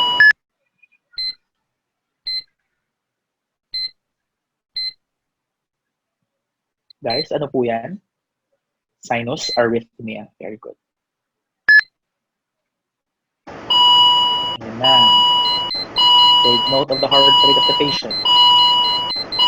Delikado yan. This is what? The atrial tachycardia or the SVT or the supraventricular tachycardia or simply the narrow complex tachycardia. Very good. Guys, familiar? Ngipin na masyadong magulo. Ang term natin, irregular.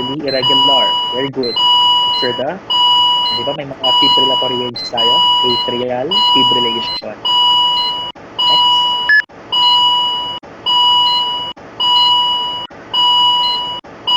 Ano yan, guys? Diba parang lagari? This is the perfect sawtooth. So therefore, that's what? Atrial flutter or the atrial flare. Okay, next. Okay, ano pa? Next na mga ECG na pa will be yung mga ventricular rhythms po natin. Meaning to say, mga nakakatakot na. Kasi di ba pag nakita mo to, malamang nakakatakot to. No? Ayan, sige pa. Number 1. Take note guys, we have your ayan, di ba? Tignan mo ang kanyang QRS po. Is it widened or narrow? It's widened. So ano kaya sagot dito? The patient is having what? A monomorphic ventricular tachycardia. Mono yan. Kasi isang shape lang, isang form lang siya. So again, pwede mong i-check kung may pulso or kung walang pulso ang patient. Kasi it can be pulseless, it can be with pulse. So again, what's that? It's mono and monomorphic ventricular tachycardia. Guys, what's this?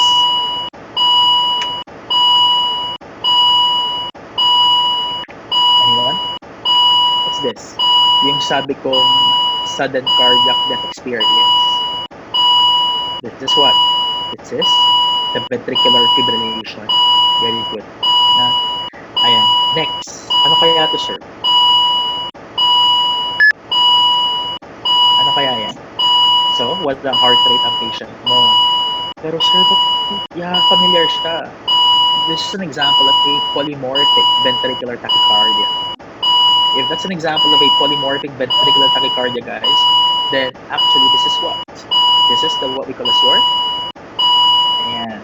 So walang ibang sagot and that's the TDP or the torsa de pois. Ayan, or the TDP torsa de pois. Okay? Ayan. Okay. Sige po.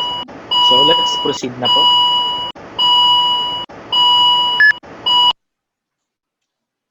Ito. Actually, wala siya sa manual, pero nasa sa old manual ko actually. Na? Ayan. Ano kaya tawag dito, guys? Pag biglang may appearance ng tinatawag na ventricular, let's say QRS, biglang nag-appear. Ayan. Diba? Nag-appear bigla. Ayun, biglang nag-appear ang QRS. Anong tawag dyan? Premature ventricular contractions. Pag sinabi natin premature ventricular contraction, bakit siya biglang nag-contract?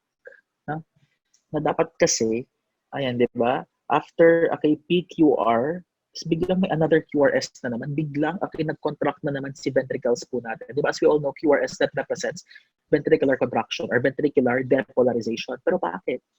So, ang tawag natin dyan, those are the premature ventricular contractions or the PVCs. By the way, nasa manual po siya. Na? But on my slides, wala po siya sa slides. Na? Ayan, sige po. So before ko ulit i-discuss ang AV blocks po. Sige, let's try to recap ulit from sinus, tapos atrial, tapos ventricular, tapos AV blocks tayo. I'll be giving you, sige, 5 seconds lang na to identify everything. Let's begin.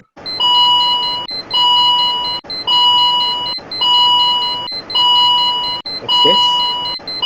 It's your DSVT, or the supraventricular tachycardia, or the atrial tachycardia. Next.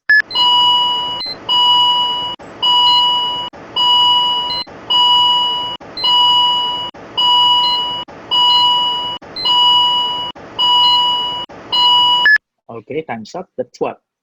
Those are the sawtooth, or the atrial flutter. Very good. Next. Oh, yun lang, suki nyo. That's what? Very good. It's sinus bradycardia. Next. Tignan mo ang kanyang P-wave. It's still clear and upright. So malamang it's not an atrial tachycardia, but rather that's the sinus tachycardia. Very good. What's this? Guys, don't tell me, kinalimutan nyo ang normal. Kasi magagaling na tayo sa mga normals. Pero pag sa normal, Diyos ko, natataranta tayo. It's the normal sinus rhythm, or NSR. Next. Oops, I need a specific answer. This is what? Mono or poly? This is a monomorphic ventricular tachycardia. Next.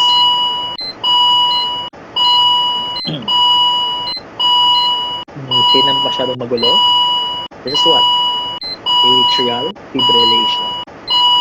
Next.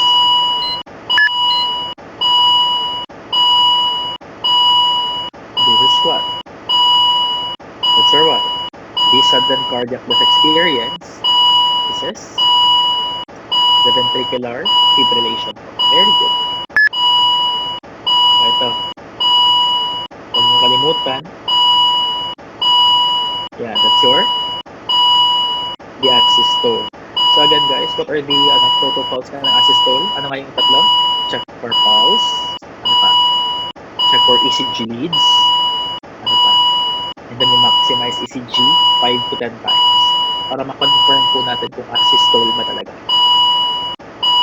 And next, ano nga to? What's this?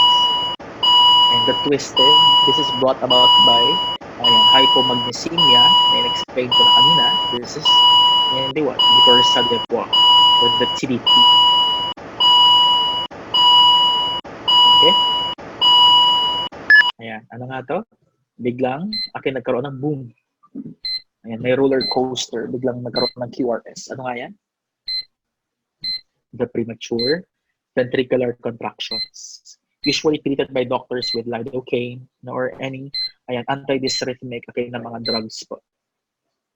Okay. Sige po. Sabay-sabay tayo ha. Ano nga yung pinaka-first na sinulat ko regarding AV blocks? Prolong, but irregular. Tama? Tignan nyo. Prolonged PR. Prolonged PR. Prolonged PR, but regular. Ang tawag dyan, guys, that's your D. Ayan na, that's your D. First degree AV block. Yung P at saka yung R, no, masyadong prolong. Di ba normal ganyan? Pag nag-prolong po yan, P at saka R, and prolong siya, ang tawag doon, prolong but regular.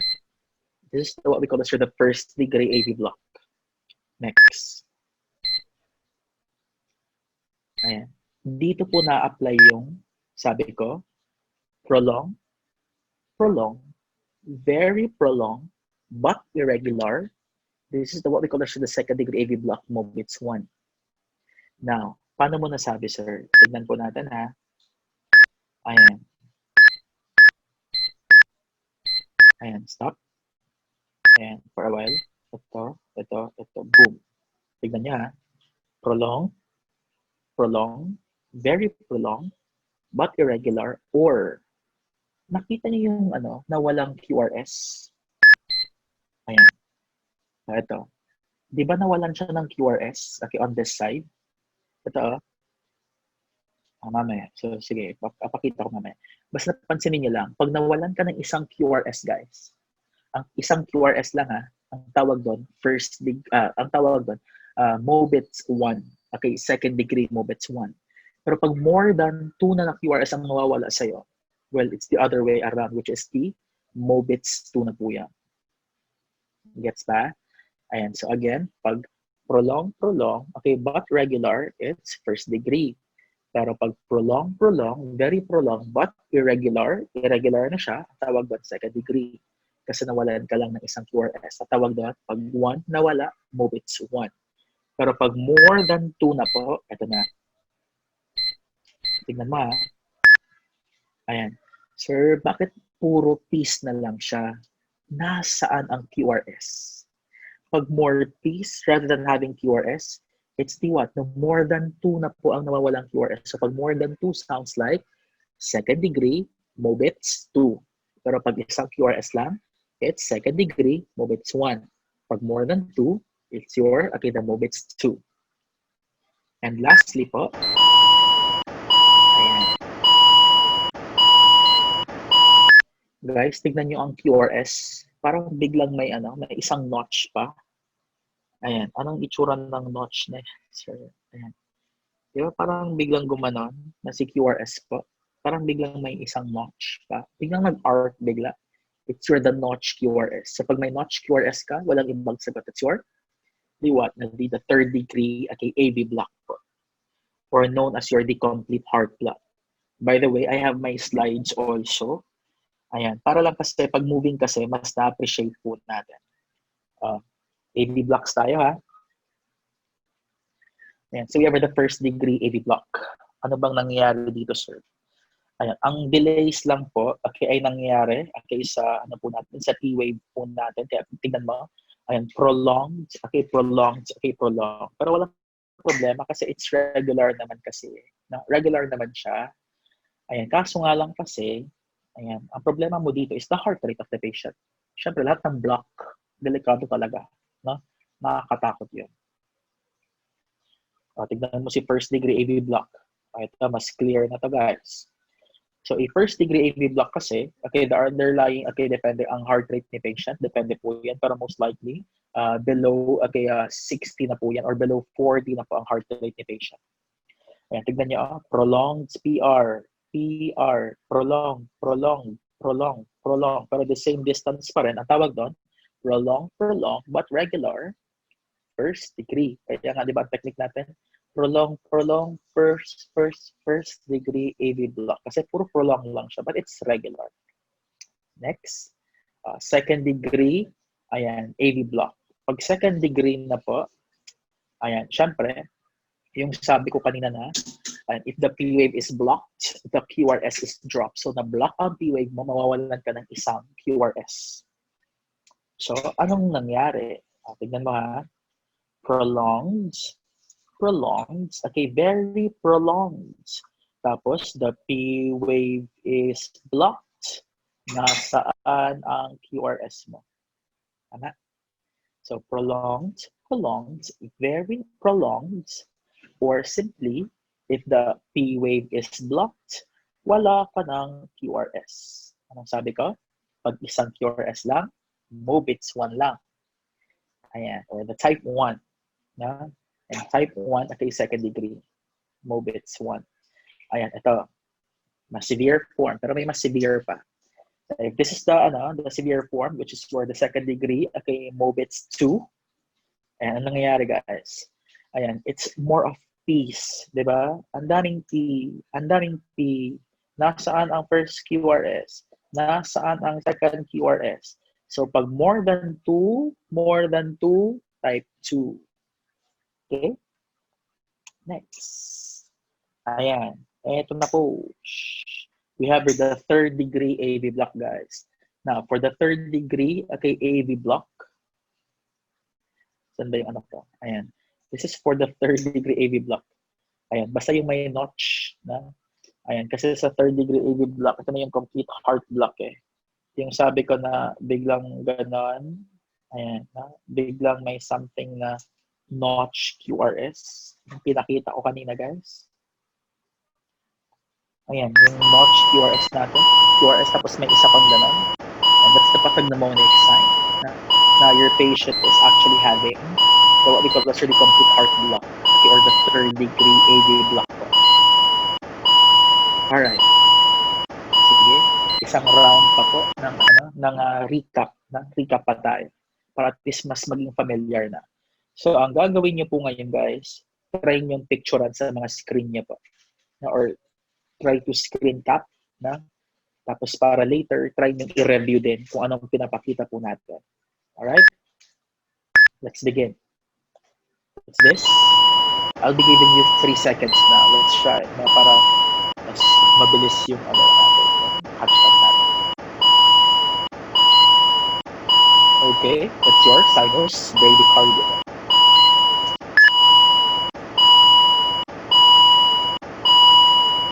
Pag gamanyan na, nawindam na agad yung iba. Parang may dinosaur na, but parang may dragon na. Guys, this is what? The polymorphic ventricular tachycardia or the what? The or sudden walk. Next. What's that? The warm light. It's your ventricular fibrillation. Very good. Next. O, sa mga magagaling dyan, may sasagot? Ventricular tachycardia, monomorphic ventricular tachycardia. Ang galing. Oh, what's this? Normal heart rate but irregular rhythm. Anong tawag natin? Sinus arrhythmia. Very good. Next. Normal ang heart rate niya. Normal lahat. Normal sinus rhythm. Very good. O ito, pag may fever ka, di ba?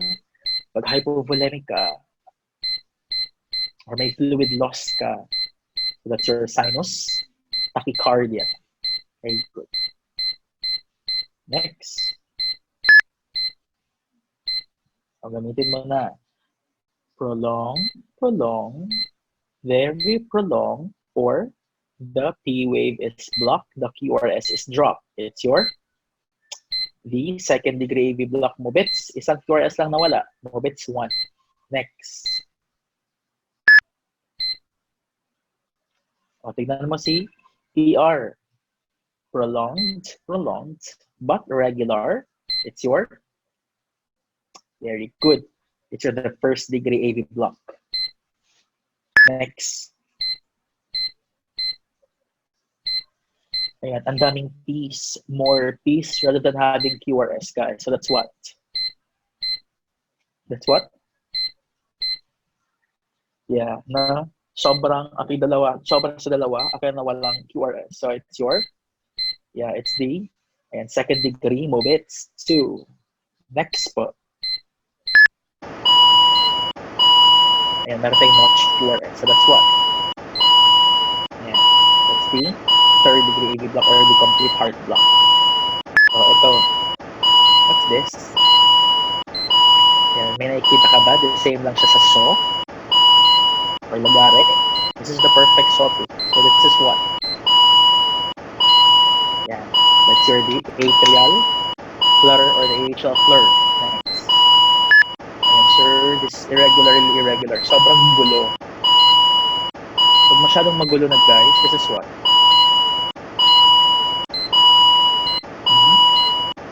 Ayan, that's your D, atrial fibrillation. At na nga yung complication natin that causes stroke.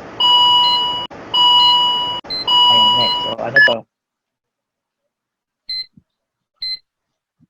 Ayan. Biglang may roller coaster ride. Biglang nag-appear na ang QRS bigla. Prematurely. Saan ang tawag? PVCs or premature ventricular contractions. Next, ano to? What's that? Ventricular tachycardia. Poly or mono? Monomorph. Next. Guys, huwag niyo kalimutan tong dalawang to. What's that? Pag makita mo sa screen, code blue na ba agad? Sobra pa sa code blue. Lahat ng santo patawagin na. That's your ventricular fibrillation. Okay? Ayan. So, to wrap things up na to. So, tapos na po tayo sa basic ECG po natin. Pero to be honest, it's not kind of basic ECG kasi tinakal po natin ang AV blocks. So, pag sinabi kasi AV blocks po, kind of advanced na po yung ECG natin. And then guys, my last topic, will be more of the airway management na po. And then tomorrow na po yung next topic natin at exactly 8 o'clock pa rin. Para at least fresh pa yung natin, na yung isip natin, di ba? And kasi more of, na tayo tomorrow, more of application na. Okay? And sige po. So I'll be showing you a video presentation regarding airway management. Basically, that's where the intubation na po. And to begin with, let's now have the basic. There are two main types of airway. Opening, and then your skills. Let's begin with basic airway skills. The first two steps in any airway management response involve opening and clearing the airway. First, open the airway using a head tilt, chin lift. Placing one hand on the forehead and one hand on the chin, push with your palm to tilt the head back while lifting the jaw to bring the chin forward. This simple maneuver lifts the tongue from the back of the throat, opening the airway. This procedure is safest on patients without any evidence of head or neck trauma. In patients with suspected cervical trauma, a jaw thrust without head extension is used. In a jaw thrust maneuver, place your fingers just under the angles of the lower jaw and lift with both hands, displacing the jaw forward. However, if the jaw thrust does not open the airway, use the head tilt, chin lift, because maintaining a patent airway is a priority.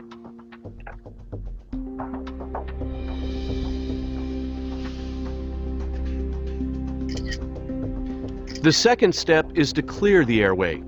Here, suctioning may be necessary to remove secretions or foreign material from the mouth and base of the tongue. Use a large bore, non-kinking suction tube and a large suction catheter with a semi-rigid pharyngeal tip. High suction pressure may be required.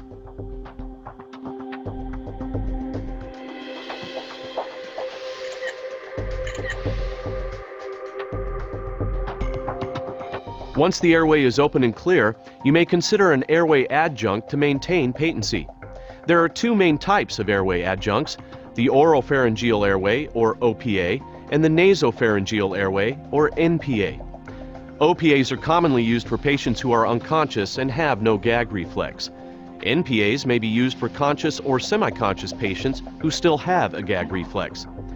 The OPA is a J-shaped, single-use, disposable plastic device. Here's how to choose the correct size OPA. When the flange is at the lips of the patient, the tip of the airway should be at the angle of the jaw. OPAs are available in various sizes, with the most common adult size ranging from 8 to 10. One method involves inserting the OPA with the tip pointing to the hard palate. Rotate the device 180 degrees until the tip touches the posterior pharyngeal wall past the uvula. Alternatively, the airway can be inserted sideways and rotated 90 degrees into place.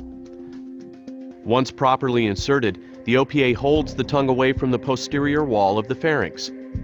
If the device is inserted incorrectly or is too small, the OPA can push the tongue against the posterior wall of the pharynx, actually closing the airway. The OPA also provides access to the throat for suctioning and prevents the patient from biting an advanced airway. Only healthcare providers trained in the proper use of an OPA should attempt its insertion into unresponsive patients. The nasopharyngeal airway, or NPA, is a soft, curved hollow tube that can be inserted through the nostril to facilitate ventilation. To choose the correct size NPA, place the flange of the device at the nostril, and the tip should just reach to the tragus of the ear. To insert an NPA, point the tip of the device away from the maxillary bone. Using moderate pressure and a gentle spiral motion, push the device into the nostril. When inserted correctly, the NPA should reach beyond the nasal cavity to the pharynx, providing a clear path for ventilations. If you feel an obstruction during insertion, gently withdraw the airway a centimeter or so, rotate it, and gently try to insert it again. If you continue to encounter resistance, withdraw the airway completely. You may try inserting it in the other nostril. Use caution when inserting the NPA in patients with severe head trauma. With a known basal skull fracture, an oral airway is preferred. The NPA can be inserted in patients who are awake or who have a cough or gag reflex. After inserting either an OPA or NPA, it's important to check whether the patient is getting adequate ventilation by listening for breath sounds.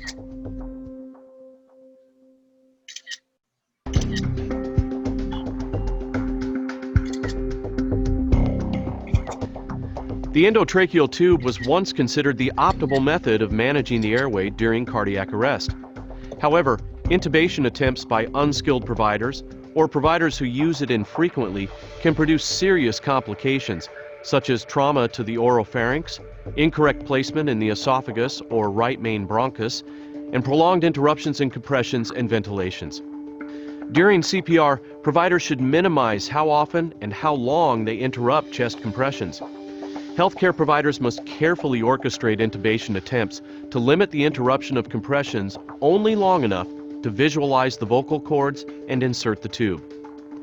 Despite these hazards, there are many benefits to endotracheal intubation. These include keeping the airway patent, allowing suctioning of the airway, speeding the delivery of high concentrations of oxygen, providing an alternative route for some drugs when intravenous or intraosseous routes are not available, and when using a cuff, potentially protecting the airway from aspiration. The endotracheal tube is a single clear lumen with a single cuff. There are several sizes of endotracheal tubes.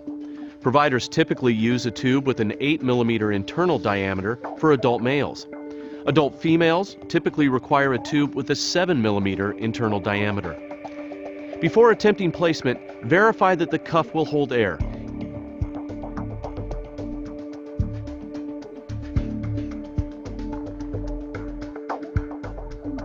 And check that the laryngoscope is working. It will click when locked into place. There are two styles of laryngoscope blades, curved and straight. The choice is a matter of personal preference. A suctioning device should be immediately available to clear secretions or other material from the airway. To insert the endotracheal tube, apply a water-soluble lubricant to the tube and insert a semi-rigid stylet. The tip of the stylet should not extend beyond the distal end of the tube. Place the patient's head in the sniffing or neutral position. Place the curved blade into the vallecula at the base of the tongue. Using your left hand, lift the laryngoscope vertically up and away to lift the epiglottis and expose the vocal cords. With your right hand, insert the endotracheal tube directly between the vocal cords and into the trachea until the cuff passes the cords. Markings on the outside of the tube help guide it to the correct level. Once the endotracheal tube is in place, inflate the cuff and attach a waveform capnography monitor to confirm proper tube placement. As you deliver ventilation with the bag, watch for chest expansion and listen over the epigastric area. You should hear no gurgling over the stomach, and you should detect bilateral breath sounds. The absence of breath sounds and the presence of gurgling sounds in the stomach indicate you have intubated the esophagus. Stop ventilation immediately and remove the endotracheal tube. Welcome to the lesson on one rescue or BLS in infants. In this video, Okay, so this is the time na we're open for the open forum po, or let's say for questions, let's say for clarifications po. Ma'am Joy? Yes, sir. Yes, ma'am. That's the end po of our, for the ACLS po. Okay po. Apo. Question and answer na po. Yes po. So I encourage everyone to ask questions din. For the pharmacology kasi, pambungad na natin yan sa umaga para very fresh naman po. Questions? From the participants po. You can actually chat na din. Oh no.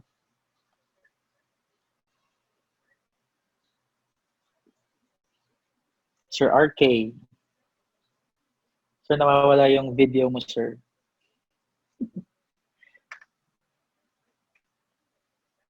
Ayan, yung mga tabako po. Yung nag-observe ng distancing. Questions po, ma'am?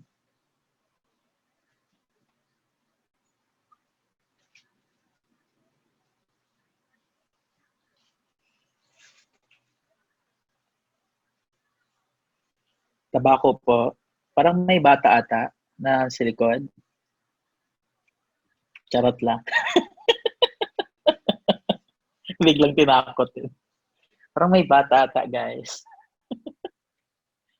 At si ma'am.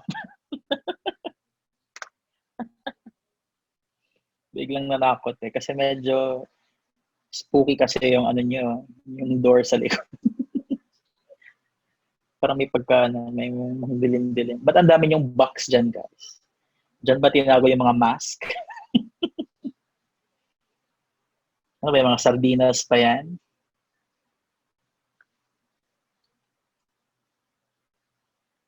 Sir, question.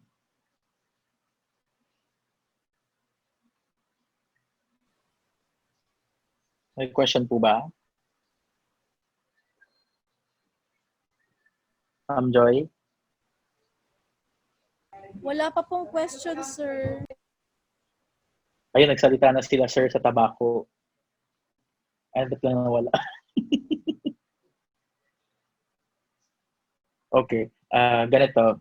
So, para mas interactive din tayo ulit tomorrow, I'm encouraging everyone to ask questions then, or let's say mga clarifications.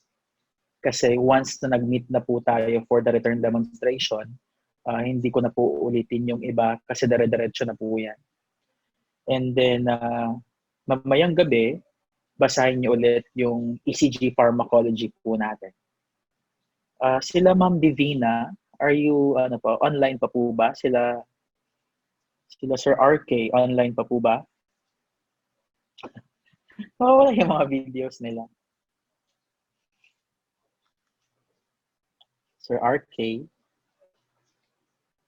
wala yung video.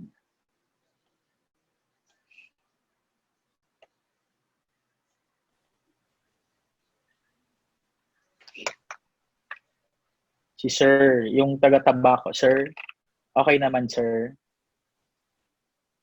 Okay naman. May mga questions po ba?